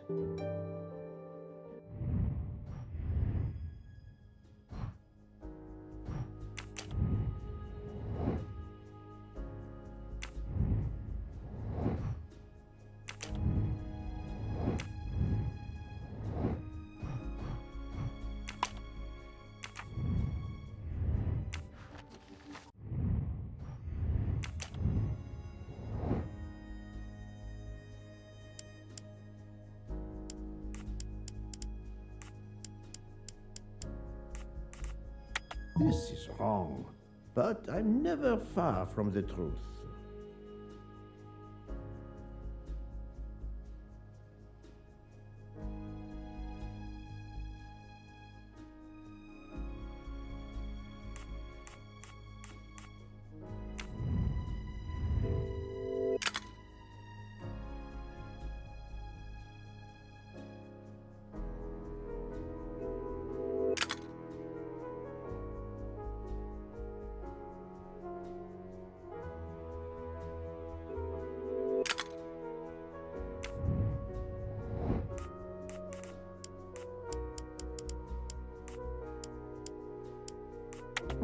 Ratchet's password. Here it is.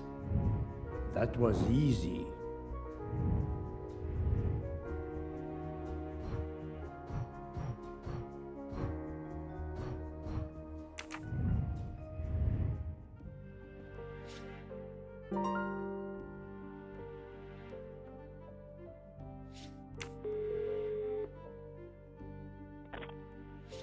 I believe I have discovered Ratchet's safety deposit box passcode. We're almost there.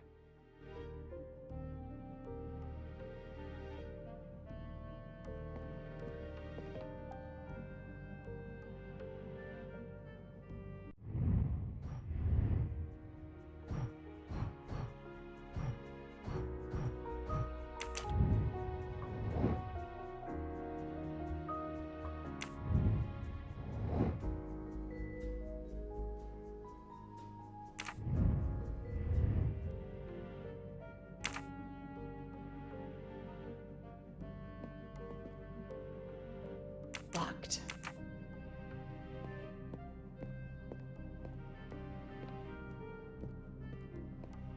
I haven't finished what I had to do here yet. It's closed.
A key. I wonder if it will fit the desk drawer. A key.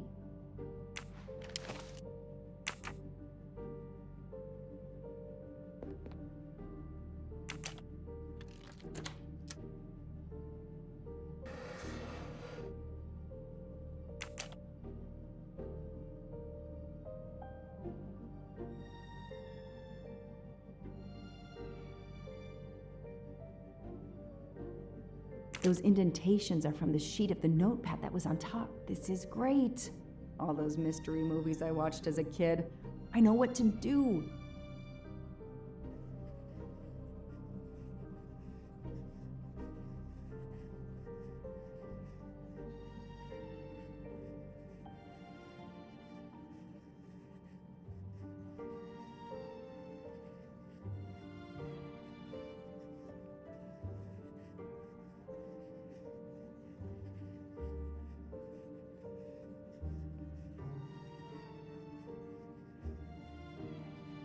I'll send a picture of this to Poirot.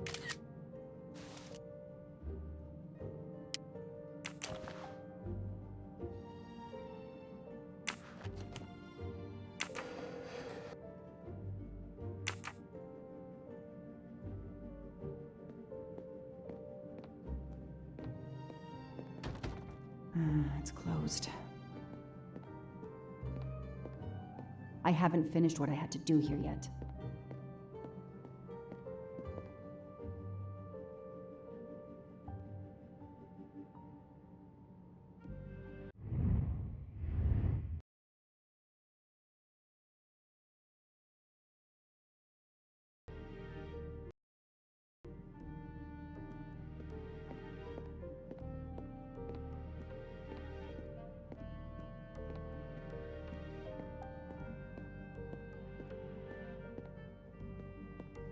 I haven't finished what I had to do here yet.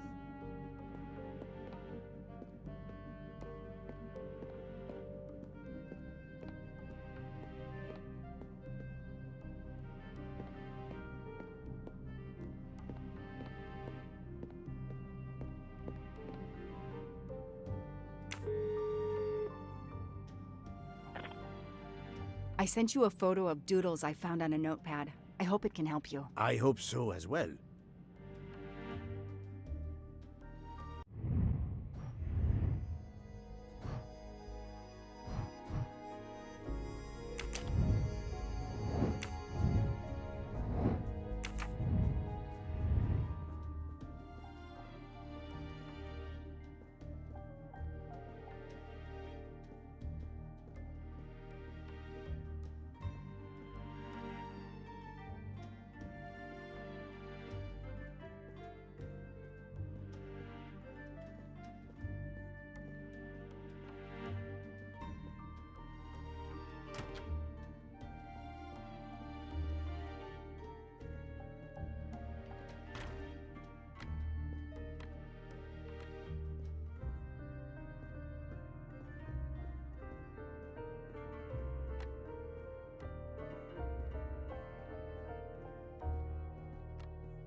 Staring at the clock won't help, Poirot.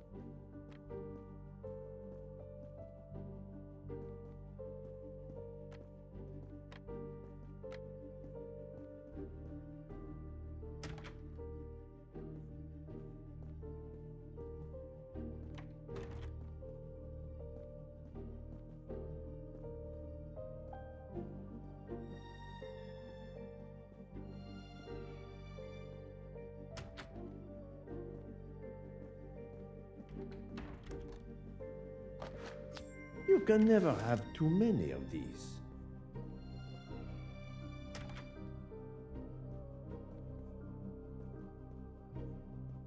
Make certain you have accomplished everything in here. You will not get another chance.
Mademoiselle Locke. Still not very.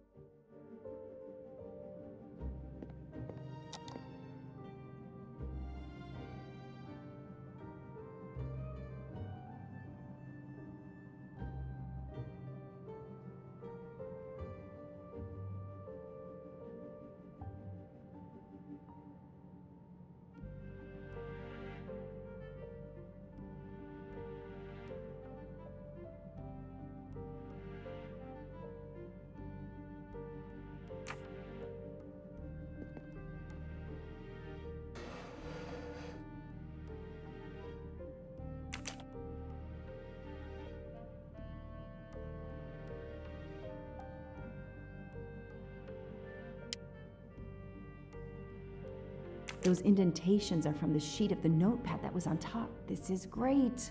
All those mystery movies I watched as a kid. I know what to do.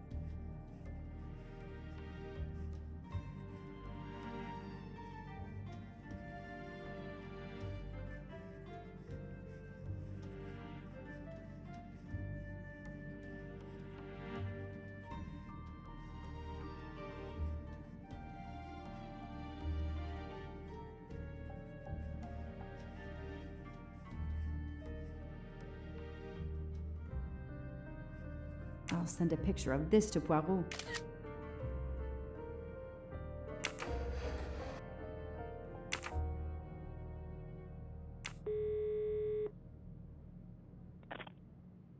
Mr. Poirot. I have little to report, but keep look.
A Swiss and Arab.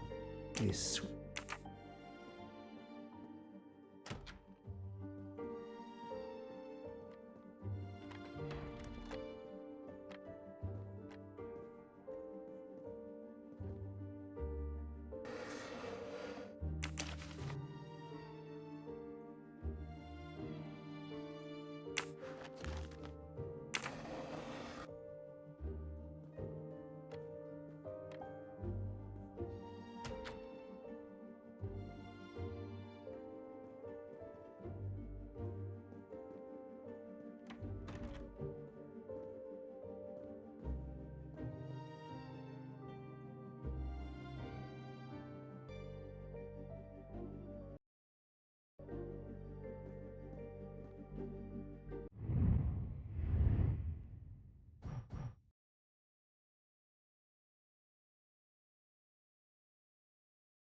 It looks like a safe key to me.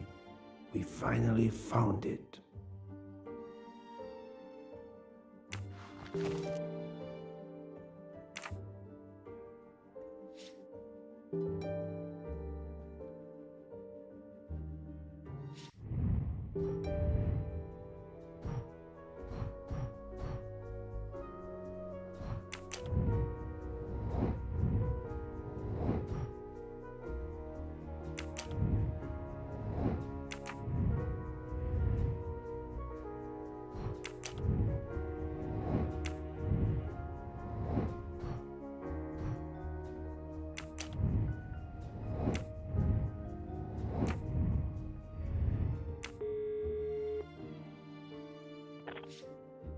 Good news.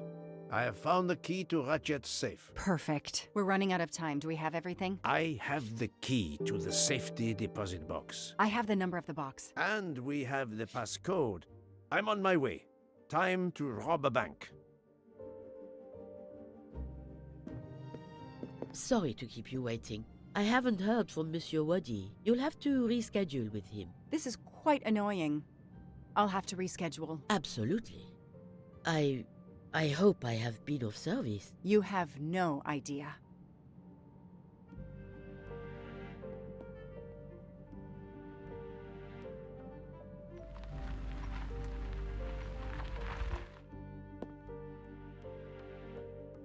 That was fast. We do this as planned? Yes, I am, Monsieur Ratchet. But with the bank's questionable policy, I do not expect anyone to ask. Right. Absolute secrecy regarding their clients. The last Swiss bank of its kind.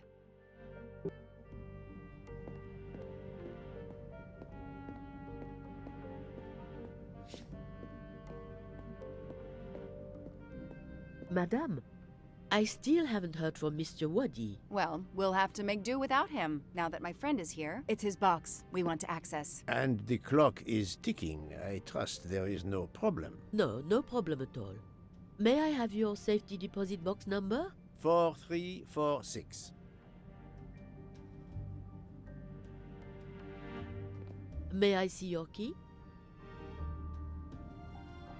Do you know your passcode? Yes. Mademoiselle will be able to accompany me? No names, of course. Of course. I'll open the door. Go down the stairs. The guard will accompany you.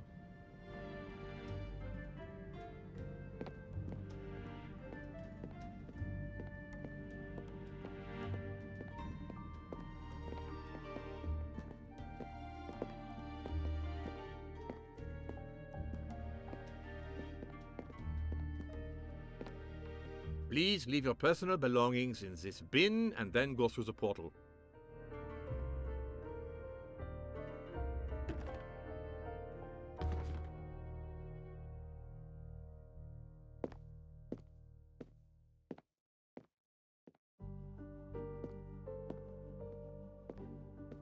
I'll open it for you.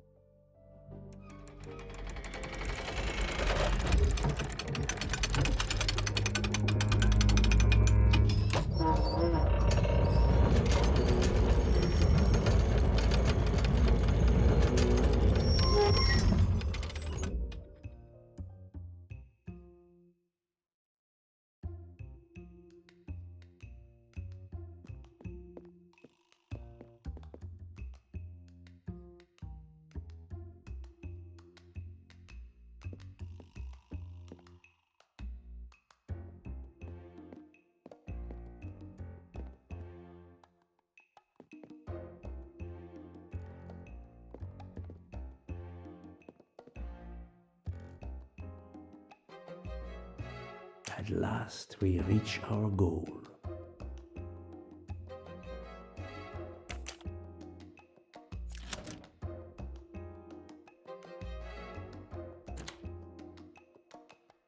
Now I will insert my key, if you allow. Thank you.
I'll be by the door should you need any assistance. At last. I suspect the effort will be worth it. This collection of various personal items. Do you know what they are, Detective Locke? I do, Mr. Poirot. God help me, I do. Souvenirs.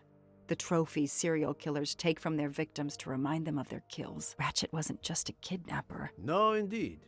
He was a monster.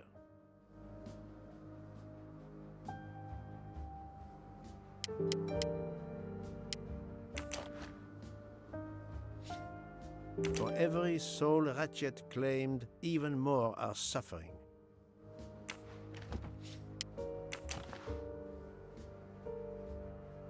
Another trophy. We may never know how many people he killed.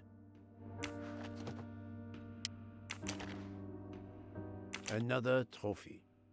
A woman. We may never know her name. You were lucky, mademoiselle, when you met him at that cabin in the forest, alone. How many victims do you think Ratchet had? Too many.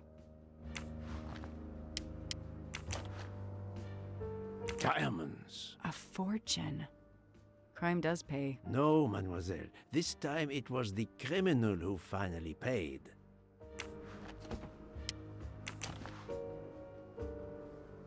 I wonder who this keychain belonged to. Certainly not Ratchet.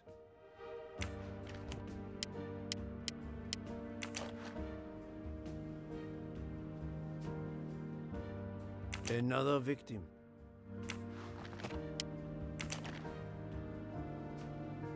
MC. The real journalist Michael Clark. Ratchet would have needed to kill him to assume his identity. He took this ring as his trophy.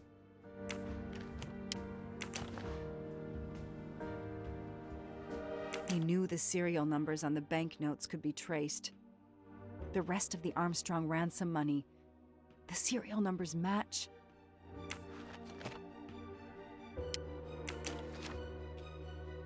The one on the left. Ratchet. Whoever he is with, their friendship seems over. The build. The hair. It could be Noah, his partner in Daisy's kidnapping. It appears they had a falling out.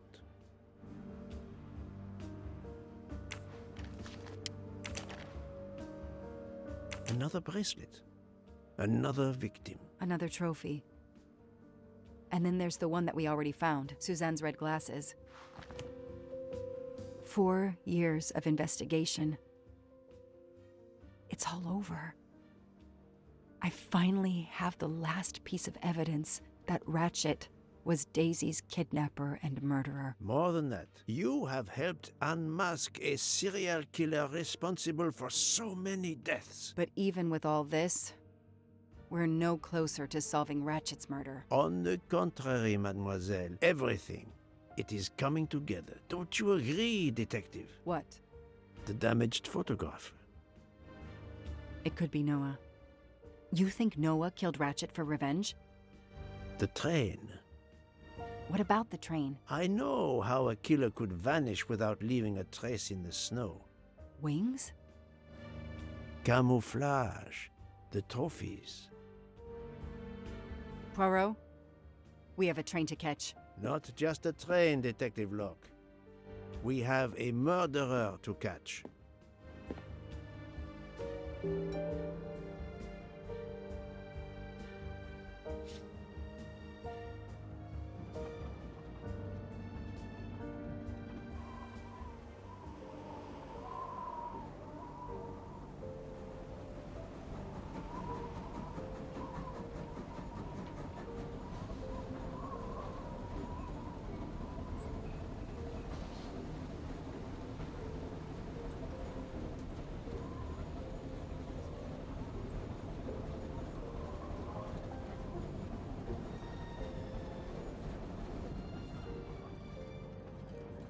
Poirot, enough!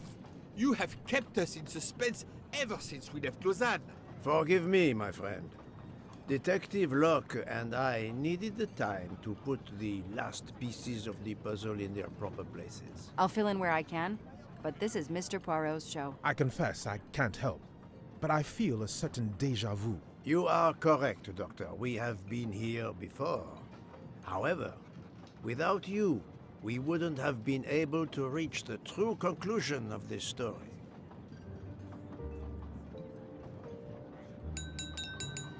My friends, your attention, please.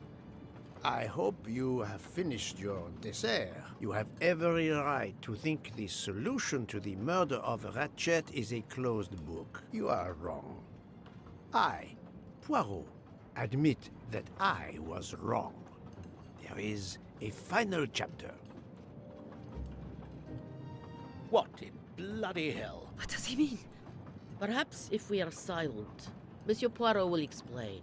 Most of us naturally expect a journey by train to proceed in an orderly fashion from station to station. But this journey has gone off the rails. A comfortable journey, which should have been restful, turned out to be quite a challenge for my little gray cells. I beg your indulgence. I know it will be painful, but I must update you on the strange turn the Ratchet murder investigation has taken. I had two hypotheses, as you recall. A stranger boarded the train in Vinkovsky, killed Ratchet, and then exited the train unobserved. That was the first possibility. The second solution gave us 12 jurors who condemned Ratchet to death for the kidnapping and murder of Daisy Armstrong. My friend, Book, properly chose the first solution for the authorities. However, thanks to Dr. Constantine here, a 13th stab wound was discovered, throwing that solution into disarray. Moreover, the words of a witness called into question the chronology of the night of the murder upon which the first two solutions were based. Detective Locke?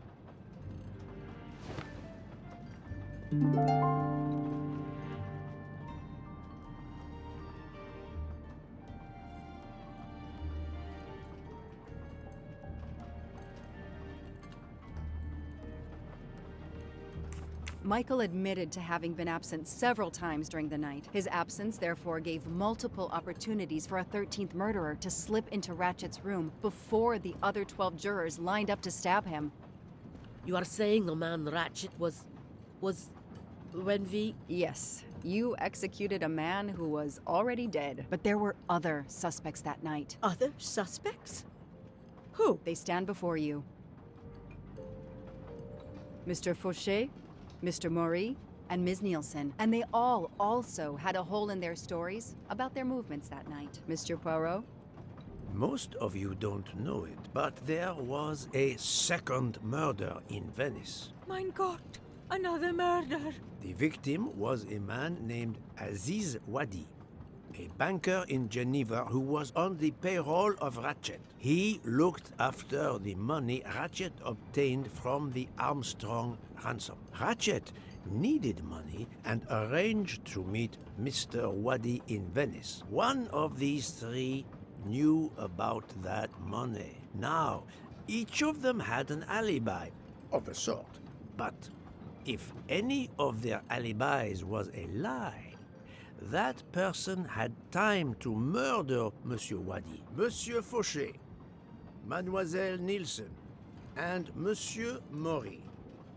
One of you murdered Ratchet and Monsieur Wadi. Are you kidding? I pour drinks for our guests. I don't murder them. It's nonsense. You are accusing me because of my knives? But why would one of my employees kill Ratchet?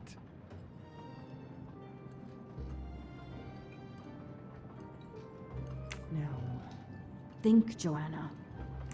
The killer's motive for killing Ratchet was revenge, but not for Daisy's death. The motive for Aziz Wadi's murder was also revenge. Mr. Wadi was helping Ratchet. Ratchet had an accomplice in the kidnapping named Noah. They kidnapped Daisy together. Ratchet stored the ransom money in a Swiss bank that protected anonymous clients. He forced Monsieur Wadi to watch over the money. Once enough time had passed, Ratchet felt it was safe to have Monsieur Wadi bring him cash whenever Ratchet needed it. The serial numbers of the bills would still be in a file, but no one would be actively checking it. Precisely.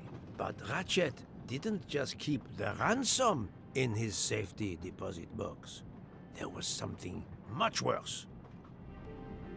There was something much worse than Daisy's ransom money in that safety deposit box. During her investigation, Detective Locke found evidence proving that Ratchet was what is known as a trophy killer. He kept souvenirs of his crimes. We found trophies in the safety deposit box. There were others in a cabin Ratchet used in the Berkshire Mountains, including a beloved toy of little Daisy's. If I'd have known that, I would have cut the bastard's head off.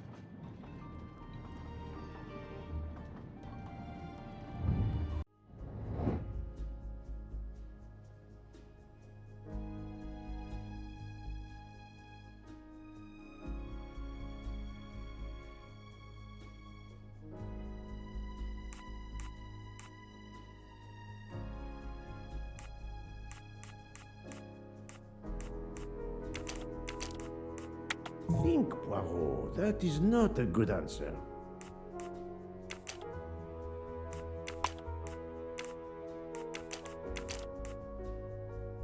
No, not good.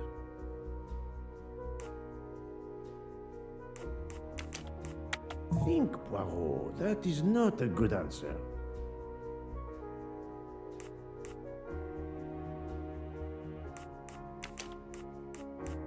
I must admit I'm not right this time.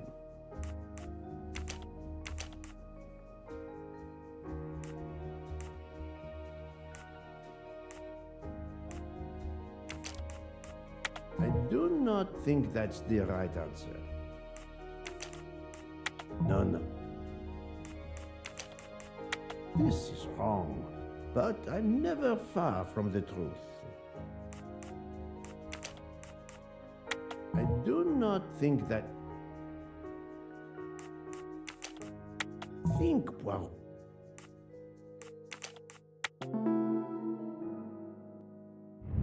My little gray cells did not let me down.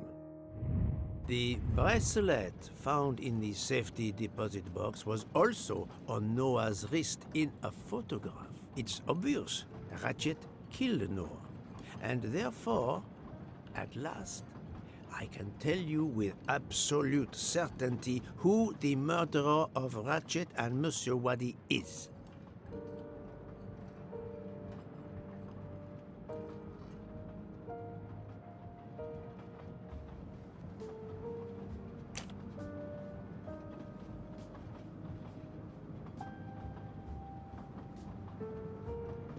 Mademoiselle Nielsen has the same bracelet as the one found in the safety deposit box in Geneva. A trophy from a victim of Ratchet. Noah. Having a similar bracelet doesn't prove anything. Yes, that might be true. If there were not an inscription on it. Mr. Poirot, you're right. The bracelet looks similar to mine, but I have no idea what the marks on it mean. I just like the design. The marks are not random, mademoiselle. These are special bracelets. They are called Morse code bracelets. Because, well, you know why. The marks are Morse code. Happily, I learned Morse when I was a young man doing my service for the Belgian army.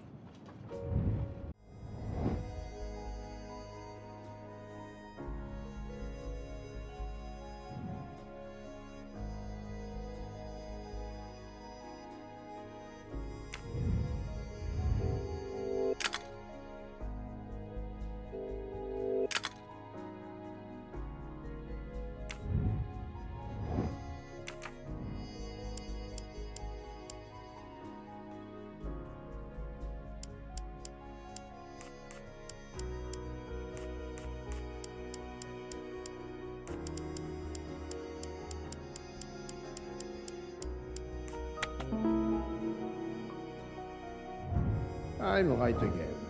That happens to me a lot. On the bracelet found in Ratchet's safety deposit box was the name Freya in Morse code. Your first name. It belonged to your father, Noah. Noah Nielsen. Let's stop playing this little game, mademoiselle. What does yours say? Noah? It says father. Ratchet, that bastard. He kept my father's bracelet as a trophy. Thank you. I have to admit your timing for Ratchet's murder was perfect. Do you mind if I continue? Would it matter? Go ahead. You've earned the right to crow. I do not make bird sounds, mademoiselle. I take no pleasure in this.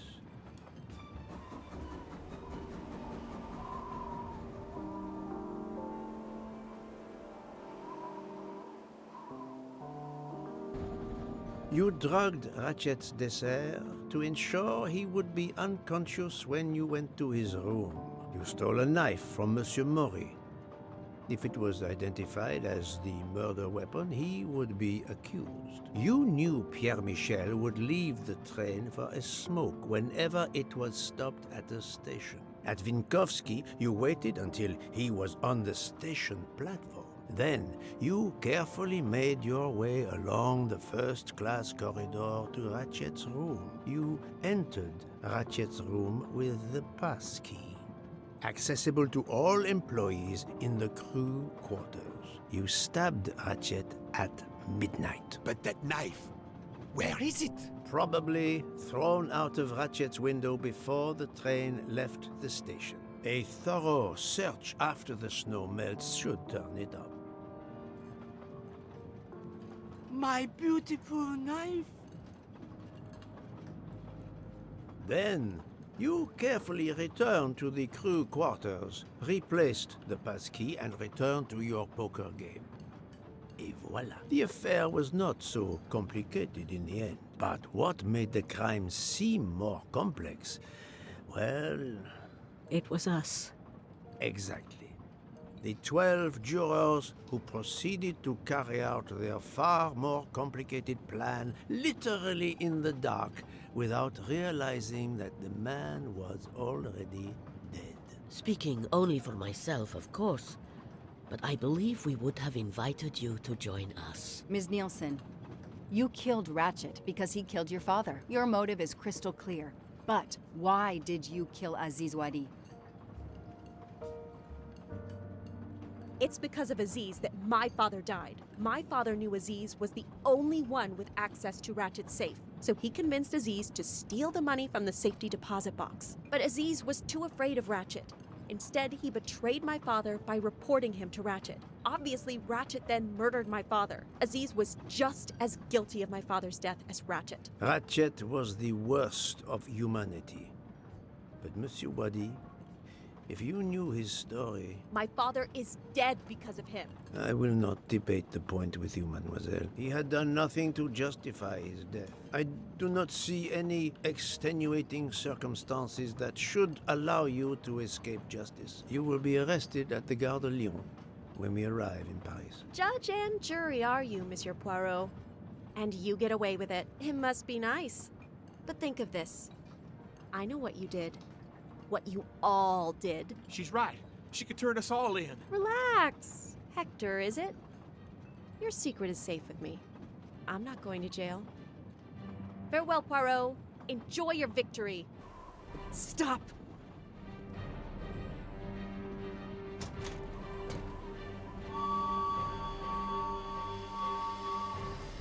No, Freya, don't jump. You're going to die. I've made my choice. We'll let fate decide. No!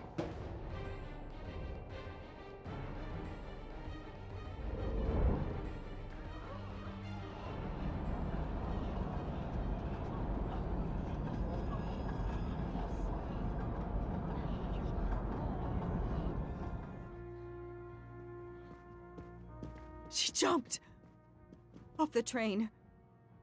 Even if she hit the water, considering the height, I doubt she survived. And with this tunnel, either way she's gone, Poirot.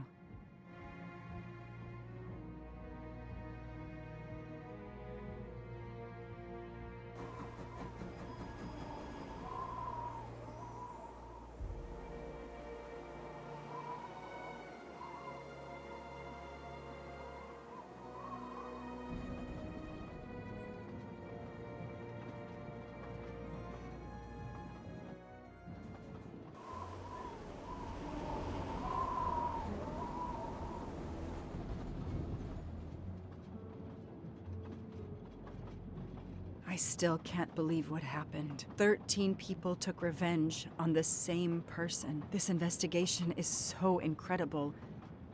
It almost looks like a detective story. It would surely be a bestseller. It is true that this case will remain as one of the most important investigations of my career. My only regret will be that I couldn't bring Ratchet to justice, but I can finally close this chapter of my life. Your determination paid off. You can be proud of yourself. I think we'll be arriving in Paris soon. If you will pardon me, Detective Locke, I have to settle a few details with Monsieur Bouc before we arrive. Please, go ahead. I still can't believe Freya was the killer. She never even cheated when we played poker. She used too much sugar. Nonsense! Her desserts were divine! Unfortunately, her actions were not so divine. There you are, my friend. Bouc, I have a favor to ask. Anything. When we arrive in Paris, will you speak to the police? I would rather keep a low profile. But why? Bouc, my first solution was incorrect. Nonsense! The nuttier the mystery became, the greater your brilliance. Please. Very well, if you insist. I want to thank you, gentlemen, for your service. The cuisine. Under difficult conditions, you surpass the reputation of the Orient Express. That is true. I look forward to seeing you again abroad, Monsieur Poirot. I promise, not all of our trips are this eventful. Princess Dragomirov would like a word with you, Monsieur Poirot. It is important. She is waiting for you in her compartment. When a princess summons me, how can I refuse?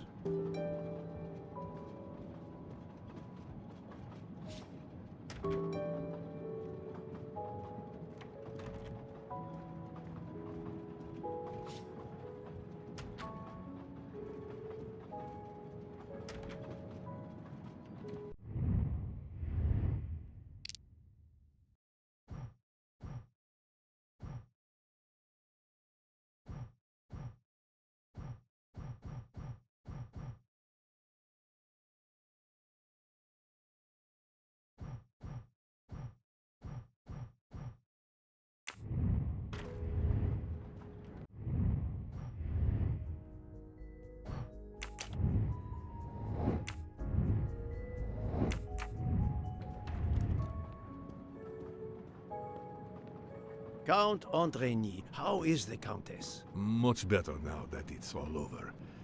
I misjudged you, Poirot. And I you.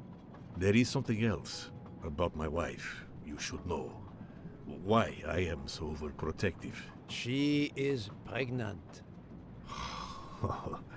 You are quite the detective. Actually, Dr. Constantine told me. She admitted as much when he was attending to her. If it's a girl, we are going to name her Daisy. If it's a boy, Hercule, he'll be stuck with Rudolph. It's a family tradition. I wish you and all of your family much happiness. Thank you.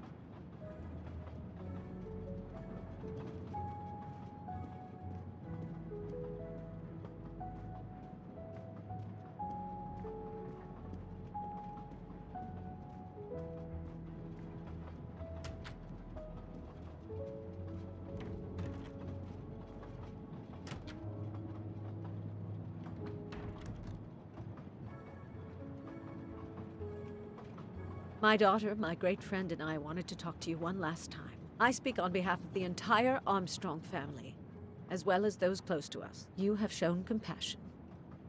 We know your reputation, and we understand that your choice was not easy for you. We are all the more grateful. Thank you. Congratulations, my dear. You managed to say the word thank you, although he did manage to put us through quite a lot. You have given us all closure and some peace of mind.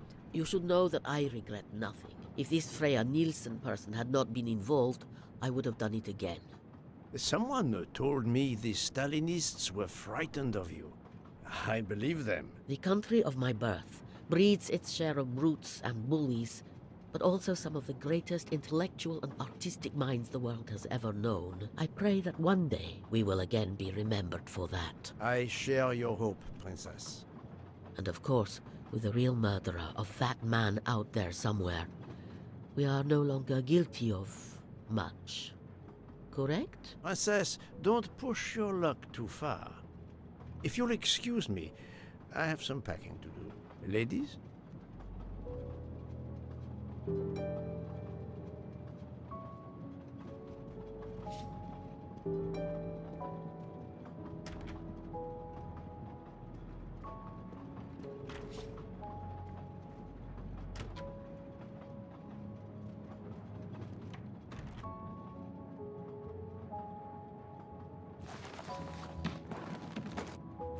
At the end of this investigation, I still have my doubts. Did I make the right choice with the 12 self-proclaimed jurors? Yes, it was the right thing to do.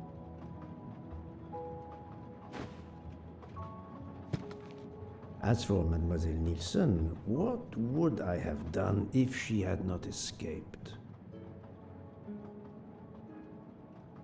Is it justice to let the 12 go free but have Mademoiselle Nielsen arrested? A vast question indeed.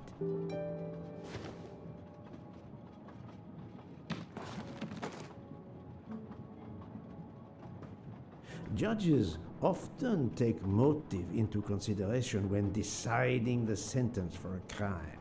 You are not a judge. Your job is to establish the facts, which you have done. The case has been solved. Another already awaits you. It is the reason you were on this train. It is time. Time to move on.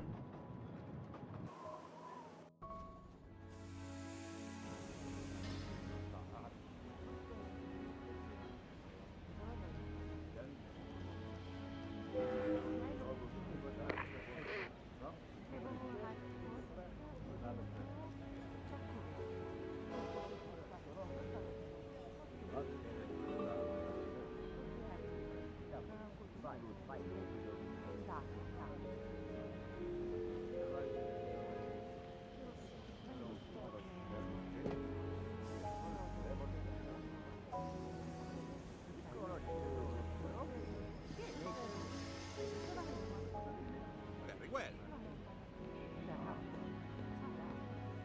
Monsieur Poirot, I spoke with my associates. I convinced them to give you a deal on our new Firenze SUV. No need to thank me.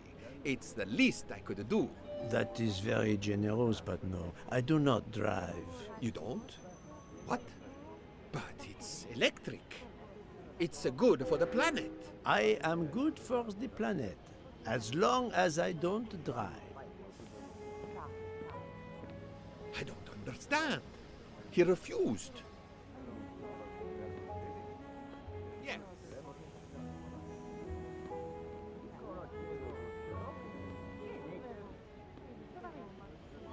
Poirot is a nasty man!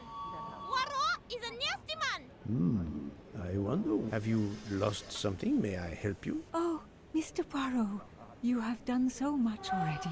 What is it you have lost? My friends, we are traveling to Poland to help with children. We were to meet at an information booth. But where do I get information on how to find an information booth?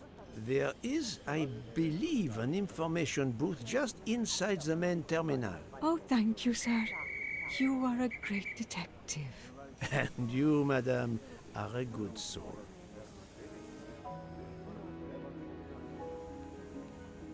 I will miss this train.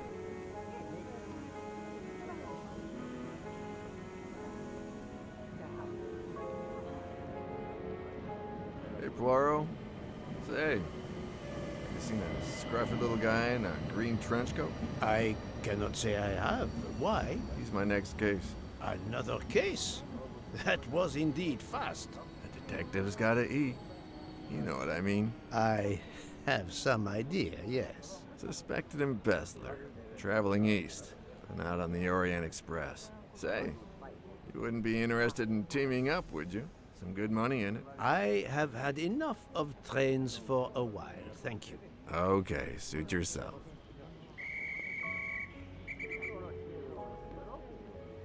Mr. Poirot, Mr. McQueen here thinks he may know an attorney in the Berkshires who might need a gentleman's gentleman. He's old school English.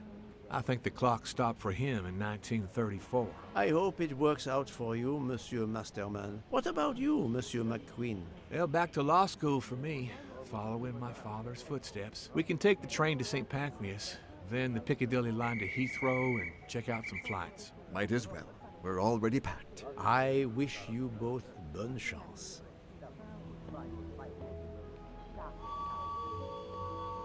Ah, Poirot. Mission accomplished. I have reported to the police that Freya Nielsen killed Ratchet and that she escaped. They're issuing an international arrest warrant. There's a canal that runs alongside the tracks where she jumped from the train.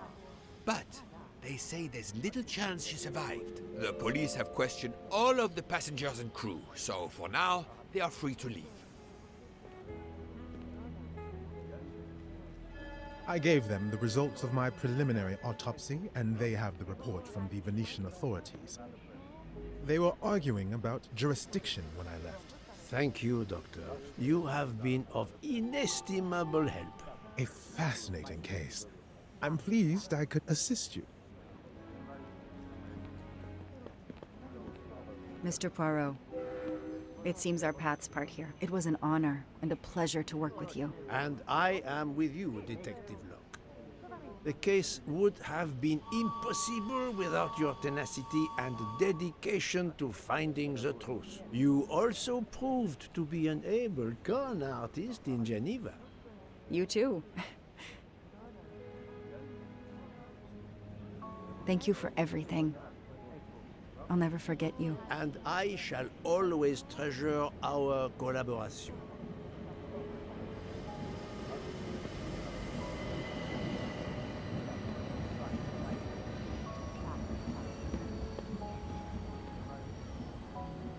Well, that's that. I'm hungry. Let's go to the Wagon Rouge restaurant. They make an excellent leg of lamb. But it's only 5:34 p.m. Is food all you really think about, my friend? I'm the one inviting you. You've well deserved it. I'm warning you, I'm not going to obtain for you a secret recipe this time. Poirot, they make a chocolate mousse that is so creamy.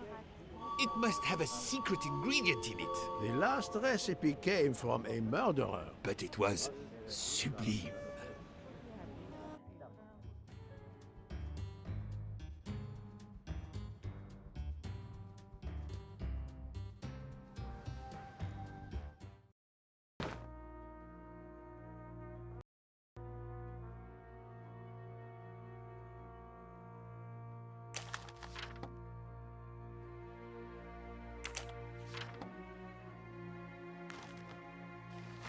Dear Poirot, I didn't really have time to say goodbye when we parted. I thought I had beaten the greatest detective in the world, but you unmasked me. I still had my revenge, though. I even managed to help myself to a small amount of cash from Waddy's bag before you interrupted me in Venice. It will be enough to settle somewhere in a quiet little town where I will create delicacies for appreciative clients. You won't hear from me again, nor will Book get any more of my recipes. Oh, and one last thing. You may not think so, but I truly believe Ratchet and Waddy got their just desserts. Regards, F. You, mademoiselle, are entirely too pleased with yourself. You give clues no one could follow, unless they are Hercule Poirot.